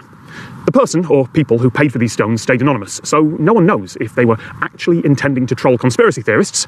Maybe they really were just hoping to create a modern Stonehenge, something that could be taken as a set of principles for the world's population to follow as we recovered after an apocalypse. This might seem like a reasonable purchase, even altruistic from a certain perspective, if you're the sort of person who writes a story in your head that says, well, yes, I'll be dead in a nuclear fireball, but if civilization survives, perhaps someone will come across these, perhaps some language will have survived, perhaps I will have influenced the entire path of a civilization to come. I mean, it'd take a lot of money and a lot of ego, but then it was America in the 1980s, so perhaps we should just be surprised that there aren't more stones like this all over the place. Imagine a dozen different monuments, all with different rules, and all being followed by a different group of survivors. I don't normally speculate like this in videos, but these stones inspire some pretty good stories. And some pretty bad ones, too. Because, like I said, if you wanted to inflame conspiracy theorists, Building a modern Stonehenge that acts as an astronomical calendar with 10 commandments inscribed upon it, one of which says that you should guide reproduction wisely, and another that says it'd be a really good idea to have a world population under 10% of what it currently is, and doing all that while hiding your identity. Yeah, I can see why that might make people with a slightly tenuous grasp on reality a bit angry. All the best secret societies, after all, do put up giant monuments advertising their goals for the world. Maybe someday we will know the real reasons behind these stones, but until then, there is a rule of thumb called Occam's razor. The simplest solution tends to be the correct one, and a rich person who saw Stonehenge and thought, I want one of those, is a pretty simple solution.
This is a 3,000-year-old piece of art, and I am now going to smash part of it with this hammer.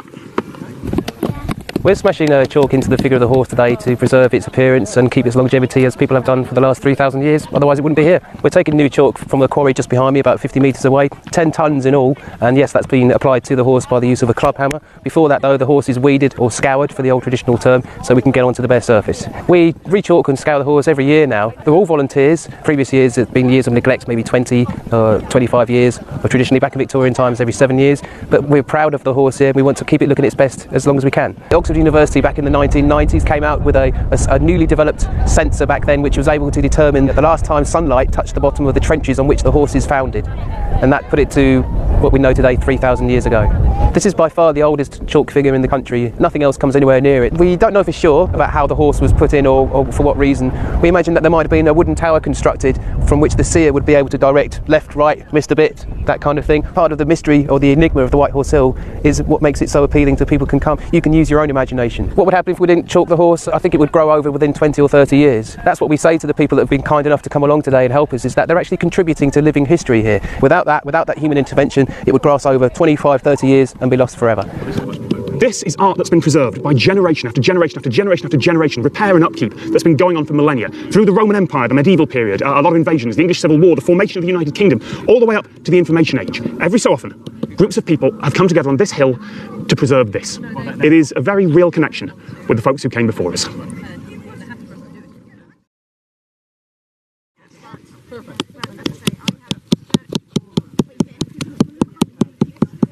Smash it. Smashed it, but nothing. Just nothing. The sound mirrors are on a closed nature reserve next to an airport. We had permission to fly. Do not attempt this. These are the sound mirrors on Romney Marsh on the southeast coast of England. And in the 1930s, these were Britain's experimental early warning system against aerial attack. And with the help of a few folks, today we're going to test them. Now the small dishes over there, they were the first mirrors at this site, but sound waves from the base of a plane engine have a wavelength that is much longer than the whole surface of those dishes. So in 1929, this 200-foot wall of concrete was constructed. And to test it, we've got a drone. Now back in the 30s, there would have been microphones set up all along the edge of this concrete forecourt, and those microphones were specially designed and tuned to only pick up certain frequencies. The project lead, Dr. William Tucker, wrote that they wouldn't react to a loud air horn nearby, but when conditions were right, they would pick up the low hum of an aircraft engine 27 miles out to sea. That signal would become the twitch of a needle on a gauge in a control room behind that wall. That hole just there, that was the operator's window. Now we don't quite have that much bass today, but take her up! Now our engineer Ben has put a microphone here at the mirror's central focus. Thank you, Ben. And also one outside the mirror so you can compare that sound. And sure, 27 miles is asking a bit much. The drone is a lot quieter. Conditions are nowhere near perfect. There's a lot of other noise from birds and from everything that's been built in the last century. And that mirror has 90 years of damage on it. But listen. This does still work. Okay, take it sideways!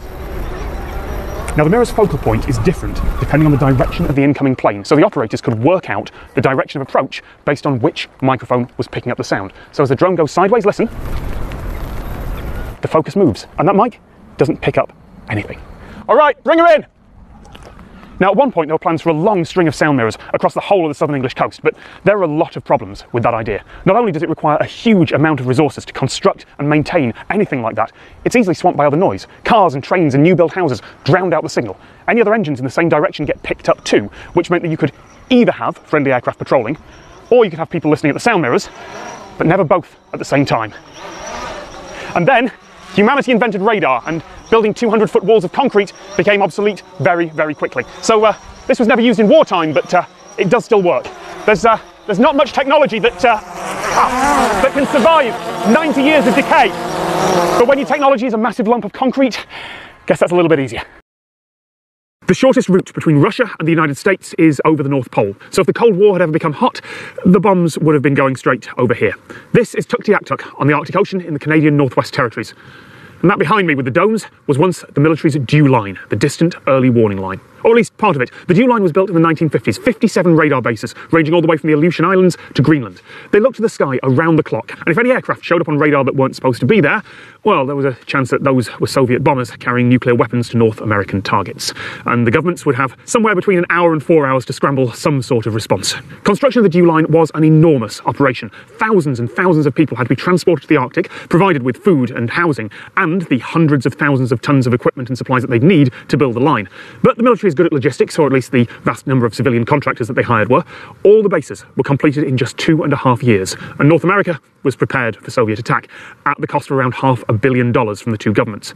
There were other costs too, less financial. For a lot of the folks that lived near the dew line sites, the sudden influx of people and equipment destroyed their way of life, although that is a story that I am not qualified to tell. The construction also contaminated a lot of the local environment. Standards then aren't what they are now, and the cleanup is still going on. And for all that, the dew line lasted about 5 years until it was obsolete. Because shortly after it was completed, both the Soviet Union and the United States started to put their nuclear warheads not on aircraft, but on intercontinental ballistic missiles that didn't need 8 or 9 hours of flight over the pole. Instead, the first wave of attack would come from rockets that would take half an hour and literally go over the top of the dew line. Half of these stations were shut down a few years later. The rest of the line, including this station here, well, they played a role in air defence. After all, if they weren't here, the Soviet Union could have theoretically still sent bombers over the pole, but they weren't the shield that North America hoped that they would be. US President Eisenhower, in his memoirs, said that military technology, well, if it works, it's obsolete. The dew line kept running, though, at least until the 90s when a more modern system was constructed. Now the site is part of the North Warning System, part of a modern radar defence around the whole continent that can detect basically anything inbound at any altitude, which is why I'm not allowed near it. Governments on this side of the pole want to be sure. The Cold War might be over, but just in case, they'd better keep watching. Canada's official motto translates as from sea to sea, but for many years now there's been an unofficial version, from sea to sea to sea, because Canada doesn't just have west and east coasts, it has a north one as well. Just over that hill is Inuvik, a small town of about 3,000 people in the Northwest Territories, about 200 kilometres north of the Arctic Circle. But it's not on the Arctic Ocean. Until recently, this was the end of the Dempster Highway, about as far north as you could get by Canada's road system. There wasn't a continuous link from sea to sea to sea, except in winter when the ice was frozen enough to support vehicles. But in 2017, after years of difficult construction over the permafrost and hundreds of millions of dollars in costs, an all-weather highway finally opened from here to Tuktoyaktuk on the Arctic Ocean. So for the first time, we can drive there. Or we could take a plane. ATC clear. It turns out that building an all-weather highway across permafrost is an incredibly difficult logistical challenge. It's now springtime, the thaw is beginning, and large sections of the highway, particularly in the south, have pretty much turned to mud. There isn't quite enough gravel, it isn't compact enough, it isn't cold enough. If your vehicle gets caught there, you are hours from help and you have no cell phone service. So for safety, the government has closed the road, at least for now. But sooner or later, the road will be fixed and the highway will reopen, and Tuktoyaktuk will be connected again. And that's going to change things here. I was born and raised here. 21 years ago. But anyways, I lived here all my life, never going to move, enjoy my life here. There's just under 1,000 people that live here year-round. We do a lot of fishing, a lot of hunting, berry picking, whatnot, do the seasonal thing. When they got to go ahead to finally start building the road, it took about 5 years, and they would only work in the wintertime because the tundra is frozen. And they don't want to damage the tundra because once the permafrost has surfaced, it's going to start melting. They would make ice bridges, even to where they would haul the gravel source, just so they don't do damage. Tuktoyaktuk is not isolated anymore, supposedly year-round. So if you want to go travel down south, you just hop on your vehicle. If you own a vehicle, just head down. Whereas in summer months, we'd be isolated. We'd wait for the scheduled flights to come in, or you go by boat if you own a boat. Most people were for it. They were hoping the prices would go down for groceries, gas, whatnot. And the gas price did go down a bit because we had a second gas station that opened up. So that is one of the good things. Or it just gives more opportunity for everybody. Now, I want to be clear, this is not some abandoned Arctic outpost. There's cell phone service here, there's a lot of people, there's fast internet. Eileen, who I interviewed, she runs the local taxi service. This is a proper town, it's just very far north. The future of the Canadian Arctic is unknown right now. Climate change means that the permafrost is melting. Sea level rise is already threatening this town. This highway is just going to be one more change in a century of them. We never did feel isolated because we're from here. Yeah, we're just used to the way we were living all the time. This is Giant Mine in the Northwest Territories of Canada. There are kilometres of tunnels under this rock and chambers the size of city blocks that have been hollowed out. In the 20th century, more than 200,000 tonnes of gold were extracted from the rock underneath here. At current prices, that is somewhere north of $8 billion worth of gold. There is a problem though. That mining also created more than 200,000 tonnes of toxic arsenic trioxide dust. That's enough to kill everyone on Earth several times over. Over the decades, the vast majority of it was stored in the empty, abandoned chambers left behind after mining, although some of it did get out into the environment. The mine closed in 2004. When the gold ran out, the mining company went bankrupt and left the mess for the government to clean up. Arsenic trioxide has no scent, no taste, and it dissolves in water. Oh, and we're right next to Yellowknife, the capital of the Northwest Territories, and next to the 10th largest lake in the world. There's 237,000 tons of arsenic trioxide, and they're currently stored in 14 underground chambers. The plan is to freeze the chambers. We're freezing the rock around the arsenic. The arsenic trioxide is a fine powder, so it will form a shell, and eventually it will freeze in and it will become a block over time. And that prevents water from getting in and getting out and keeps the arsenic trioxide contained. So each chamber, of course, is differently shaped. Some are irregular shaped, some are very rectangular shaped. So we want to freeze 10 meters beyond all boundaries of the chambers, both on the horizontal and the vertical. We're going to freeze at least to minus 5 degrees Celsius. The way we're going to freeze it, we're going to use a technology called thermosiphon technology, and it's basically a technology that uses the ambient air temperature, the cold air, using a long tube filled with carbon dioxide. The carbon dioxide, when it's a gas, it rises up to the top of the tube, and then if the air is outside is colder, it will dissipate its heat, turn to a liquid, and the gravity will drop back down to the bottom of the tube. And there it can warm up, take the heat out of the ground, and it just continually cycles extracting heat from the ground. Since we're in Yellowknife, north of 60 degrees latitude, it's colder above ground than it is below ground for the majority of the year. Freezing the arsenic doesn't make it less toxic, but it does make it impossible for any water to seep in and then carry the arsenic out. And that was the mining company's original solution, using the natural permafrost here. And it might have worked if they hadn't mined the rock above it, exposed the permafrost layer to the elements, and started to melt it. Freezing should work, but there are skeptics, and they do have a point. Freezing requires constant upkeep. This dust is arguably worse than radioactive waste. There is no half-life here. It won't decay over time. The dust will be just as deadly in 10,000, 100,000, or a million years. So right now, there's nothing on the horizon. The freezing was deemed the best technology for the arsenic trioxide, so we will be funding research indefinitely until a different solution arises. We have frozen one of the chambers. We did what we called a freeze optimization study. We chose one of the chambers. We installed the thermosiphons, but we also installed some freezing pipes filled with glycol to do what we call an active freeze, which would be very similar to a hockey rink. So based on that study, we determined that we could use the passive technology, which is just the thermosiphons with the carbon dioxide. It just wasn't quite as fast, so it's going to take a little bit longer, but the trade-offs are such that we don't need to use power, and it's a lower maintenance over the longer term. So the remaining chambers will be frozen when we start the remediation project. It could be as early as summer of 2020, but more optimistically 2021. Our last estimate for the cost of the project was $934 million, including the care and maintenance phase that we're in right now, remediation that we'll go into in a few years, and then the long-term care and maintenance. This project has gotten approval for 100 years. These days, countries in the developed world have regulations that mean mining companies shouldn't be able to do this. We have environmental impact studies and long-term plans, and we have public scrutiny of pretty much everything. But we still have to fix the mistakes of the past and make sure that today's mining companies can't just walk away from their legacies. Behind me is the St. Lawrence Seaway, one of the largest public works projects in North America's history. The Seaway was a 1950s expansion of small canals and waterways into a huge navigable path for shipping between the Atlantic and the Great Lakes, along with massive hydroelectric power plants. That expansion came at a cost, though. The water is high today, but when it's low, you can still see the foundations of Altsville, Ontario, one of the lost villages that were flooded to make way for progress. The residents were told that they had to move and see their old town demolished and then drowned beneath new, higher water. They didn't really have any choice in the matter. And then some scientists came along and said, if these homes are going to be demolished and then flooded anyway, can we set them on fire first? The St. Lawrence Burns was a project where they were trying to study how fires develop in buildings, specifically how it affects the survival of the occupants, as well as how fire spreads from one building to another. The researchers were scientists from the Building Research Division of the National Research Council of Canada. They burned a total of 8 buildings, including 6 single-family dwelling homes, 1 2-story school, and 1 community hall. This was a rare opportunity because up until this point, most of the research that was done on fires were either from the aftermaths of real fires, or they did it on small-scale lab tests. The St. Lawrence burns, was really the first time that scientists were able to conduct in-field, full-scale research where they had control over the parameters, as well as being able to observe the fire from beginning to end. There's a fair argument that if the buildings were going to be destroyed anyway, why not take the opportunity to get useful data from them? Whether it's by fire or by water, the result was going to be the same. But it's also tough to ignore the human element. Homes that had been in families for generations, the local school, the community hall, all given a sort of insult to injury by folks coming in from outside for science. Many people weren't even told about the burns, others chose not to watch. The volunteer fire chief said in an interview years later that watching the flames was devastating. But the results were probably worth it. They got a lot of different data, including things like carbon monoxide concentration, smoke density, rise of temperature, oxygen levels. They mounted a microphone in the bedroom. They found out that the noise levels that was produced by a fire was not enough to wake a sleeping occupant when the bedroom door is closed. The assumption prior to the studies was that convection was the biggest cause of fire spread, but then it turns out it was actually radiant heat that was more likely the culprit. A combustible wood frame house could lead to another house 40 feet away to ignite, and even in a non-combustible building, it could cause another house about 32 feet away to ignite. The St. Lawrence burns helped change the National Building Code of Canada, and it saved lives. Altsville has almost passed out of living memory today. On aerial photos, you can still see ghosts of old roads, structures that haven't been worn away by the water yet. But you could say there's a little bit of Altsville in every modern home, in everything that's been built in the developed world from the 1960s onwards, because the results from the St. Lawrence burns here really did change the way that everything was built. I'm not allowed to cross this road because this is the town of Stansted, Canada. On the other side of the street is Derby Line, USA, and the border between the two countries runs right down this, Rue Canusa.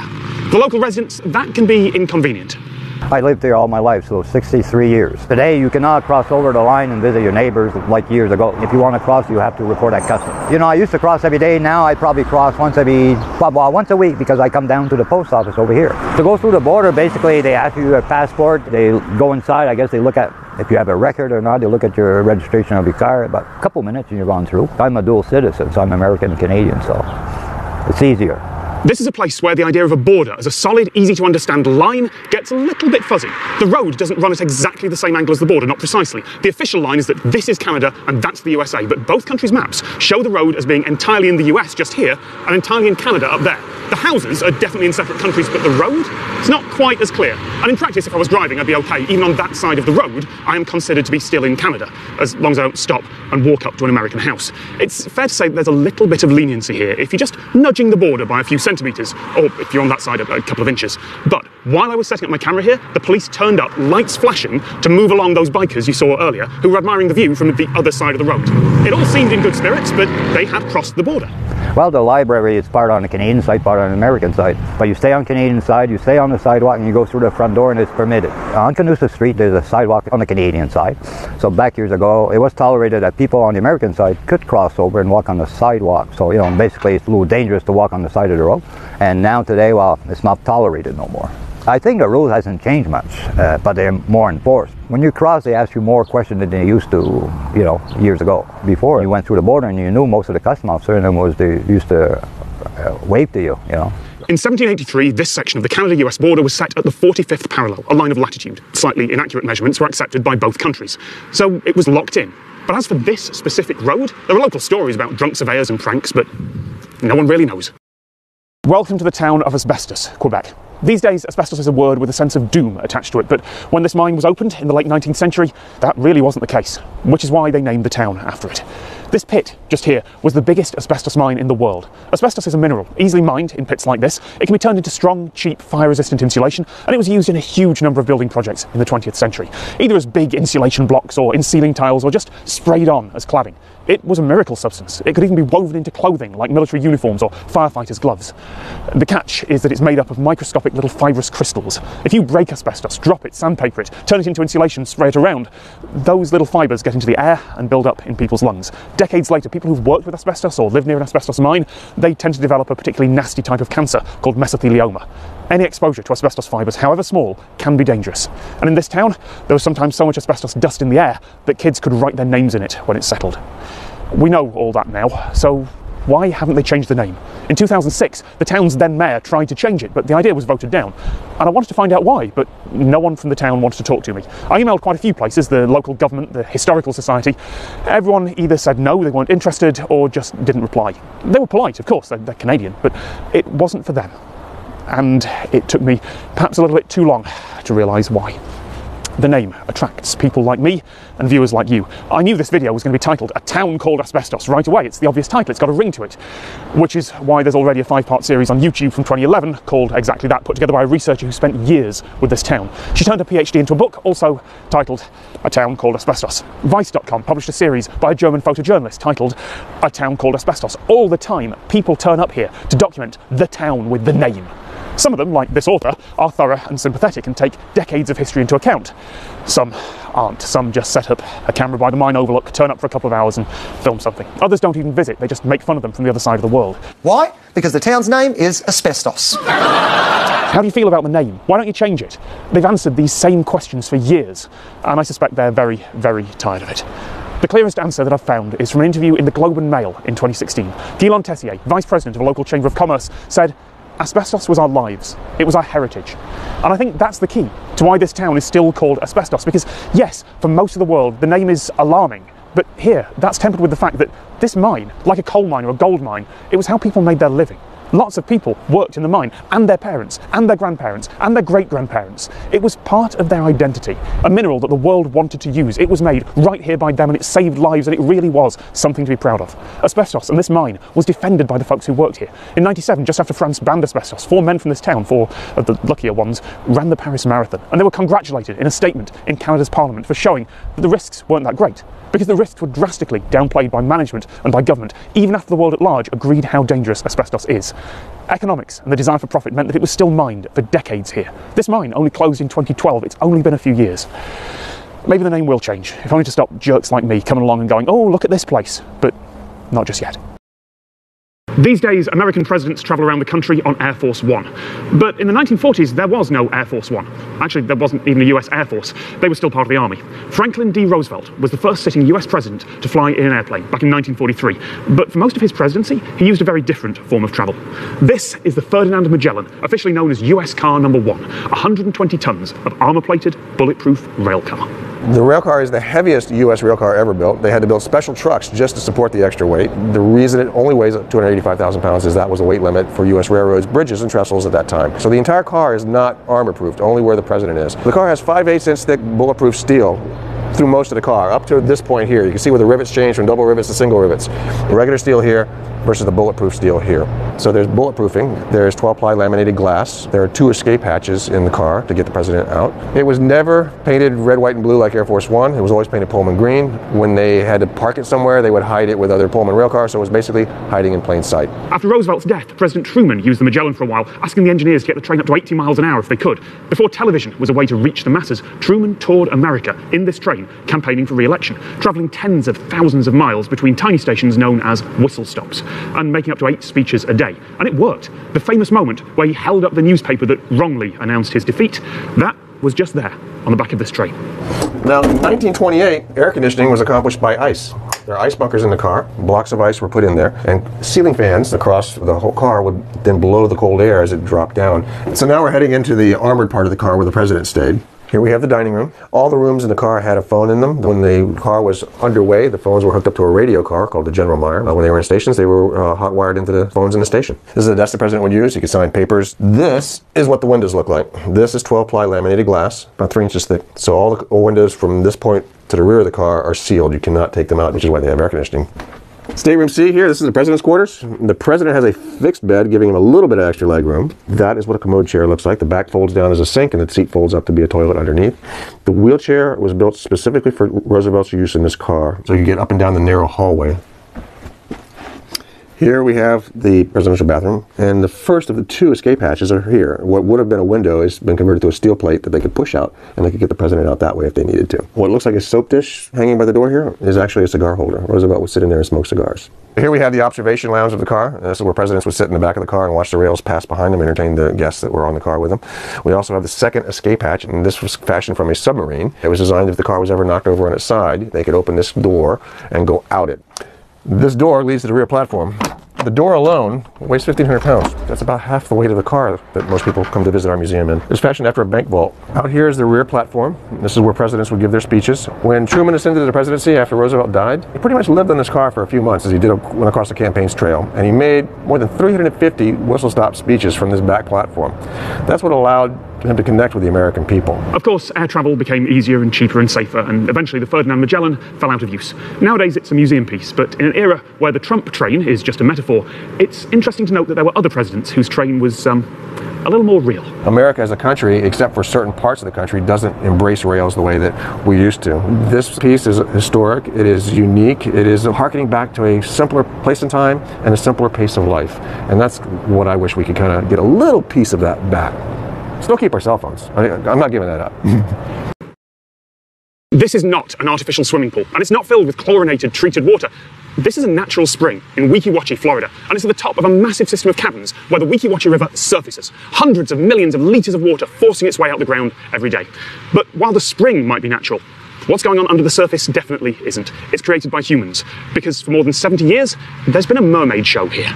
Toughest part of the job, I definitely think, is training. It took me about 6 months to swim my first show. Once you get hired, you get scuba certified, and then you can start on the hose, which that's the process that takes the longest, learning how to breathe and be comfortable down there. It takes a lot of breath control and building your lungs, teaching your lungs and stretching them and getting them used to holding the air. The longest we hold our breath is a Ferris wheel. That's when we hold each other and we like spin around. The water is 74.2 degrees year round. It's very cold being in there. We have approximately 20 to 25 young women on staff who perform as mermaids. We also have about 3 or 4 gentlemen. They play the role of the prince in our version of The Little Mermaid. This place is the work of a man called Newt Perry, world-class swimmer and swimming coach, former diver for the US Navy, and consultant to Hollywood. He loved this spring and thought, I could put a show on in there. The first theatre had 18 seats, but by the 60s, the ABC television network had bought the place and built a theatre for 400, and it was selling out. Well, 117 million gallons of water coming from a very tiny opening at the bottom of the spring on a daily basis will provide a current, and it's about a 5-mile-an-hour current. They're not swimming in a tank. There's so many different species of wildlife that inhabit a Florida river. We get them all. Turtles, otters, manatees are always a favorite. The turtles love to get in the way, and they'll follow your tail around. We don't really have snakes come that often. Every once in a while, blue moon, and then sometimes we'll get alligators. If they're in a range that's too close, we'll get out of the water. In the 60s, Weeki Wachee was a spectacular, world-famous tourist attraction, but by the 90s, the consensus was that it was a relic, dated and down its luck, at least compared to the shiny new theme parks that Disney and Universal were opening over in Orlando. In 2003, the New York Times called this place aging and faded. But it turns out that once something gets old enough, with the right marketing, outdated can become retro, historic. Weeki Wachee Springs was a private company all the way up until 2008 when the state of Florida, in an effort to help save it, acquired the attraction. And not only did they acquire it for the natural resource that we have here, the spring, the scrub habitat that surrounds the spring, but also because of the cultural significance of what the mermaids have meant to Florida tourism for 7 decades now. Weeki Wachee is never going to be on the same level as Walt Disney World. It couldn't be. But the same day I'm here, the Florida State Tourist Board have sent a crew to film. The last audition call for mermaids here made the news around the world, and the articles are sounding a lot more positive than they did 15 years ago. In the 21st century, Weeki Wachee is becoming a bit of living history. History that still has 3 shows a day. Being a mermaid is the best job anyone could ask for. My favorite part of the job is dealing with the kids and making a difference in the community. We do a lot of dealing with Make-A-Wish programs, and these kids think that you're really a mermaid and they think that everything you're doing is so magical. Just making such a difference in their lives just by coming to work. We're pretty lucky that we can do that. I like finding exceptions to rules, the sort of things that expose assumptions about how we think the world works and that confuse any computer system that isn't set up to accept them. Like, streets have names, right? Okay, sure, there are some people out there who immediately go, no, see, there are lots of streets that don't have names in rural areas in the developing world, or there are the roads that just have a number or a letter.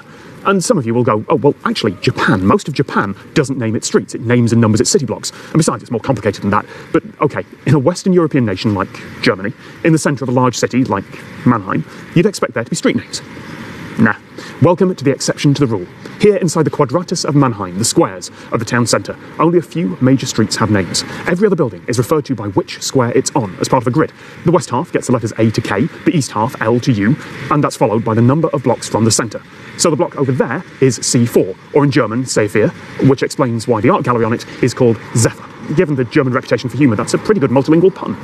None of the modern mapping companies know what to do with this. They'd be fine if the whole country ran on a different system, but mixing and matching in the same area, in a region that, as far as most people know, just doesn't do this, well, they can't cope. Google and Microsoft get confused and give each road multiple names. Apple insists that each road has just one name, and they're entirely wrong, although it's Apple Maps, so, you know.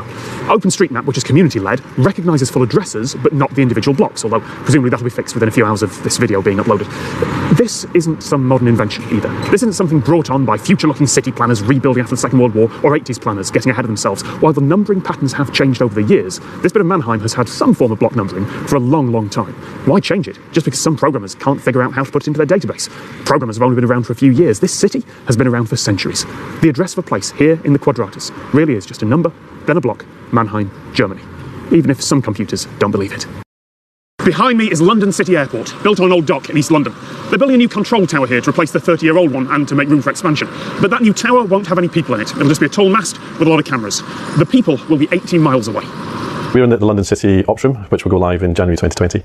And this is where London City air traffic control will be provided from. London City does not have a lot of space, so the footprint that's taken up by this mast is significantly less than it would be for a traditional tower. The digital tower can be cheaper. It's significantly easier to build. You don't have to have any of the functionality that you need for people to be in there, so there are no restrooms, kitchens, toilets. Using the augmentation on the screen, we can actually show them the aircraft as they're flying by the window with the radar tags on it, so they can see the call sign, the speed and the altitude. And we also have the pan-tilt zoom cameras. In theory, you can look into the sun to track an aircraft who's travelling to the south.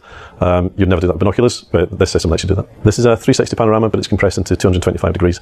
The benefit for the controller is that they can no longer need to look over the shoulder to see anything that's passing behind. You know, aircraft 30 miles, 50 miles on the approach, you can see the lights. So the visibility that this gives you is much better than the human eye. The data is compressed at site, and then it's squirted down a couple of really big pipes down to Sonic. We specified that lag has been less than 1 second, which is the same lag that we have for voice communications with pilots.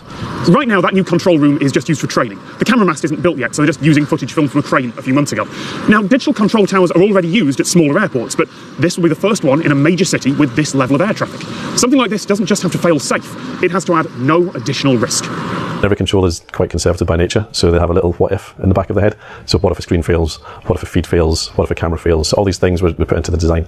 And on top of each of the screens there's a little stay alive indicator. So if it's a quiet time of the day and there might not be any traffic moving about, you know that you're still looking at the airport. You're not looking at a frozen picture of the airport. If you lose a screen, the system is clever enough to recognise that the screen has failed. It will then transmit that image onto a spare screen, reshuffle all the images to actually give the controller the appropriate view, and then engineers can arrive and change the screen within 5 or 10 minutes. If a camera fails, we have got the pan-tilt zoom cameras on the top of the housing, which can actually replicate the view of the camera that's failed. If it rains, there's compressed air that automatically blows the rain away. There's bird protection on top, and you've also got some heaters inside so it doesn't get misty or frosty in the winter. If the cameras in their entirety fail, we effectively manage the transition as if it was fog. We still have a number of backup routes, so we have separate voice communications to the airport which are unaffected. Controllers can't see in fog, you lose the cameras you can't see, and we just slowly manage that transition to the same type of operation. We are using separate data feeds. They come from the masts, one goes east, one goes west. They're not public internet, they don't go into the cloud, they're not going through the same duct, so they are robust and secure. Now, I don't want this to sound like a sponsored video. It isn't, but having visited the new control centre, yeah, in the rational part of my brain, I'm convinced that it works and it's safe. Given the augmented reality overlays and the extra height, it might well be more safe than the old tower. But it still feels a bit wrong, and I don't have a sensible reason why. Now, there are plenty of times that it just feels wrong can be a good reason to avoid something. Bad relationships, walking down a dark street at night. Your brain is good at avoiding things that might hurt you, but air travel, something so far outside everyday experience, where safety is so important, that can't be governed by whether something feels right. Here, the evidence is pretty solid, and if I want to flight out of here in 2020, I'll give the cameras a wave as I take off. This is the town of Staufen, near the Black Forest in southwest Germany. And as you walk around, it looks like a normal German town, with one strange addition. Up on some buildings, there is a big fake piece of sticky tape with a slogan that translates as, "Staufen must not fall apart." Unfortunately, it's a bit late for that. The government here tried to bore for geothermal energy, and they bored in total 7 boreholes right behind the town hall. Underneath of Staufen is a big layer of anhydrate, and underneath that is a layer of groundwater in a confined aquifer. The pressurized groundwater went into the layer of anhydrate and formed gypsum, which expands by about 50%. Unfortunately, that means that the ground is expanding, bulging up, and forming cracks in almost every single house that's standing here. It took 2 weeks for the first cracks to appear. In the decade since the drilling operation, the town hall has risen more than half a metre and moved sideways by about the same amount. And that might not sound like much, and yes, if everything had shifted evenly, it might not even be a problem. The trouble is that different parts of each building have shifted by slightly different amounts. Modern buildings couldn't cope with that, and that town hall was built in 1546. The result is cracking. This water from this confined aquifer is pushing up the boreholes, and what they are trying to do is get the water out, get the pressure down from the confined aquifer so that it doesn't even want to go up those holes anymore. So they're pumping at a speed of around a liter per second. The swelling started with about a centimeter per month. Now it's down to about a millimeter per month, but it's still swelling, and even a millimeter is still way too much for every house. Theoretically, they can stop it, but you cannot just plug it like a bathtub. It's not a single plane. It's more three-dimensional. So in reality, you would need a big plug, and you don't even know where it exactly is. The drilling company settled out of court for more than €1 million, but the cost of the damage here is estimated at more than 50 times that. And there are 8 other German towns with similar problems. Geothermal drilling was popular and not massively regulated. And while the industry and the country have learned from those mistakes, for this town that knowledge comes a little too late. Computers aren't very good at picking random numbers. Every part of a computer is designed to be predictable and follow logical patterns. You put the same numbers in, you're going to get the same numbers out, which is a problem because all modern encryption, including that padlock up in your browser that tells you that you're safe, all of that relies on big, properly random numbers. If you can somehow predict those numbers, you can start breaking those locks, which is why I'm here at the headquarters of Cloudflare in San Francisco. Cloudflare is a service that protects websites and web services and sort of sits in front of them as a gatekeeper. Somewhere around 10% of the web flows through Cloudflare's network. Cloudflare was one of the first companies to provide free SSL encryption for websites. So the connection between your web browser and the website you're going to is fully encrypted and, invisible for eavesdroppers to be able to look at. In short, these folks deal with a lot of encrypted internet traffic, so they need a lot of random numbers. It is possible to write code that will simulate randomness, and that's good enough for a lot of uses, but in theory, those numbers could be predicted. They're just being generated by code. So the servers here have to get their randomness from an external and entirely unpredictable source. A lot of home computers treat their own users as sources of randomness. Tiny twitches of mouse movements, the exact milliseconds between keystrokes, or on a phone, maybe even the accelerometer or other sensors. In all those cases, they generally discard the bigger parts, the bits that could just be influenced by humans, and go off to tiny little decimal places, the bits that you couldn't control precisely even if you wanted to. But that sort of human interaction is nowhere near enough for an operation on this scale, hence lava lamps. We videotape these lava lamps and take the pictures and the video and turn it into a stream of random unpredictable bytes. And this unpredictable data is what we use to help create the keys that encrypt the traffic that flow through Cloudflare's network. This data is then fed into our data centers and then fed into the Linux kernel, which then uses it to help seed random number generators that are used to generate keys. Every time that you take a picture with a camera, there's going to be some sort of static, some sort of noise. So it's not only just where the bubbles are flowing through the lava lamp, it's sort of the state of the air, the sort of ambient light. Every tiny change impacts the stream of data. A cryptographic hash function is something that we use where even if you have one sort of static image and one little bit changes, it changes the entire stream. So we use that to help scatter the randomness as much as possible. We also collect randomness around the world. So in our London office, we have this thing called a chaotic pendulum. It has 3 pieces, and it's unpredictable in which way they kind of twist and turn together. We videotape that and feed it into our randomness source as well. In our Singapore office, we have a radioactive source that we use to feed into the randomness system as well. So this is not just some stunt that we pulled. It's actually being fed into our real systems. Whether anything in the world is truly random is arguably a question of philosophy and not science. Maybe everything is just complicated clockwork, but these lava lamps are so chaotic that simulating that camera shot with perfect pixel accuracy, far enough ahead to be useful, while figuring out everything else those images are being put through, it's roughly the same level of difficulty as just brute forcing the encryption in the first place. And even if you could simulate all that, you'd only have one piece of the puzzle. These folks aren't the first to do this. LavaRand was patented by a company called Silicon Graphics in 1996, but that only lasted a couple of years. Now, of course, there are less flashy and more practical ways to generate random numbers, but then I wouldn't be here. I would be at some other company who'd gone and, I don't know, pointed a camera at a basket of kittens. That'd be a bit higher maintenance, though. You might have seen Salvation Mountain in music videos or in documentaries. It attracts people, even for folks who aren't religious. This hill, covered in 500,000 gallons of latex paint and sitting in the middle of the sun-blasted California desert, this hill has something about it. And it was the work of just one person.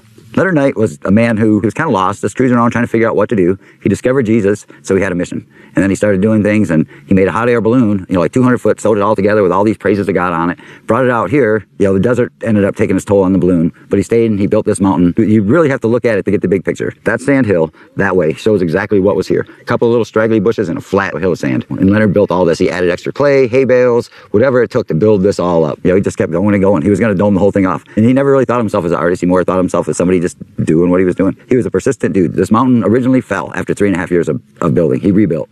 He wanted, he had a passion. And this is so beautiful, 28 years of dedication.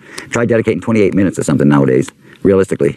I think about that. Leonard Knight had no training, no collective of other folks around him. The technical term is outsider art. He wasn't inspired by anyone else's work, unless you count God.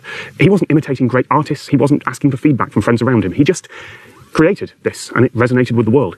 Years after his death, there's a group of people here who give their time preserving his legacy. So we have so many people coming from everywhere. I've met people from little countries in Africa to all over Europe to floating little islands and this and that. It's amazing. And some people, they come here, for the original deals on it. Cool. Some people come here for pretty people taking pretty pictures at a pretty place, which is to be respectful, and that's cool too. It's getting you out, you're doing stuff. They're getting off their couches and getting off away from the TVs and stuff, which the TV is awesome too, though, so I'm not knocking TV. Paint donations that we get here, most of them come from the visitors. They'll bring a couple of cans turn into 100 cans. Let's say I wanted to paint that heart. I would have to wait a considerable amount of time till I had enough really beautiful red to mix up to paint that heart. And then it makes it so much more satisfying when you do it. But the best thing is, the art paint comes really from the heart, from the people. Even if this were to fall apart, it's inspired so many people, filmmakers, pilgrims and tourists alike, that it'll live on in memories, in photographs and, yes, in music videos. The moment I knew about it, I wanted to come here and see it for myself. I started volunteering here because I realized how important it was to everybody that came here. And so I volunteered more. Then eventually they had me be like a greeter, and I would da-da-da-da-da. Then I was like, well, can I paint while I greet? Oh yeah, go ahead, da-da-da-da-da. Next thing you know, I'm the caretaker, and I've been living here a year and a half. In my heart, I'm the preservationist of this place. I've tried to paint it all the same and make it beautiful and keep it, when I fix it good. If I can't fix it good, don't fix it yet. Leave it alone. Leave it alone till you can do it right. The biggest thing is this is about love. Leonard's love was God and his relationship with Jesus, but all kinds of love is awesome. Like these people all just love cruising around and hanging out, doing stuff. That's all makes everything better. And then we don't think about all the dumb crap in this world. And you know what? Then the dumb crap in this world really becomes dumb crap in this world, and it doesn't have a powerful voice. There's not many places in this world where it's good and nothing's expected of you. We hope you would donate money to us because that's how we do it. But if you don't, cool. We got free souvenirs anyway, and there's constantly stuff going on. If you show up on like a Saturday, you get to see what this is really about. It's just packed with people having a good time, respecting the mountain, respecting each other. It's awesome. Some folks would say it's divine inspiration. Some folks would be a bit more cynical and say that it had to be someone. Of all the millions, perhaps billions of people who ever tried creating art with no experience and no training, yeah, statistically someone was going to hit the jackpot, but it's difficult to be cynical here. So I brought a couple of cans of paint along as part of my own pilgrimage, because as it turns out, I want to help preserve this as well. If you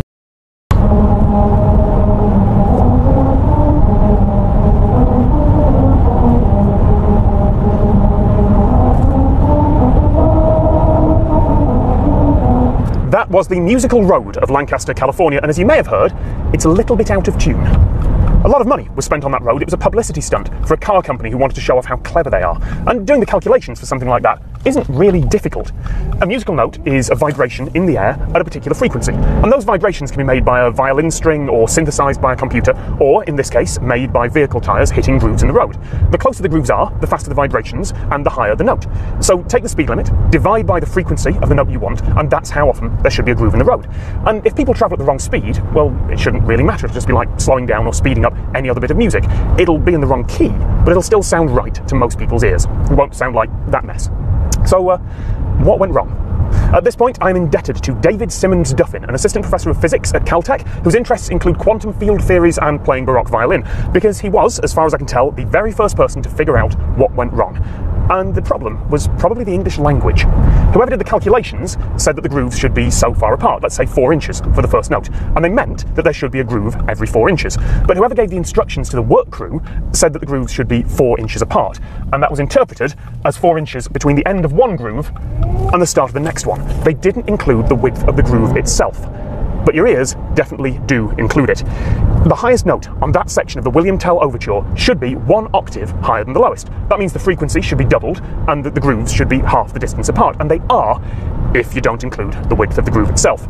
That error means that every note is distorted not by a fraction of its value, like if you're travelling at the wrong speed, but by a constant amount, by the width of the grooves. The higher the note, the greater the effect of that distortion, and the result is the mess that you are about to hear for a second time. And the really strange part? This is the second musical road built in Lancaster, California. The first one, built by the car company, was too close to residents who complained about the constant noise and probably this note here. So the city paved over it and rebuilt it to the exact same wrong blueprints. I'm in Basel, in Switzerland. The River Rhine runs through here, and if you want to get across it, then there are 4 ferries. I mean, there are bridges as well, but the ferries keep going as a tourist attraction, as tradition, and for some folks, an actual way to get where you want to go. Also, occasionally a fondue restaurant, because Switzerland. But these ferries have no paddles, no oars, no engines, nothing on board to power them. Put them out in the open ocean or on a lake, and they just drift. And yet here, they move. So here's how they work. There is a wire strung across the river, and the ferry is connected to it. There's a little thing called a traveller that goes back and forth smoothly. The ferry does have a rudder for steering, so when it's time to cross, the captain angles the boat against the current and uses the force of the river itself to push the boat across. Without that cable, it'd drift downstream fast, but since it can't, it just crosses the river instead. No gasoline, no human effort, just the force of the river. Boats like this are called reaction ferries, and there are examples all over the world. Sometimes the design's a little different, but the principle is always the same. I only learned about them a few weeks ago, and in hindsight, they seem incredibly obvious. You have an object that needs energy sitting on top of a massive, constant energy source just waiting to be harnessed. But if you'd asked me how to connect those two things before I knew the answer, then my first thought would probably have been some overcomplicated, over-engineered plan like putting a water wheel on the side of the river and then using that cable to send power to an electric motor on the boat. I mean, there is a hydroelectric dam not far away. I'd like to think that I'd have worked it out eventually, but I'd have probably missed the easy option to start with. To anyone who grew up in a place with these ferries, it's a really obvious idea. But to everyone else, it's an invention we've never thought of. To be fair, this is only a good solution in a few places. You need a strong, fast, steady river like the Rhine at a place where it isn't tidal and where it isn't particularly seasonal either. But if I've missed that, then the obvious follow-up question is, well, what else have I missed? And is there anything out there that every single human has missed? Maybe there is still some big, obvious in hindsight stuff out there that'll change the world, just as soon as someone thinks of it. In 1881, an architect called William Brown and an iron foundry owner called Benjamin Howe patented an idea for a new type of jail, the rotary jail. In hindsight, it was not a good idea. It's impractical, unsafe, and massively overcomplicated, but that didn't stop them selling the idea to a few towns across the United States. And the first one was built here, in Crawfordsville, Indiana. And while it hasn't held prisoners for decades, it is the only one where the mechanism still works. We have a 2-story rotary jail, and there are 8 cells on each floor. It weighs approximately 30 tons. It's made of steel. It's operated by a hand crank. The hand crank moves both floors of the jail at exactly the same time. It doesn't touch any of the walls. It doesn't touch the bars. The whole machine kind of sits around a central cylinder that runs from the roof to the sewer system, and it works like a pin. All of the weight of it rests on a lip on top of that pin. It's just a marvel of engineering for its time. The advantage of having a rotational cell block was that you could have just the one opening the inmates can enter, exit their cells from, in front of a pie-shaped cell block. So if you only had one door to watch, then you didn't have to pay as many guards to be here to watch the inmates. There's just one way out. The half moon kind of seat shapes are toilets that have been welded shut. So when our jail was built in the 1880s, our inmates had indoor plumbing and toilets inside their cells when most of the country didn't have it in their homes. So some of the issues with the jail are that from 1882 until 1938, there was just one opening on each floor. And there's an independently operating sliding door that locks closed on each floor to keep inmates just from jumping out whenever they want to. If there was a fire, you risk having to have a guard stand there and crank out each cell one by one to get the inmates to safety.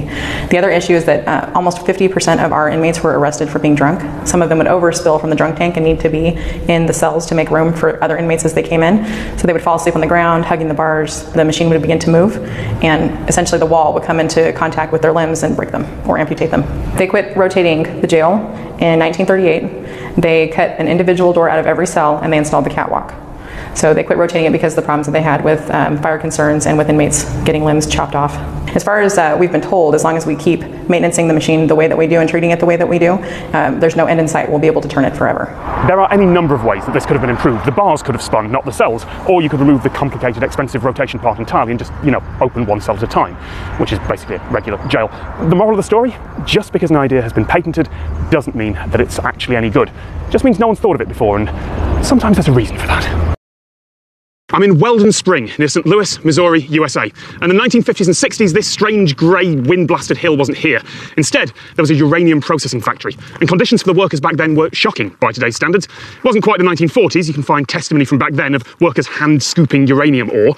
But there are tales of spilled radioactive powder, of overflowing disposal pits, and of strange-looking frogs. And I am not making that up. When the factory here was running, it was known as the Clean One. And, well, it wasn't.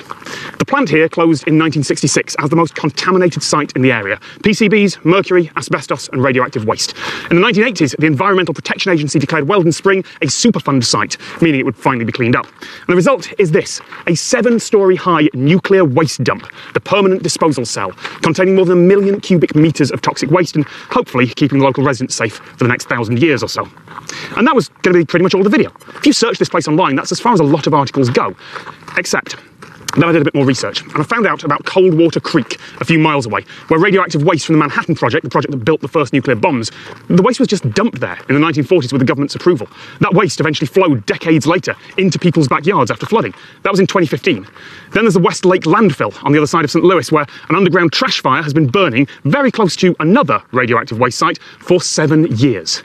Now, the risk is apparently minor. No one's about to find a glowing barrel in their backyard, but radiation hazards are invisible and terrifying. Local residents are concerned about clusters of cancer diagnoses, about infant mortality caused by contaminated groundwater. There are wells for drinking water only a mile away. The State Department of Health investigated, and the results set no one's mind at ease. There are so many confounding factors that the facts are, well, somewhere between confusing and unknown, and people are scared. This site is a legacy of a time when the people in charge didn't know or didn't care about the risks of radioactive contamination. But this isn't a monument to how we fix their mistakes. It's a reminder that we're still fixing them, and that we'll still need to for centuries or millennia to come. In June 2015, I went to Sheffield and I saw a paternoster lift, an obsolete design of elevator with a looping chain of open cabs. In June 2016, I travelled to Genoa in Italy and I saw an elevator that also moved sideways, except, spoiler, it's a bit of a cheat. It's actually a little horizontal car that moves inside a bigger elevator that does the heavy lifting. And now it is June 2017, and I'm in Germany at the brand new ThyssenKrupp elevator test tower, and they have flown me out here to show off Multi, their actual full-size working elevator that moves sideways without cheating. For us, it was very important to have a tower to test the new technology. We don't want to test it at the customer side. The tower is 246 meters high, and this means 1,700 steps. I know that exactly because I woke up once. This is a building made almost entirely of elevator shafts. Some of them test regular lifts, but some of them are reserved for this new system. The principle of having a continuous rotating flow of cars was one of the best inventions in our industry ever. And to achieve this, we have to exchange cabins from one shaft to another. And to have this exchange, we need an exchanger, what you see just behind me. And this exchanger allows us to go into horizontal movement. The exchanger can be placed at every point in the shaft. So it allows us to do all kinds of configurations, coming down vertically and then going into the horizontal movement. One of the problems with elevators in really tall buildings is that you need a cable so long that it can't support its own weight, let alone the weight of the cab that's then connected to it. The solution here is a bit different, and it doesn't use cables at all. It uses linear induction motors. Linear drive, it's also a synchronous motor with permanent magnets, and you maybe know it from a rotating motor. If you just take this motor and cut it on one side and just lay it on a table flat, then you already have a linear drive. And this is what we have vertical and also horizontal. In a regular elevator, it's called a traction elevator, you've got cables holding the cab, any one of which can hold more than the design weight. Also, you've got emergency brakes, which will pop out and slow the car down with friction if it's moving too fast. An absolute worst case, even if all that somehow fails, you have a buffer at the bottom that should reduce a free fall drop from fatal to just severe injuries. Elevators are incredibly safe because they're incredibly well regulated. So before this is allowed to carry humans, this system needs to be at least as fail-safe. The safety is not just in the ropes of a conventional elevator, but in the brake system. In conventional elevators, you have the brake on the machine, on top of the shaft in the machine room. Now we have the brake directly on the cars. This new component, the exchanger, where we go from vertical into horizontal movement, also needs to be checked by our safety controller. What is the position of the exchanger? Is it locked? Is it safe? And in case any violation of a safety rule, then we go to a safe state. There are, of course, some catches. Linear induction motors are expensive and heavy. Each one of the cabs needs to have its own set, and the whole elevator shaft from top to bottom needs to be lined with the magnetic coil units that power them. To save weight, these cabs are made of carbon fibre and aluminium. So will it work out in the real world? ThyssenKrupp's models say it will, but once everything's been tested and approved here, the next step is to sell it to the kind of enormous multinational companies who build skyscrapers and who do not like risk. And that might be a greater challenge than making the elevators in the first place. I'm in Helsingborg in Sweden to film a museum. And normally I don't travel just to film museums because most museums, science, natural history, are pretty much the same the world over. But this museum is not only interesting, it's also unique. Welcome to the Museum of Failure. 80 to 90% of all innovation projects fail. So everybody in the business knows this. And where are these failures? Companies sweep them under the carpet and pretend they don't exist. The Museum of Failure takes these failed products, puts them on display so that everybody can learn from them. The criteria a product has to meet to be here is that it was an innovation and that it was a failure. And the failure is a deviation from expected and desired outcomes. I didn't know Apple even had a gaming console. This is their sort of hidden dark secret. This one was supposed to measure the EEG of the dog's brain and then translate those mental states into human voice. Of course, utter nonsense. It's completely impossible. I've gotten one legal threat from New York. We're in Sweden, you can't sue me. Kulturhotellet that runs this gallery space are generously allowing us to be here for 3-4 months. This space isn't permanent, but the museum is permanent in downtown Helsingborg. I'd say about a third of the stuff I've bought on eBay. The other third I've gotten sort of specialty forums. Some of them have been donated, which is great. Some of them just come by my office and say, hey, I want to give you this, you know? One of them was a Palm Pilot. I took it, but I can't put it on display because the Palm Pilot was a success. 2 of these items I've bought in dark alleys paying cash only. Can't tell you which ones they are. All of which leads to one fairly obvious question. What happens if the Museum of Failure fails? One serious concern that I do have is when a product is overhyped and then when it's launched, it doesn't meet those expectations, then there's a big risk of failure. So I'd be lying if I said I wasn't nervous that the Museum of Failure would flop. It would have to be on display at its own museum. So the Museum of Failure is like one of these perpetual sort of everlasting machines. It can never fail. Sometimes I go to a place and I tell stories. but occasionally I go somewhere and find not just stories, but a really good storyteller. In the grounds of Alnwick Castle in the north of England is Alnwick Garden. It's not quite as old as the castle, that's been here about 900 years or so, but it is just as impressive. Inside is one of the world's largest wooden tree houses, beautiful water features, and also this, the slightly less conventional Alnwick Poison Garden. Welcome to the Poison Garden. All the plants in here have the ability to kill you, so you're not allowed to touch or smell or stand too close to them.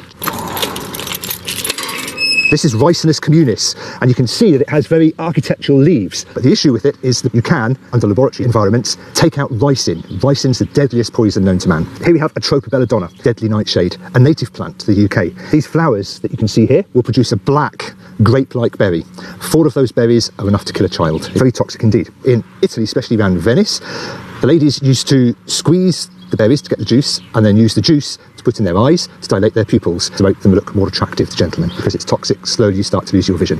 What you do for vanity. Ruta graveolens, again a very common plant that you can actually buy from garden centres, yet it is phototoxic, which means that if you get the sap onto your hands, then in bright sunlight your skin will start to blister. Once that chemical is in your system, it will stay in that system for up to 7 years. Now, we had a senior gardener who came into the poison garden and happened to see a weed growing out of this plant, so without putting her gloves on, she took the weed out. Within an hour, she started to form blisters on her hand, and she ended up with 3rd-degree burns. This plant is called Aconitum nepalis. It's very common, and it's often called monkshood. The whole of the plant is very toxic. 2 years ago, there was a head gardener down in Surrey who unfortunately was working with this plant, and he died a few days later, and they put that down to the toxins from the plant. Here we have a very common plant again. This is laurel, used often as hedging. The issue with laurel is that it will produce cyanide, and in fact Victorians used to use leaves of these plants, cut in two, popped in a jam jar with the butterflies that they'd captured, screw on the lid, and the butterfly would die naturally because of the cyanide poisoning. Now, this plant you can buy from garden centres, very common pot plant. It's called Brugmansia, and the whole of the plant is toxic. It's often called the angel's trumpet. It's a hallucinogenic plant, so you can use it in all sorts of ways. And in fact, Victorian ladies would grow the Brugmansia on their tea tables and then invite the ladies round for afternoon tea. What they would then do is, in the teapot, shake some of the pollen, which would go into the tea, and the ladies would start to loosen their tongue slightly and talk about all sorts of nonsense. We have a licence from the Home Office to grow cannabis, so we have it here in a cage. Obviously, it's a Class C drug. We use this plant to start to introduce to children all about the harmful effects of drugs. This is henbane. It produces very peculiar flowers that give off a very pungent scent. The scent is so strong that often here we get people collapsing. That's why we've got the bench next to the wall. Mandragona, or mandrake as it's commonly known, very popular plant now because of the Harry Potter phenomena. The whole of the plant is poisonous. Historically, people used to think that there was a live little man underneath the plant, because if you dug the plant up, the actual taproot would often have 2 little legs and a little arm, and so people imagined that it was the devil himself. Often people said they could hear the plant screaming as it was pulled up, and so a lot of myth and legend grew up around the mandrake. The Duchess of Northumberland is the inspiration of the whole of this garden. When she became Duchess, she had a vision to create a modern, contemporary garden that would educate visitors. So the Duchess then realised children especially don't want to listen to talks on herb gardens because they switch off. But if you can tell them that the plants are actually poisonous and have the ability to kill you, then you have the imagination of that child. Most of us don't think much about the ocean's tides. Tide goes in, tide goes out. It's just some water moving because the moon and the sun are pulling on it. But those words, just some water, hide an incredible amount of matter, and pulling on it hides an unimaginable amount of force. And nowhere is that more obvious than right here. I'm just north of the Arctic Circle in Norway, half an hour's drive from a town called Bodø. The land here is mostly what Douglas Adams called lovely crinkly edges, and this particular lovely crinkly edge holds the Saltstraumen Maelstrom, the most powerful tidal current on the planet. And the reason it's so powerful? That way is the sea. That way is a fjord, a tidal inlet. Twice a day here, the sea rises and falls by about 2 metres. So the water level in the fjord tries to equalise. The catch is that pretty much all the water it needs to do that, 400 million cubic metres, give or take, has to go through this channel.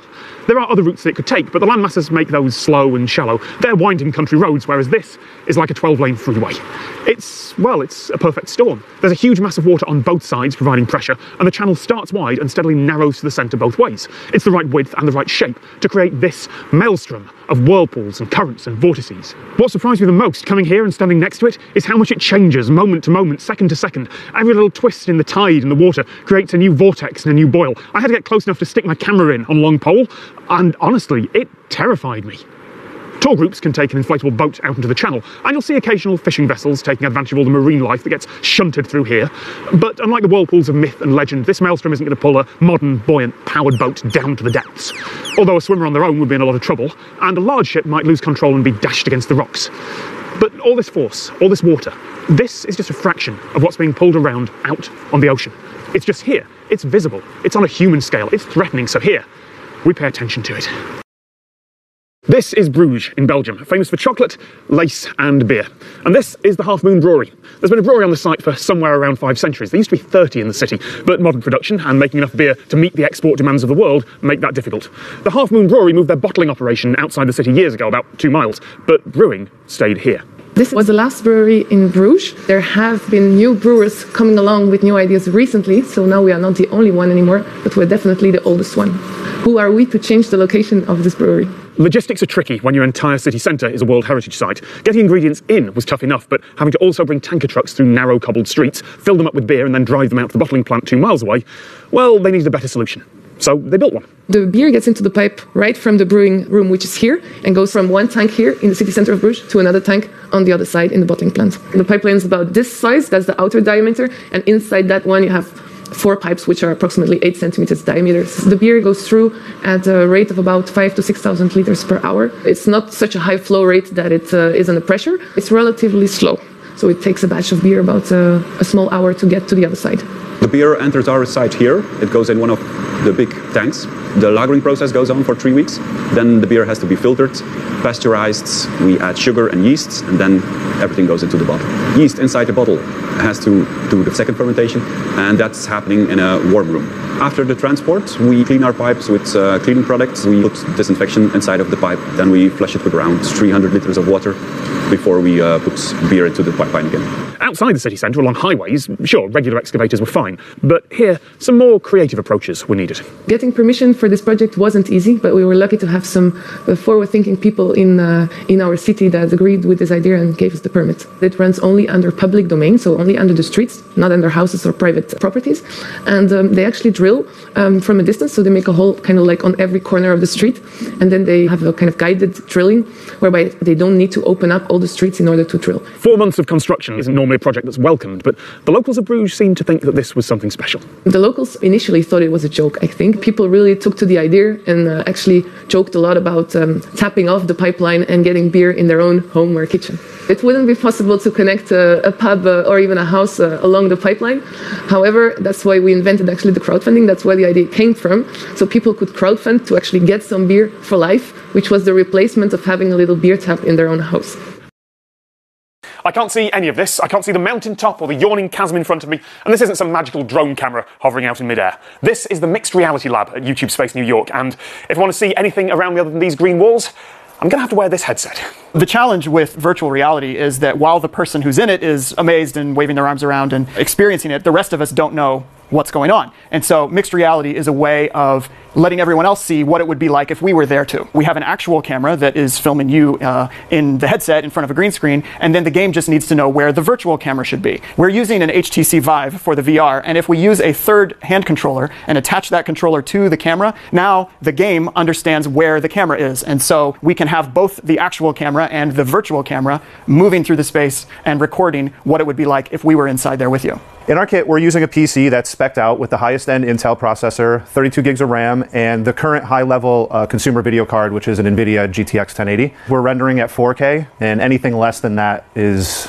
going to run into an issue. What's needed to make the mixed reality work is a small config file that sits right in the root folder of the game that you're playing. And that config file contains the offset between where that controller sits and where the actual lens of the camera is. And then you also need to match the rotation and the field of view of the camera. So other than that, it should work with any recent build of Unity. Unity is a framework for building 3D stuff that a lot of programmers use. And because the system ties into it, the Mixed Reality Lab can work with a lot of different VR games. Not all of them, but a lot. And because the tracking on the HTC Vive is so accurate, we can do things like go in for a close-up on the laser gun that I reckon I'm holding right now.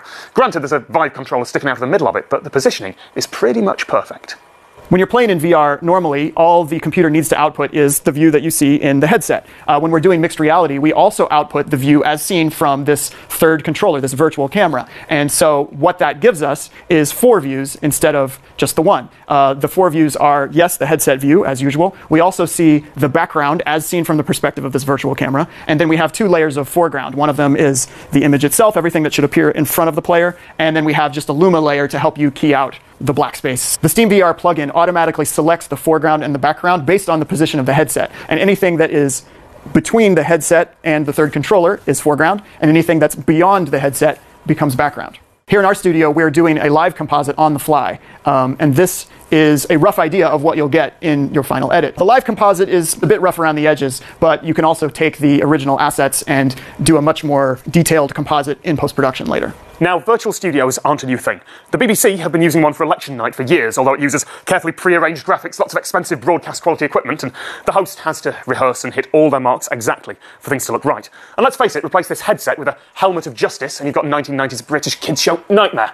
All those were fancy custom-built affairs, though. This uses more off-the-shelf components. If you want to do this at home, you're going to need a large wraparound green screen, but you could paint your walls. You're going to need a very powerful computer. You'll need a camera that can feed a signal back into your computer. You're going to need a capture card and third controller. But if you have all of those things, you can build a mixed reality setup at home. Are you going to keep the bump? That's actually... Yeah, that's nice. All right, that's good. Cool. That's a wrap. I reckon that this dome here on a windswept field in Denmark is the world's most frustrating work of art. I know that's a bold claim, so let me explain. This is Elia, designed by an artist called Ingvar Kronhammer. He's famous for dark industrial art, art that looks like machinery, art that looks alienating and remote. Elia certainly qualifies as all that. It's been here near the town of Herning in Denmark since 2001.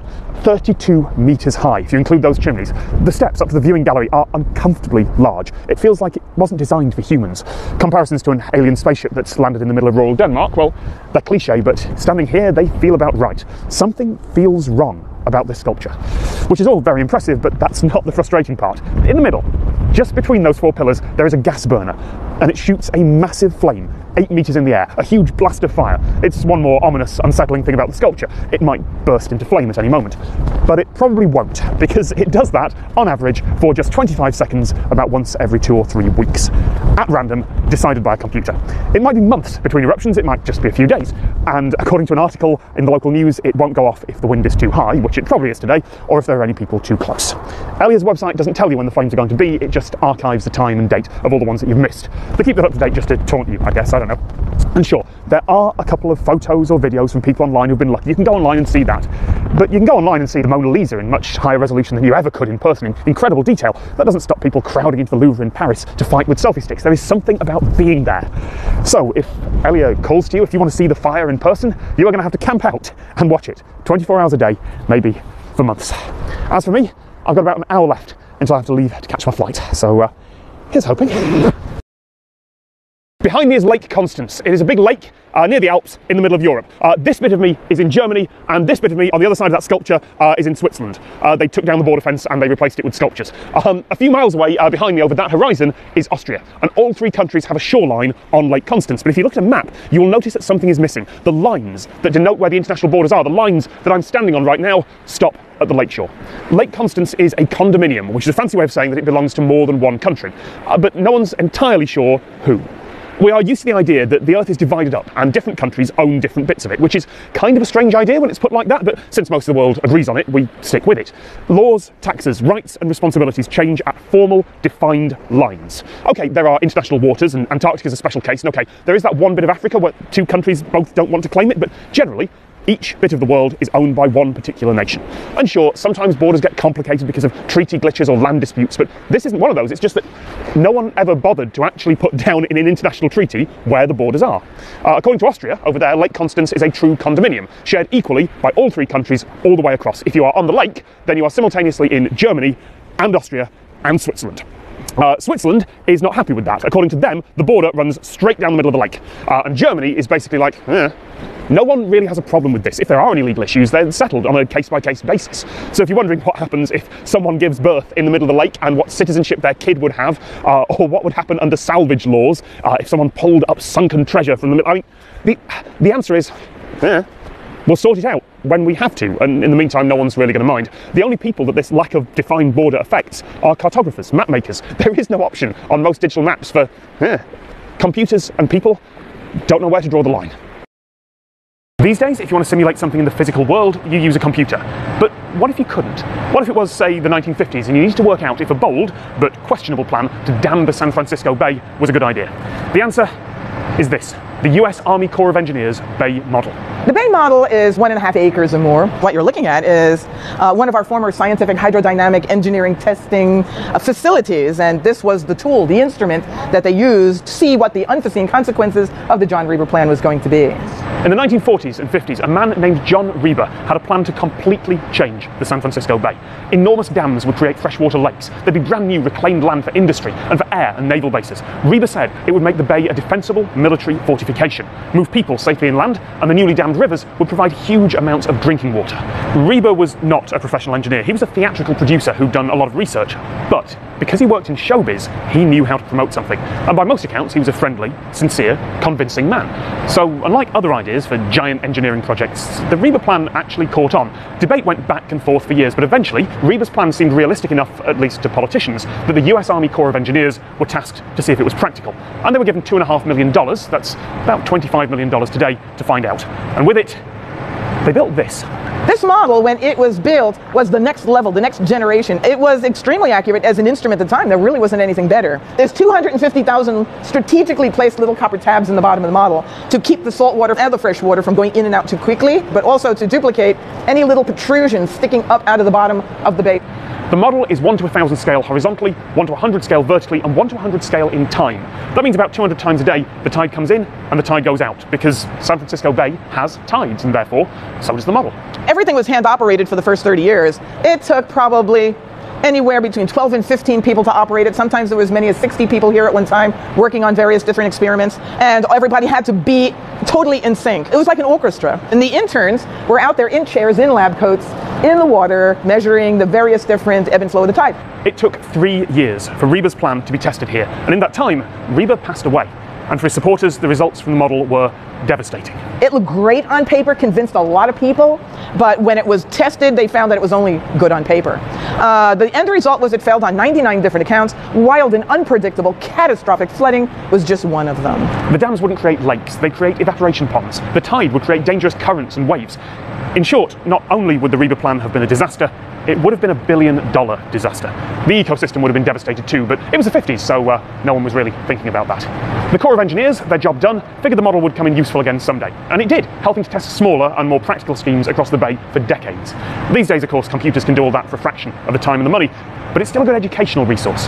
Last time I talked about a grand civil engineering scheme like this, about Hermann Zergel's Atlantropa, I said it was a testament to how big we can dream, but this model is a testament to something else, to science, to having a hypothesis, to testing it, and then when it fails, admitting that it's wrong.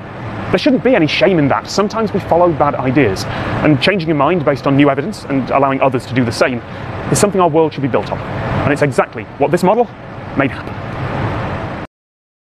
I'm in Gävle, a city in Sweden about 100 miles north of Stockholm, and every year they have a Christmas tradition: build an enormous goat out of straw and put it in the town square. It is called the Gävle goat. There is a second Christmas tradition in Gävle: burning the goat down. It's not like Guy Fawkes Night in Britain or Burning Man in California, where something is built to be burned down. Burning this down is arson. It is completely illegal, and genuinely, the people who make the giant straw goat do not want their giant straw goat to be burned down. Giant straw goats are expensive. It's just that in the 50 years that a 10-metre high, mostly unprotected goat made of extremely flammable straw has been put up here, the goat has only survived 12 times. Usually it's burned down. In 1976 it was hit by a car. In 1979 it was burned down before it even made it here. In 1988 you could place a bet on whether the goat would burn down, or at least you could, until the goat burned down. In 2001 an American tourist burned it down, and when he was arrested he said that his friends had told him that burning the goat was an entirely legal tradition. He got a couple of weeks in jail, didn't get his cigarette lighter back, and left Sweden without paying a large fine. In 2005, vandals dressed as Santa Claus and gingerbread men fired a burning arrow at the goat and burned it down. In 2006, the city fireproofed the goat. It burned down. In 2009, there were webcams set up to spot vandals. Those cameras were taken offline with a denial of service attack just before the goat burned down. In 2011, they sprayed the goat with water to form a protective coat of ice. It burned down. It's massive, and it is made of tinder. It is really, really easy to burn down this goat. Now, the local fire brigade are only 2 minutes away, and sometimes they win. In 2014, despite 3 arson attempts, the goat did survive. And now, it is 2016, the goat was put up just a few days ago, and as I record this, it's still there. All it takes to create a tradition like this is the same thing happening for a few years in a row. This goat wouldn't be famous if it didn't burn down. I wouldn't be here. This would just be a small local display. But every year, someone takes the risk of a fine and a criminal record and time in jail to try and burn down someone else's hard work, probably because they're drunk when they do it. And that strange, in the shadows battle, that almost sitcom-like plot, gets the world interested and sends a few tourists to a fairly obscure Swedish city. Place your bets. Quick update. I'm back in London, just landed at Heathrow Airport, literally a few hours after filming that. The goat has already been burnt to the ground.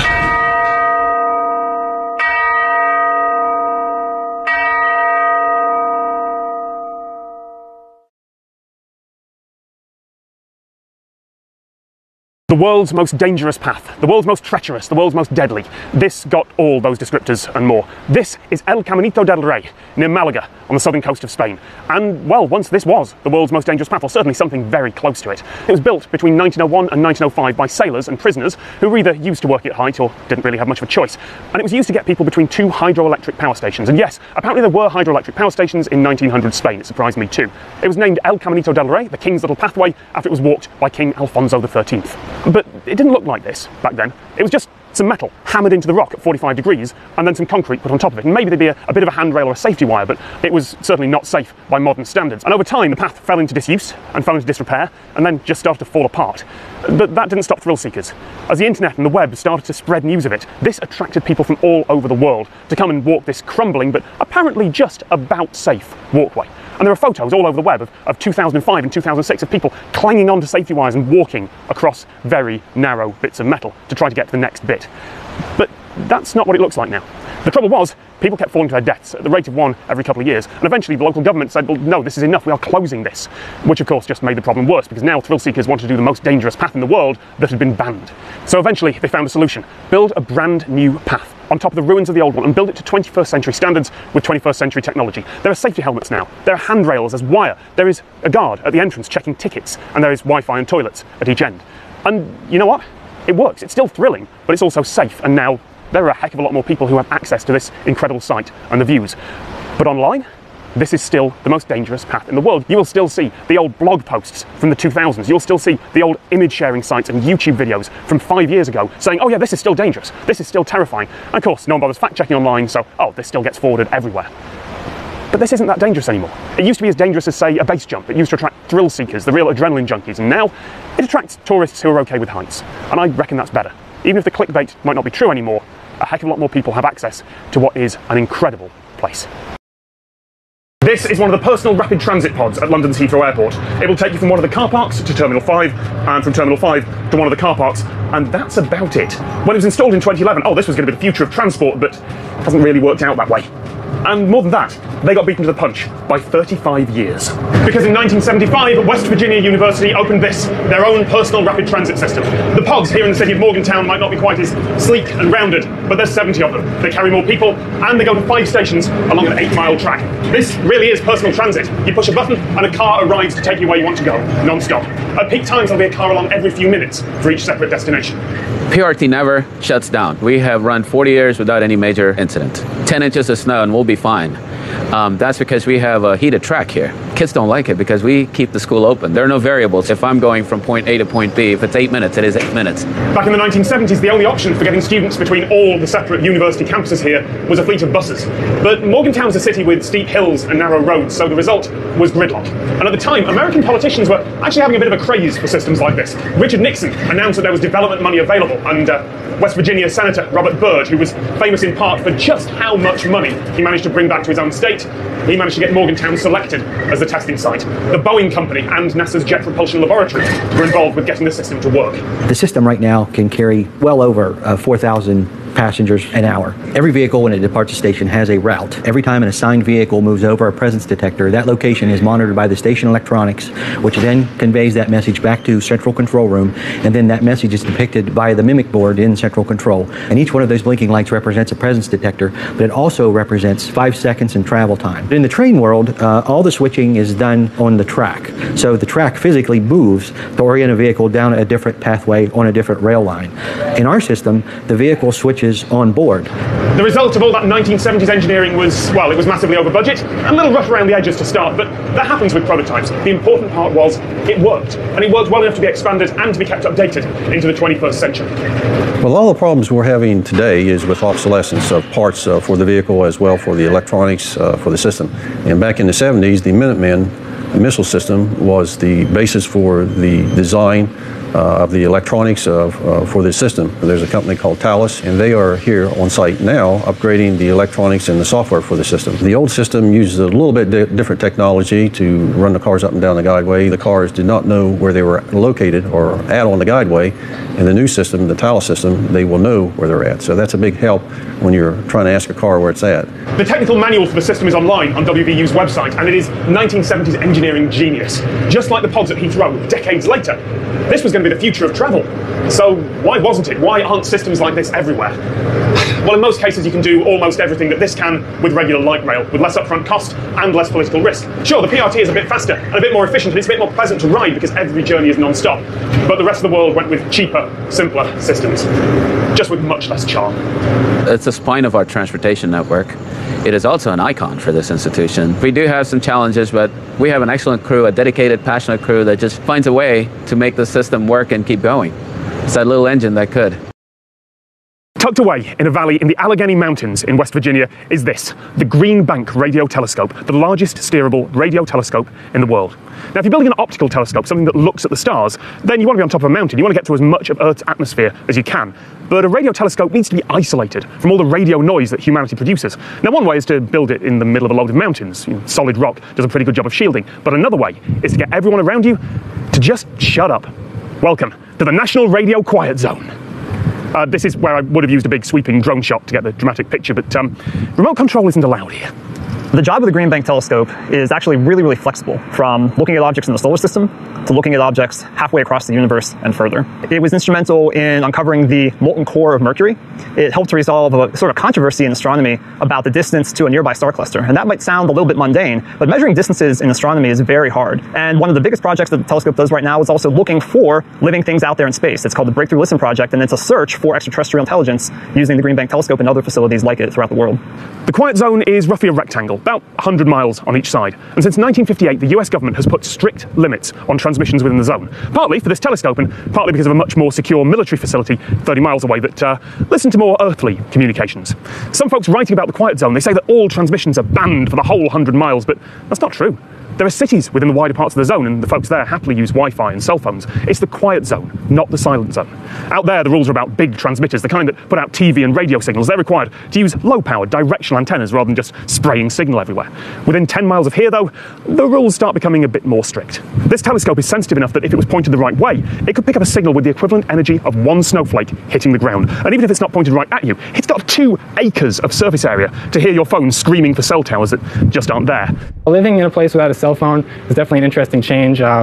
Before 2 years ago, I did have a cell phone, could look up anything I wanted on Google. After a week of living here, I didn't even really notice it. The only difference is that you have to plan things ahead more. If you want to meet up with your friends, you plan in advance, or you just say, I'll meet up with them when I meet up with them, things like that. And many people have come and gone, stayed for weeks or months at a time, and really none of them have ever said, man, I really miss my cell phone.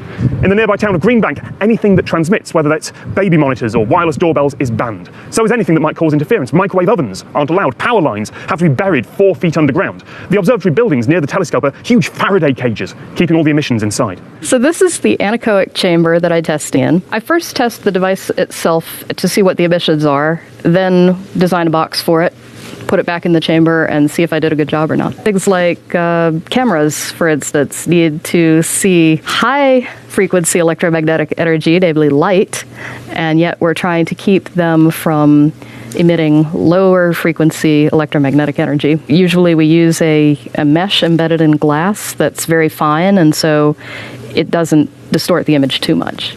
Once you're within a mile of the telescope, the restrictions are so severe that only diesel cars are allowed. Regular gasoline cars, they cause too much interference from the spark plugs inside. Folks who say they're hypersensitive to electromagnetic fields move to this area, and even if pretty much all the evidence says it's in their heads, they still feel better for being here. The scientists, however, have more practical concerns. Mostly my work here deals with radio frequency interference on site, and also doing like routine runs to see if there's anything new out there. We have a monitoring station down on site, and then we'll jump in the truck, and we have direction finding equipment in the truck. We just basically have to look at it with the receiver or the spectrum analyzer and just drive around and watch the signal peak or fall away. It is getting more difficult because there's more and more wireless stuff out there. The wireless genie is out of the bottle, and there's so many things out there. The Internet of Things is creeping into almost every device. Refrigerators now have hotspots in them. When we go around and scan for Wi-Fi hotspots, there's always like 3 or 4 printers out there. The strangest one I've heard of was an electric pad in a doghouse. There was some arcing inside the pad, and it was generating a lot of RFI. So my predecessor is the one that found that one, and they fixed it by buying the guy a new heater for the doghouse.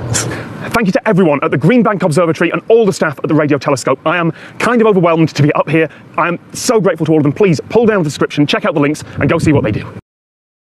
It looks like I'm in the middle of nowhere, and I guess I am. About a mile that way is Kanak, on the west coast of Greenland, about 700 miles north of the Arctic Circle. The town has more sled dogs than people. The locals, some of them, still hunt seals and narwhal when the ice retreats in the summer. And just outside the town, someone is listening for nuclear explosions. In 1989, 183 countries signed the Comprehensive Nuclear Test Ban Treaty. The Cold War had just ended, and with the threat of nuclear apocalypse seeming just a little less likely, the idea of the treaty was to completely ban nuclear explosions, even for research. 2 decades later, and the treaty is still not in force because politics, but the people who drafted the treaty thought that might happen and created the Preparatory Commission, whose job it is to get everything in place for when the treaty, hopefully, eventually comes into force. And even if it never actually happens, to try and do some good anyway. And this over here is one of the results. IS-18, an infrasound listening station, part of a network that spans the planet. It's a microbarograph, a set of very precise air pressure sensors, and it listens for very low frequency sound waves, far beyond the range of human hearing. They're less like sound and more like massive disturbances in the air that travel around the globe after enormous explosions. I'm an electronic engineer, and my job here now is to maintain the infrasound station. If you just put a microbarometer in the air, the noise from the wind will be killing every signal. So we have these arrays. We have 96 inlets. They all go to the barometer. Because we have that many inlets, it is not really probable that the wind noise will be exactly the same at all these inlets. So they are fed to a central manifold, and the wind will sort of cancel out. It really does. Detecting something doesn't mean there's been a nuclear test. It might be a meteor breaking up, a volcano erupting, or even a massive iceberg carving off a glacier nearby. But if it can't be explained like that, then governments should start asking questions. Results from here go to the Commission's headquarters in Vienna, via a base in the middle of town, where they're combined with those from the dozens of other listening stations around the planet. And as well as that, the Commission uses hydroacoustic sensors to detect underwater explosions, seismic stations that detect earthquakes from nuclear tests, and radionuclide detection stations that check the level of radioactivity in the air. You can see from the time difference when the individual stations detects the pressure wave. From that you can deduct what direction it's coming from. The Nuclear Test Ban Treaty, if it ever actually comes into force, will apply around the world, even up here in the Arctic. And theoretically, some rogue government could be ridiculous enough to try and get away with a nuclear test in the Arctic. After all, back in the 20th century, about 1/5 of all Soviet nuclear tests were in the Russian Arctic, and that included Tsar Bomba, the largest nuclear bomb in history. Even if new testing in the Arctic is unlikely, data from here can still help triangulate other explosions. When you're designing a network to keep watch on the planet, not just where most of the people live, that network really does have to be global. Even if that means setting up a research base in one of the most remote locations on Earth. I am still in the Arctic, so today's guest video comes from Colin Roddifer over at the Colin Sphere Travel Vlog, who's reporting from China. Nice to meet you. My name is Colin, and here we are in beautiful Shanghai, China.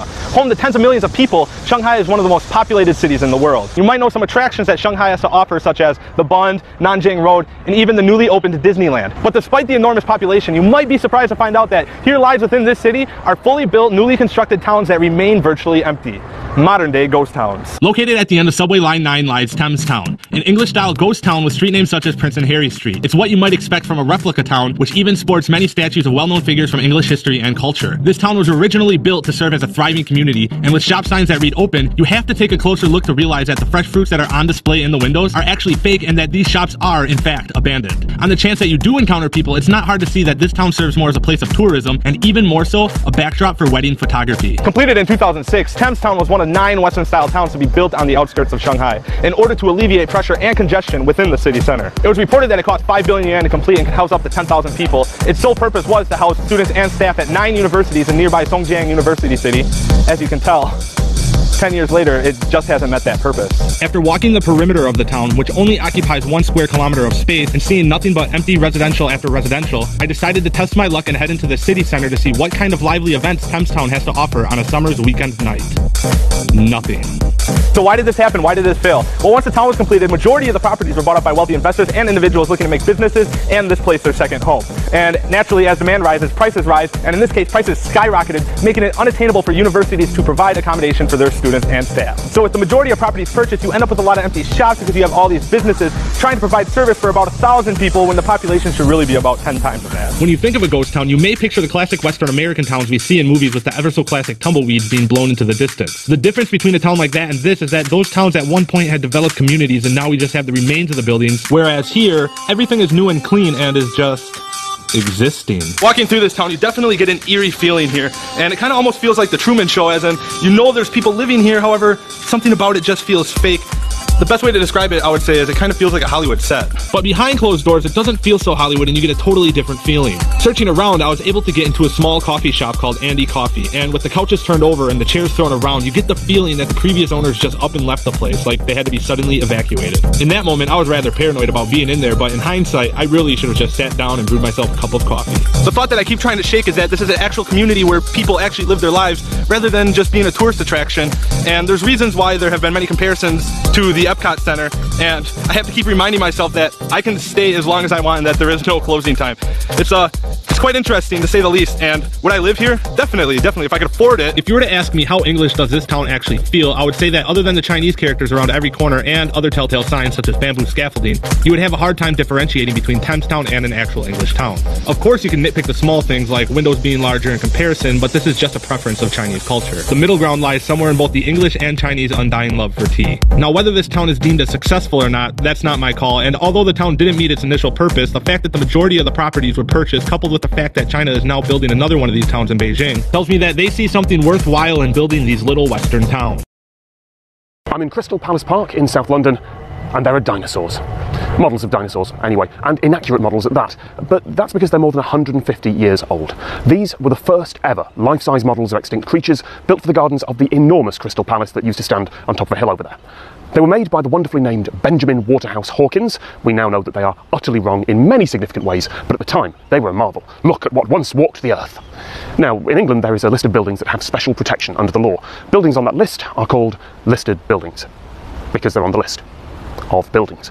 And this country is full of them. Historic England, the not-quite-government organisation that manages the list, says there's about 500,000 buildings on it. Most of those are only Grade 2 listed, which means they've got to be kept mostly intact, and any changes need a really good reason behind them.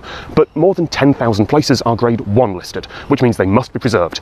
Pretty much anything that was built more than 200 years ago and is still standing is on the list, but there are some more modern things too, including these dinosaurs.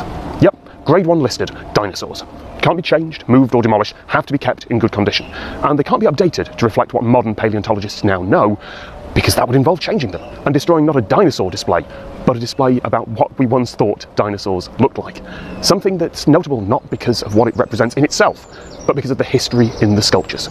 These dinosaurs must, by law, remain inaccurate, because the story they tell isn't about prehistoric times, it's about science just 150 years ago. In Britain, the words rail replacement bus are not good words to hear. It means the train you want to take isn't going anywhere, and instead everyone is going to have to get on a slow and lumbering bus that will take at least twice as long and be so much less comfortable. If you've already left the first station, then the rail company is required to get you to your destination. But there's no rule to say how fast. Rail replacement buses are the train traveller's nightmare.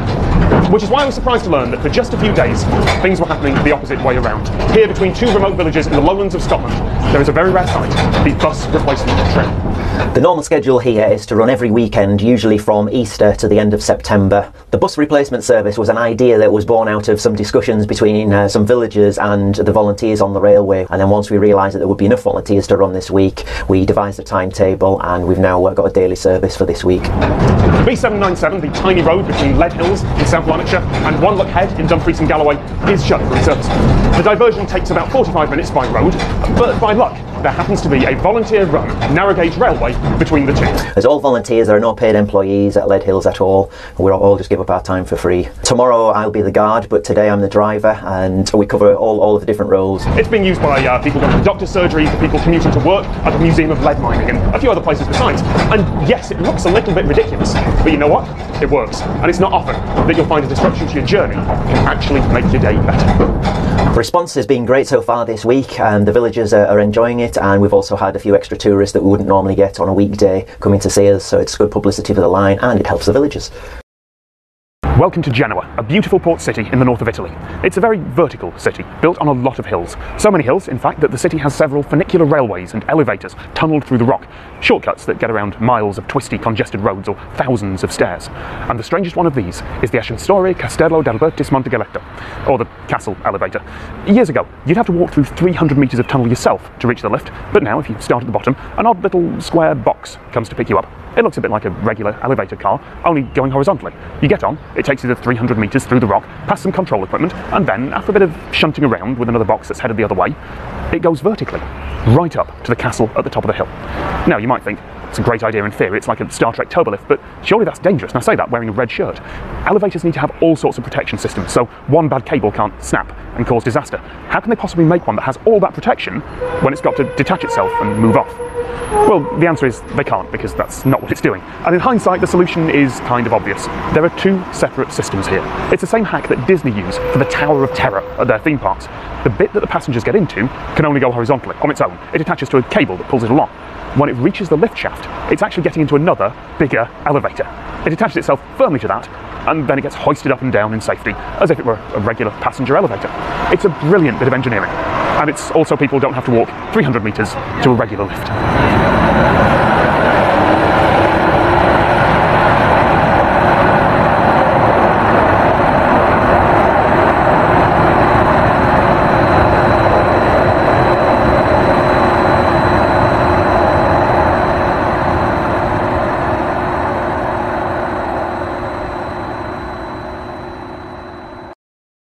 Behind me is a bit of water called the Strid. There are a couple of Strids in Britain, but this is the one on the River Wharfe at Bolton Abbey in Yorkshire. And I reckon it is the most dangerous stretch of water anywhere on Earth. Now, that's a bold claim, I know. There are certainly rivers that have taken more lives, and there are rapids and waterfalls that few boats could ever sail, but generally, you can see them coming. This is just an innocent-looking stream in the middle of some woods. You could jump over it. People occasionally do, but if you miss that jump, it'll kill you.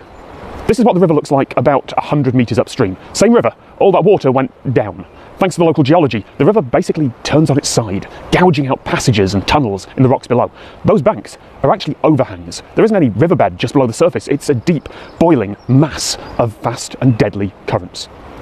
There are claims that falling in has a 100% fatality rate. There's no way to confirm that, of course, because a local person doesn't die in river, doesn't make the news, but it has claimed a lot of lives. There are even tales from the 12th century of a young boy set to be the future King of Scotland, who died trying to jump across those waters. And anything or anyone that falls in might not come out in any recognisable form. It could just get pulverised against the rocks underwater over and over and over again. I'd try and put a camera in, but then I'd have to get close to the edge, and the edge isn't sharp, it just curves towards the water, and it's covered in slippery moss. Besides, the water is opaque and brown with peat stain. You'd see nothing. Is it survivable? Maybe. Yeah, with a lot of equipment and a lot of luck. And you'll find occasional testimony from foolhardy people who've swum in the Karma pools at the bottom on drier days, but that's also where a young child drowned back in 2010. That's why it's so dangerous. It looks safe, it looks tempting, and it'll kill you. I am not inside a fusion reactor. It'd be wonderful if I was. The Joint European Torus Reactor here at Culham Centre for Fusion Energy is behind some blast doors just a few metres away. But that's not really somewhere humans are meant to go.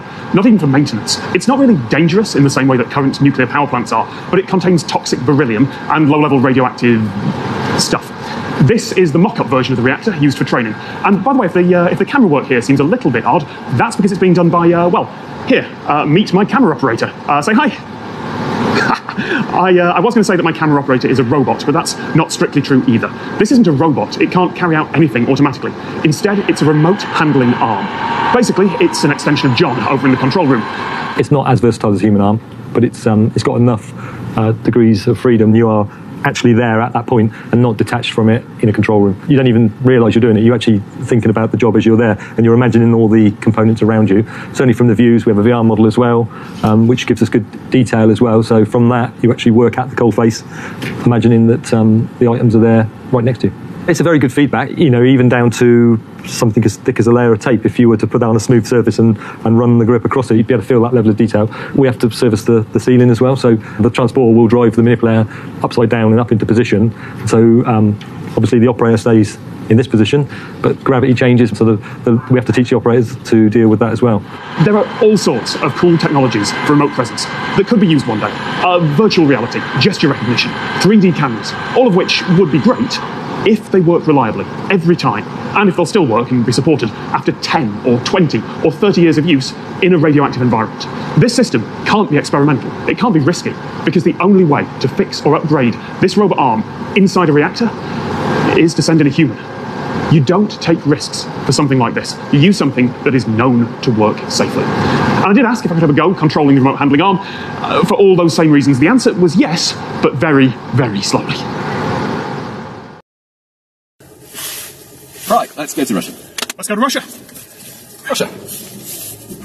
If you're a British tourist, Russia isn't easy to get into. You have to book your travel, then request a formal invitation from the hotel you're staying at, and then apply for a visa weeks or months in advance. You can't just arrive on a plane and ask them to let you in, and you certainly can't ever just drive across the border. That pole is where they're spying from. Oh, you're right. They must, yes. Because that is lumpy at the top. Cell towers normally go right at the top. There's going to be someone who's counting the cars in and counting the cars out. And if they see anyone walking towards here, yeah, of course, that's where the cameras are. Good spot. I'd get my zoom lens out, but I'm not doing that on a Russian border. Yeah. The area behind me is the Sartsay Butte, and it's about 1 square kilometre of Russia that juts out into Estonia. When Estonia was part of the Soviet Union, that wasn't a problem. But when the country became independent in 1991, a couple of villages on this side of the Butte, including Sartsay here, were cut off. Until recently, the road over there was the only way to reach them. There is another way around now, but that's still the quickest route by far. So for convenience, Russia allows people to use that road as long as they don't stop. That's the no stopping sign. No stopping for a K. Right, you see that post, the red and green post? I do, yeah. That's it. That's Russia. If you're on foot, you're entering Russia and you can be arrested. If you're in a car, you've got to keep moving. If you stop or if you break down, you're entering Russia and you can be arrested. Estonia. Russia. Russia. We are in Russia. We're in Russia. And I know, immediately, people are going to ask, oh, how far can you push this? What happens if you're on a bicycle? What if you drive 1 mile an hour, but don't technically stop? What happens if you stand half in and half out, or stop just on the Estonian side of the border and take loads of photos? What happens if you break the law on promoting homosexuality in Russia by playing the Village People out of your car speakers at full blast?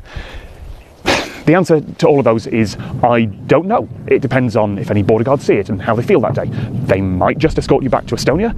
They might arrest you and lock you up for the night. Either way, we are not bloody finding out, because it is a really, really bad idea to mess with Russia at all, let alone on their territory while you're filming it. Now, at some point, like many of the complicated borders in the world, the Butte is going to be fixed. Officially, it was fixed and handed over to Estonia in a treaty back in 2005, and then again by another treaty in 2014. Russia agreed to give up that bit of land in exchange for getting a couple of other bits of Estonia somewhere else. Estonia. That's it.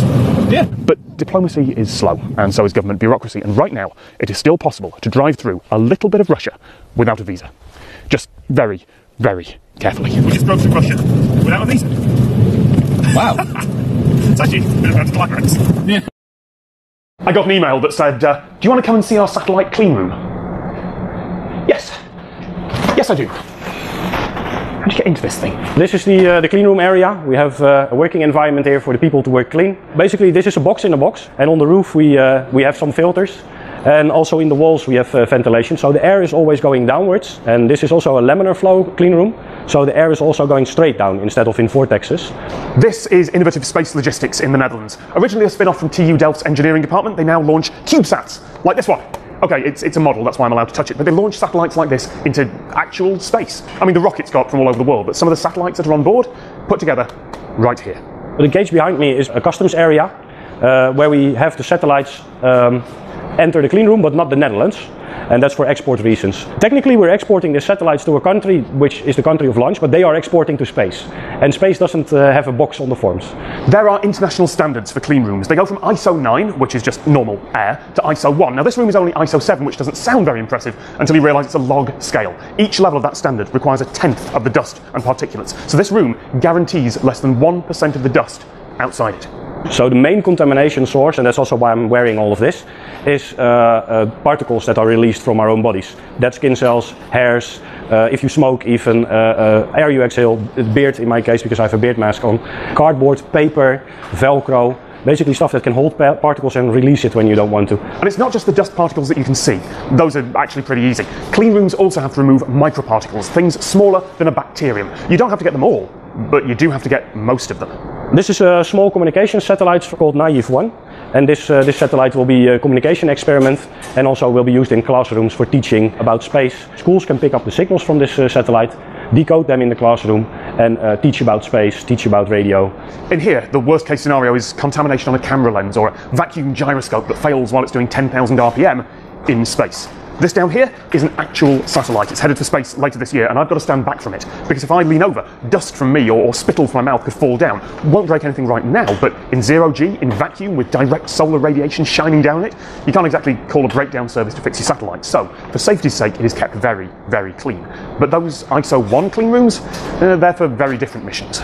ISO 1 clean rooms is very clean and basically for Mars missions or missions to the moon, where we do not want to contaminate the surface of a planet or a body that we go to. Are you sending anything to Mars anytime soon? Not at the moment, it's not planned, but maybe in the future we will send something to Mars, we never know. The Youth Winter Olympic Games have brought me out to Lillehammer in Norway, and to this. The Hunderfossen bobsleigh track, the second largest freezer in Norway. I know, you see Norway and freezer and you think about the seed vault that's up in the Arctic, which is technically bigger than this, but this track really is one giant freezer. This track stays frozen in temperatures up to 20 degrees Celsius, so athletes can speed down here and pull 4G on the final turn, even when there really shouldn't be any ice for them to slide on. We can keep it frozen during the summer in a normal Norwegian summer. It's built with concrete. Inside the concrete there are lots of layers with pipes. Inside the pipes it's running with ammonia. When a liquid evaporates, it pulls in heat from the surrounding area. So there are 90 tons of ammonia circulating in pipes inside this freezer underneath the track, being repeatedly compressed and then evaporated to move heat away. Ammonia, by the way, really dangerous if it's not handled properly. Because ammonia is the fastest working fluidium to drag away the warmth. All the ammonia is going inside of 65 kilometers with pipes, and it will stay inside the pipes in all conditions. If something happens and will shut down the spots that accidentally have the leaks. It's lighter than air, so it will be going upwards, so it won't be harmed. But the laws of thermodynamics always hold true. You can't create cold, you can only ever move heat, and in the process of moving it, you generate more heat. That's why the back of your fridge at home is warm and why air conditioning units need to vent outside. And on a freezer this big, that's quite a lot of heat to move.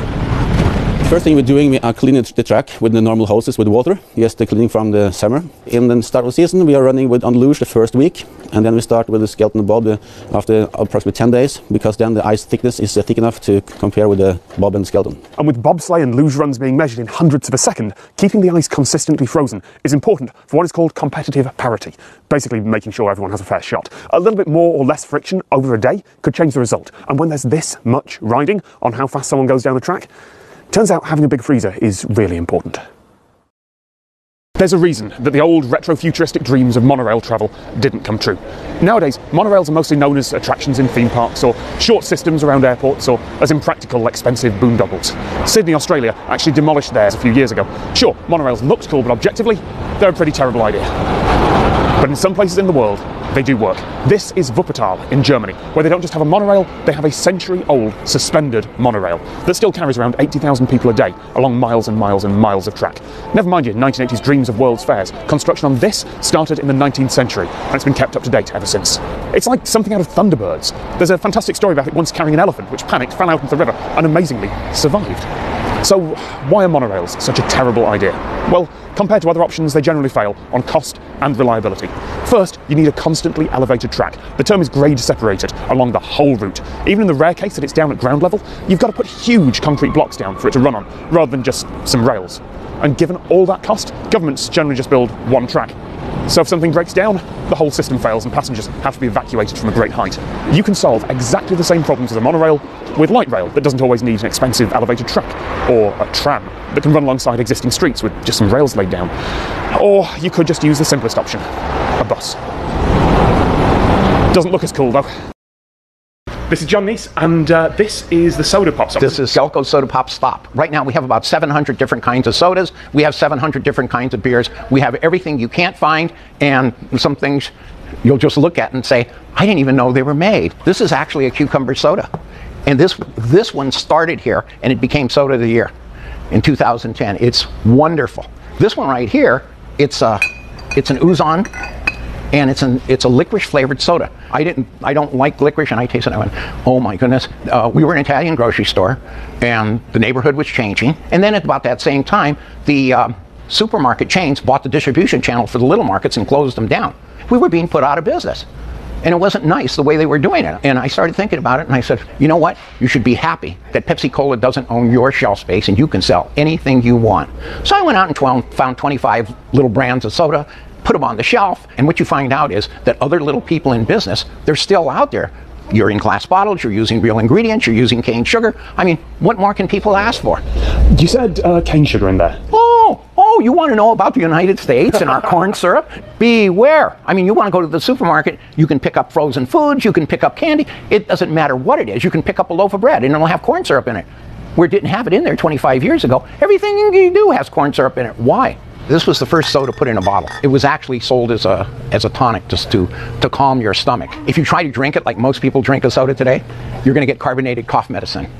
But if you sip it, you may get a cola, root beer, cinnamon, vanilla, licorice, black cherry flavor. You might get one, you might get 4 or 5 different flavors. These come from the Republic of Georgia. This is actually made from naturally carbonated water. They don't use a machine. It bubbles out of the ground that way. When I graduated from college and I decided I wanted to go in the grocery business, and my father said, "You're going to go to work for a big company?" I said, "No, Pop, I want to come in here because every day is different." He just shook his head. He says, "You know, you're going to make a living. That's all you're going to make. And you're a damn fool. Go to work for the big company and get paid to do it." And I don't want to do that. That was important. I mean, it's important. You got to be happy with what you do. If you're not happy with what you do, we're doing it all for the wrong reason. Behind me is the entrance to the Greenwich Foot Tunnel in South London. It's your standard start of the 20th century foot tunnel. Stairs or a lift down, under the river, stairs or a lift back up. There's quite a few of these left in the world. But about 10 years after this was built, a German engineer thought, what if we go bigger? This is the St. Pauli Elbe Tunnel in Hamburg, Germany. Much the same, go in, take a lift down, cross under the river. Except it's not just pedestrians and bikes that take the lift here. This is good for cars too. Of course, the automobile wasn't common when this was built. Originally, horses and wagons would have been brought down in these lifts, and construction was risky. While it was being built, the tunnel was kept pressurised and airlocked in order to keep the water out, but because decompression sickness, the bends, wasn't understood, hundreds of workers suffered from what was then called caisson's disease, and 3 died. Like the Greenwich Tunnel, this is a useful commuter route. For cars, it's one way in the morning and the other way in the evening, and there are speed bumps just in case someone sees a clear tunnel ahead of them and decides to, I don't know, break the underground speed record. Most road traffic goes elsewhere over other routes under or over the river, but there are still plenty of folks who regularly use this odd 100-year-old tunnel and car lift as part of their everyday life. This is the Falkirk Wheel, and it's one of the greatest bits of modern industrial design in the world. On the top of that hill is the Union Canal, and down here is the Forth and Clyde Canal. And the traditional way to get boats between them was a flight of locks, which would take about a day to get through, and besides, they were dismantled here in the 1930s. The solution? The world's only rotating boat lift. Now, boat lifts aren't a new thing. They've been around for centuries. Most of them, like this, have 2 caissons, which is the technical term for the tubs that the boats sit in, although usually they're next to each other rather than rotating around a central point. And the reason for 2 is this. To lift 500 tons of water 24 metres up, you need a minimum of 32 kilowatt hours of power. That's about what an average British house uses in 3 days, or an average American house in 1 day. And that's before friction. That's just the potential energy you need to put into the system to raise it up that far. But if you're also having the same weight of water descend at the same rate, at the same time, then you're not adding any potential energy at all. On average, nothing is going up or down. You're just getting a really heavy thing moving and then stopping it again. Because of that, this wheel only needs 1.5 kilowatt hours for one lift, less than a 20th of what it'd need otherwise. There are even some boat lifts in the world powered entirely by gravity, where local conditions and the architecture permit it. You just fill the top one with a bit more water, let it go, and then apply the brakes when you need to. Bit tricky with something that's as fancy as this though. It has to be massively reinforced, and there is an incredible amount of momentum involved. And here's the really clever bit. Remember Archimedes' principle, the Greek bloke with the bathtub? A floating object displaces an amount of water equal to its weight. An object that sinks, sure, that displaces equal to volume, but a floating object, like a boat, displaces water equal to its weight. When they're full of water, those caissons weigh about 500 tons. You add 10 tons of floating boat to one of them, then 10 tons of water flows out into the canal, which means this is balanced no matter how much is actually floating in it. In the 1970s, during the Cold War, if you wanted to see whether someone was launching an intercontinental ballistic missile at your country, you had 2 options. Put a satellite in space, which at that point was expensive, impractical, and likely to fail, or build a radar system. But radar can only see to the horizon. It'll show you your missile in flight, but by the time you've seen it, your chain of command might not have time to react. You need to know it's launched when it's launched. You need radar powerful enough to bounce off the ionosphere, spread out for thousands of miles, and still have enough signal to be detectable after it bounces back. You need megawatts of power and one of the biggest radar arrays ever constructed. You need something like this. Welcome to the Dugger 3 array in Chernobyl. This was known in the West as the Russian woodpecker. For more than a decade, it randomly hopped shortwave frequencies, trying to find the best one to get a return signal, sending out a repetitive that sounded like a woodpecker. It was so powerful that countries around the world filed official complaints with the Soviet Union, and there was a small industry of woodpecker filters or Moscow mufflers that would notch it out on your radio. There's another one about 60 kilometers away. They act as a pair, one transmits, one receives, and they need to be this big to get any sort of resolution, so you can tell roughly, very roughly, where the missile is headed. But the really clever thing is how any radar system like this can tell the difference between a missile and the ground. Because this isn't like pointing a radar into the air. If you're bouncing the signal, then the ground is going to reflect back just as much as the missile that is flying above it. How do you tell the difference? Doppler effect. The same way that the siren on a police car moving towards you sounds higher, the radar reflections from a missile will be at a higher frequency. And missiles move at speeds measured in miles per second. So Dugger didn't listen for the same frequency that it transmitted. It listened for a slightly higher one. If it found that return frequency, well, it didn't happen. Fortunately. All that transmission power, all that disruption was for nothing, wonderfully, because no one ever launched. And somehow, despite everything, humanity got through the Cold War. We filmed a lot of B-roll all over Pripyat and the zone, and there is no way... Cat, hang on, there's a cat. Genuine. The concerned-looking cat is back. Genuine Chernobyl cat. Hello, cat. Say hello to people.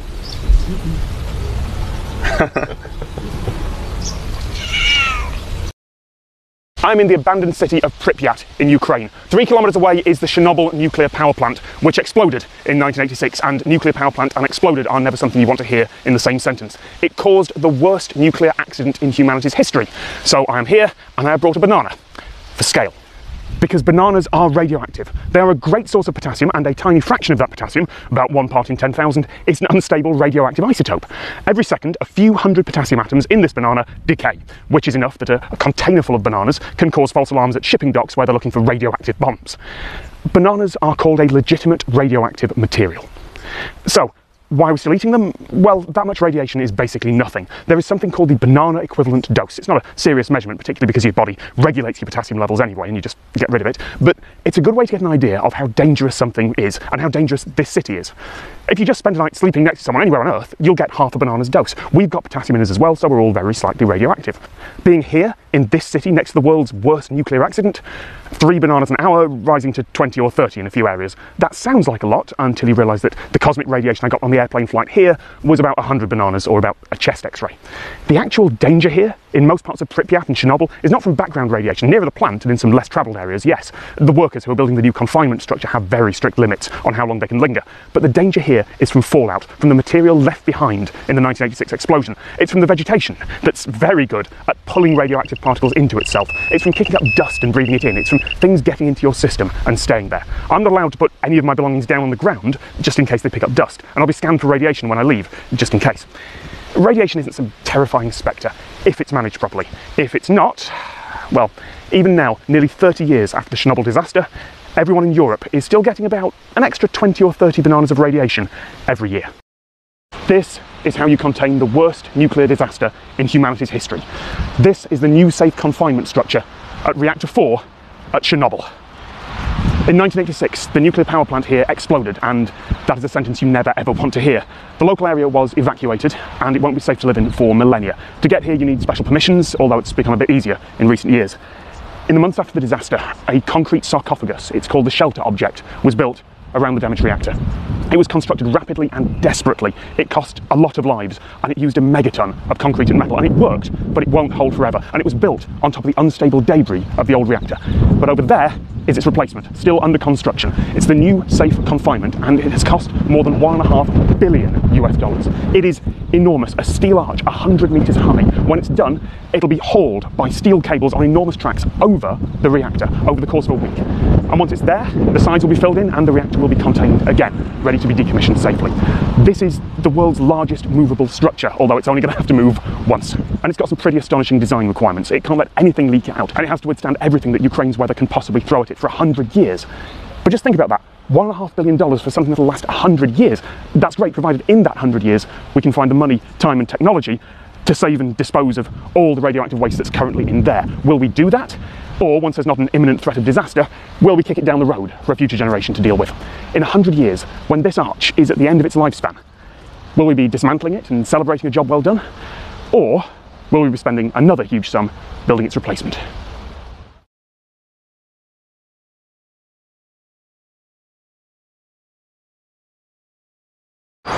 This isn't some remote rainforest island. I am indoors in a water park. This is the largest uninterrupted indoor space in the world. There are a few bigger spaces, but they've all got support pillars holding them up. This is just one big roof.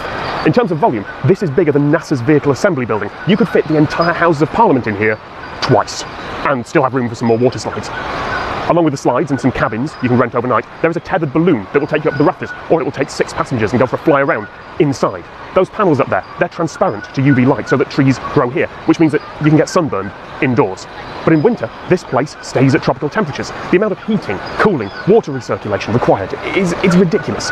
There is no way that a company could ever afford to build something like this. It would cost far too much. They would never be able to charge enough for admission to ever make that back. And yet, here I am. Which brings me to my main question. What do you do with a disused airship hangar? That's not just a theoretical question, that's what this is. And actually it wasn't so much disused as never used. This whole structure was built on an old German airfield at the turn of the millennium during the dot-com bubble. It was designed to hold an enormous cargo-carrying airship that was never built because the company went bankrupt a year later as the economy crashed. The investors lost most of their money. It cost €78 million to build this thing. It's safe to say they never got most of that back. A company from Malaysia bought the hangar at a knockdown price, a price that could, in theory, be made back over many years if you, say, spruce the place up a bit and charged admission, maybe add a few water slides. And the result is, bizarrely, the world's largest indoor water park. And a fluke of our weird 21st century economy.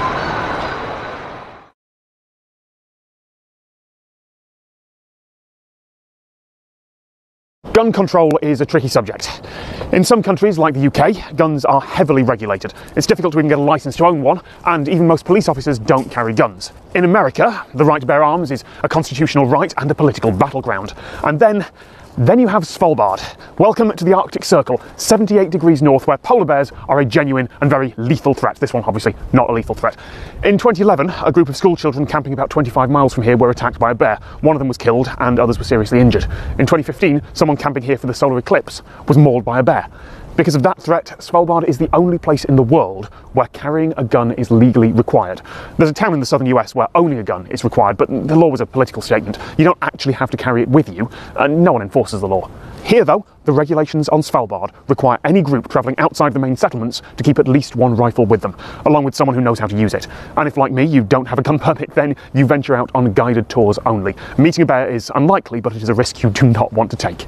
That doesn't mean you get trigger happy, though. If you actually have to use your gun, something has gone desperately wrong. The tripwires you placed around your camp failed to fire off the explosives. The lookout fell asleep. You couldn't frighten the bear away with a warning shot.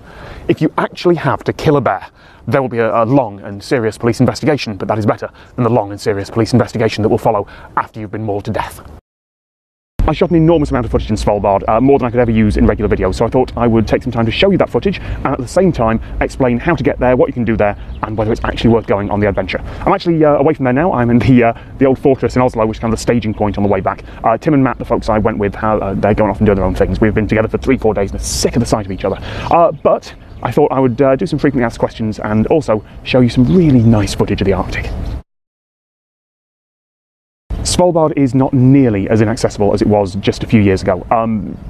We expected to go and to have to book all sorts of visas and permissions and also... No, none of that. First of all, Svalbard, no one needs a visa for it. But practically, you do need to transit through Norway. So if you have permission to go to Norway, you have permission to go to Svalbard. And you just book a flight. This startled me, Matt and Tim. We actually booked this on our phones while sitting in a restaurant. We thought you would need to get on some special tour or have scientific permission. You don't. You go online, you book a flight to Svalbard, which is Longyearbyen Airport. And it's a modern, normal airport like anywhere else. You book your flight, you book your hotel. The hotel's on the normal booking sites. There's a Scandic and a Radisson. We actually stayed in the coal miners' cabins, which have all sorts of history to themselves. It's the only hotel rooms available when we wanted to go. And yet they're I don't know, by international standards, they're rough and ready. They're not en suite. You walk down the hall to the shower. But in practice, there's hot and cold running water. There's fast Wi-Fi. It's just like booking a holiday anywhere else. It's slightly more expensive because you're going up the Arctic Circle, but the flights aren't much worse than going to anywhere else that's a little bit remote. They're about the same. And the hotel was reasonably priced as well. Svalbard is tax-free, so yes, it's expensive to buy stuff there, but it's only about as expensive as London because there's no tax on top of it. Crying out loud, we came back on a budget airline. We came back on Norwegian Airlines, and they're the JetBlue. They're the EasyJet of the Scandic countries. You just go. Svalbard is not that remote. I mean, physically it is. Yeah, you're at 78 degrees north. I think we were, when we were at the airport, one of the 1,000 or perhaps the 500 most northerly people on the planet, which is a hell of a claim to be able to make. But at the same time, there's fast Wi-Fi in all the hotels. Oh, and absolutely everywhere takes credit cards. Even the bus to transfer you from the airport to your hotel takes credit cards and debit cards on board. If you have something that works in Europe and has a chip and pin in it, then yep, you are going to be absolutely fine. There is fast 3G and I think 4G. We were posting Instagrams. We were tweeting. It works. They've got an undersea cable. It's not even satellite internet. It is fast. It is just like being anywhere else in a city in Norway. There are two types of people who are going to be watching this. One is, oh, that's lovely, but I'd never want to go there. I want something a lot more comfortable, and that's a perfectly valid choice. I respect that. And then there are going to be the people like me who saw photos of Longyearbyen, mispronounced that. I think it's Longyearbyen, I can't get the vowels right. Who saw photos of the place and thought, oh, I want to go there. That's amazing. What can you see?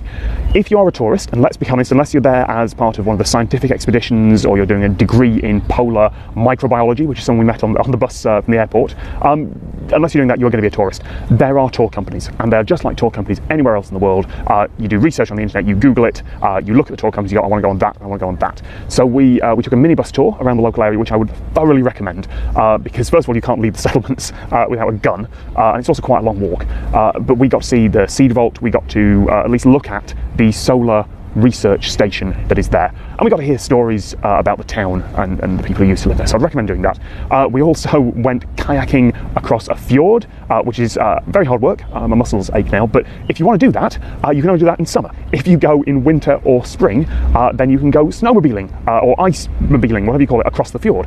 Aside from the kayaking, we also went on a speedboat trip. I will recommend that, but be aware it is anything up to 5 hours on a slightly uncomfortable jockey seat on, you know, the short speedboat tours, you bounce over waves. It's that, but for several hours.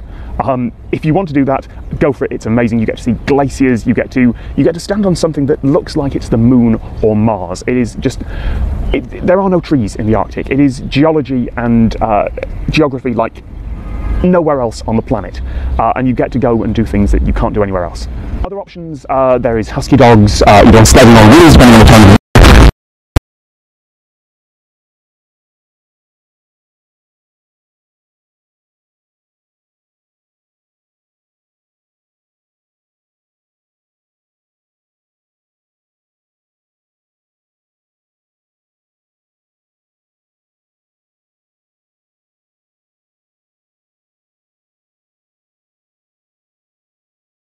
yeah, there's a pretty low crime rate there. I think if there's a rip-off tour company, they'd be run out of town very quickly.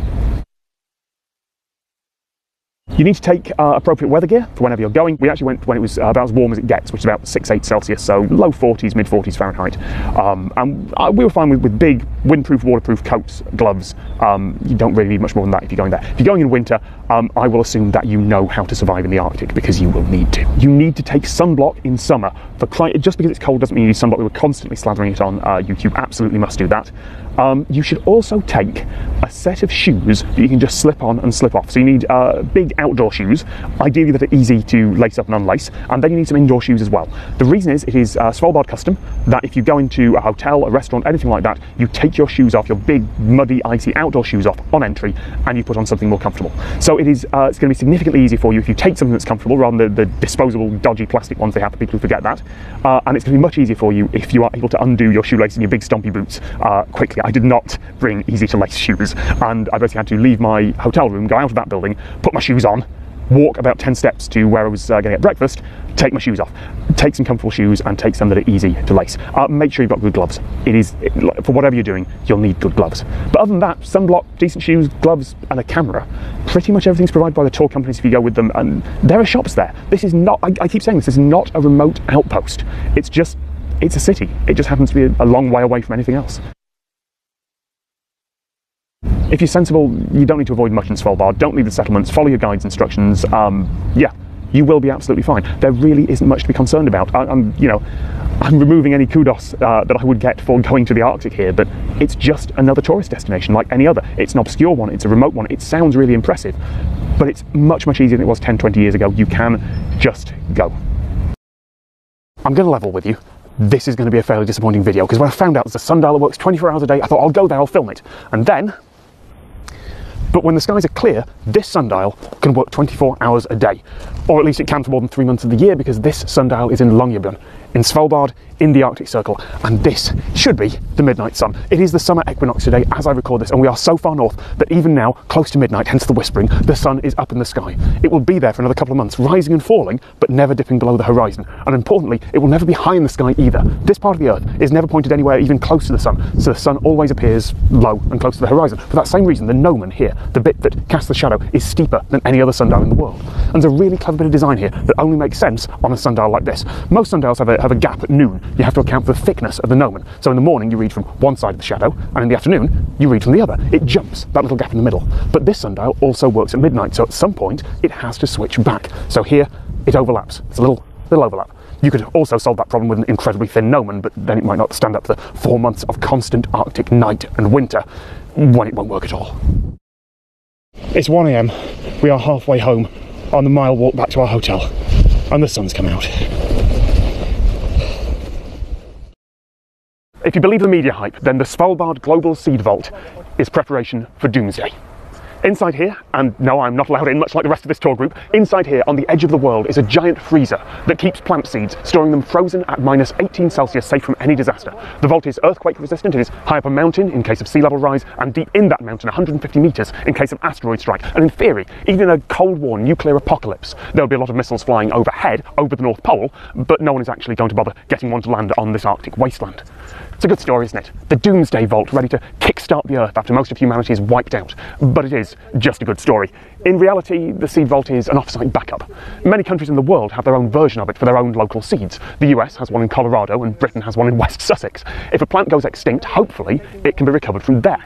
But as anyone who's ever accidentally deleted a file knows, you should always have multiple backups. And that's what this is. When a country's seed bank is flooded or goes up in flames or gets destroyed through incompetence or malice, the Svalbard Vault will be there to help them restock. In the event of an apocalypse, we are going to have a lot of things to do that are much more important than trekking to the Arctic Circle to recover some obscure seeds.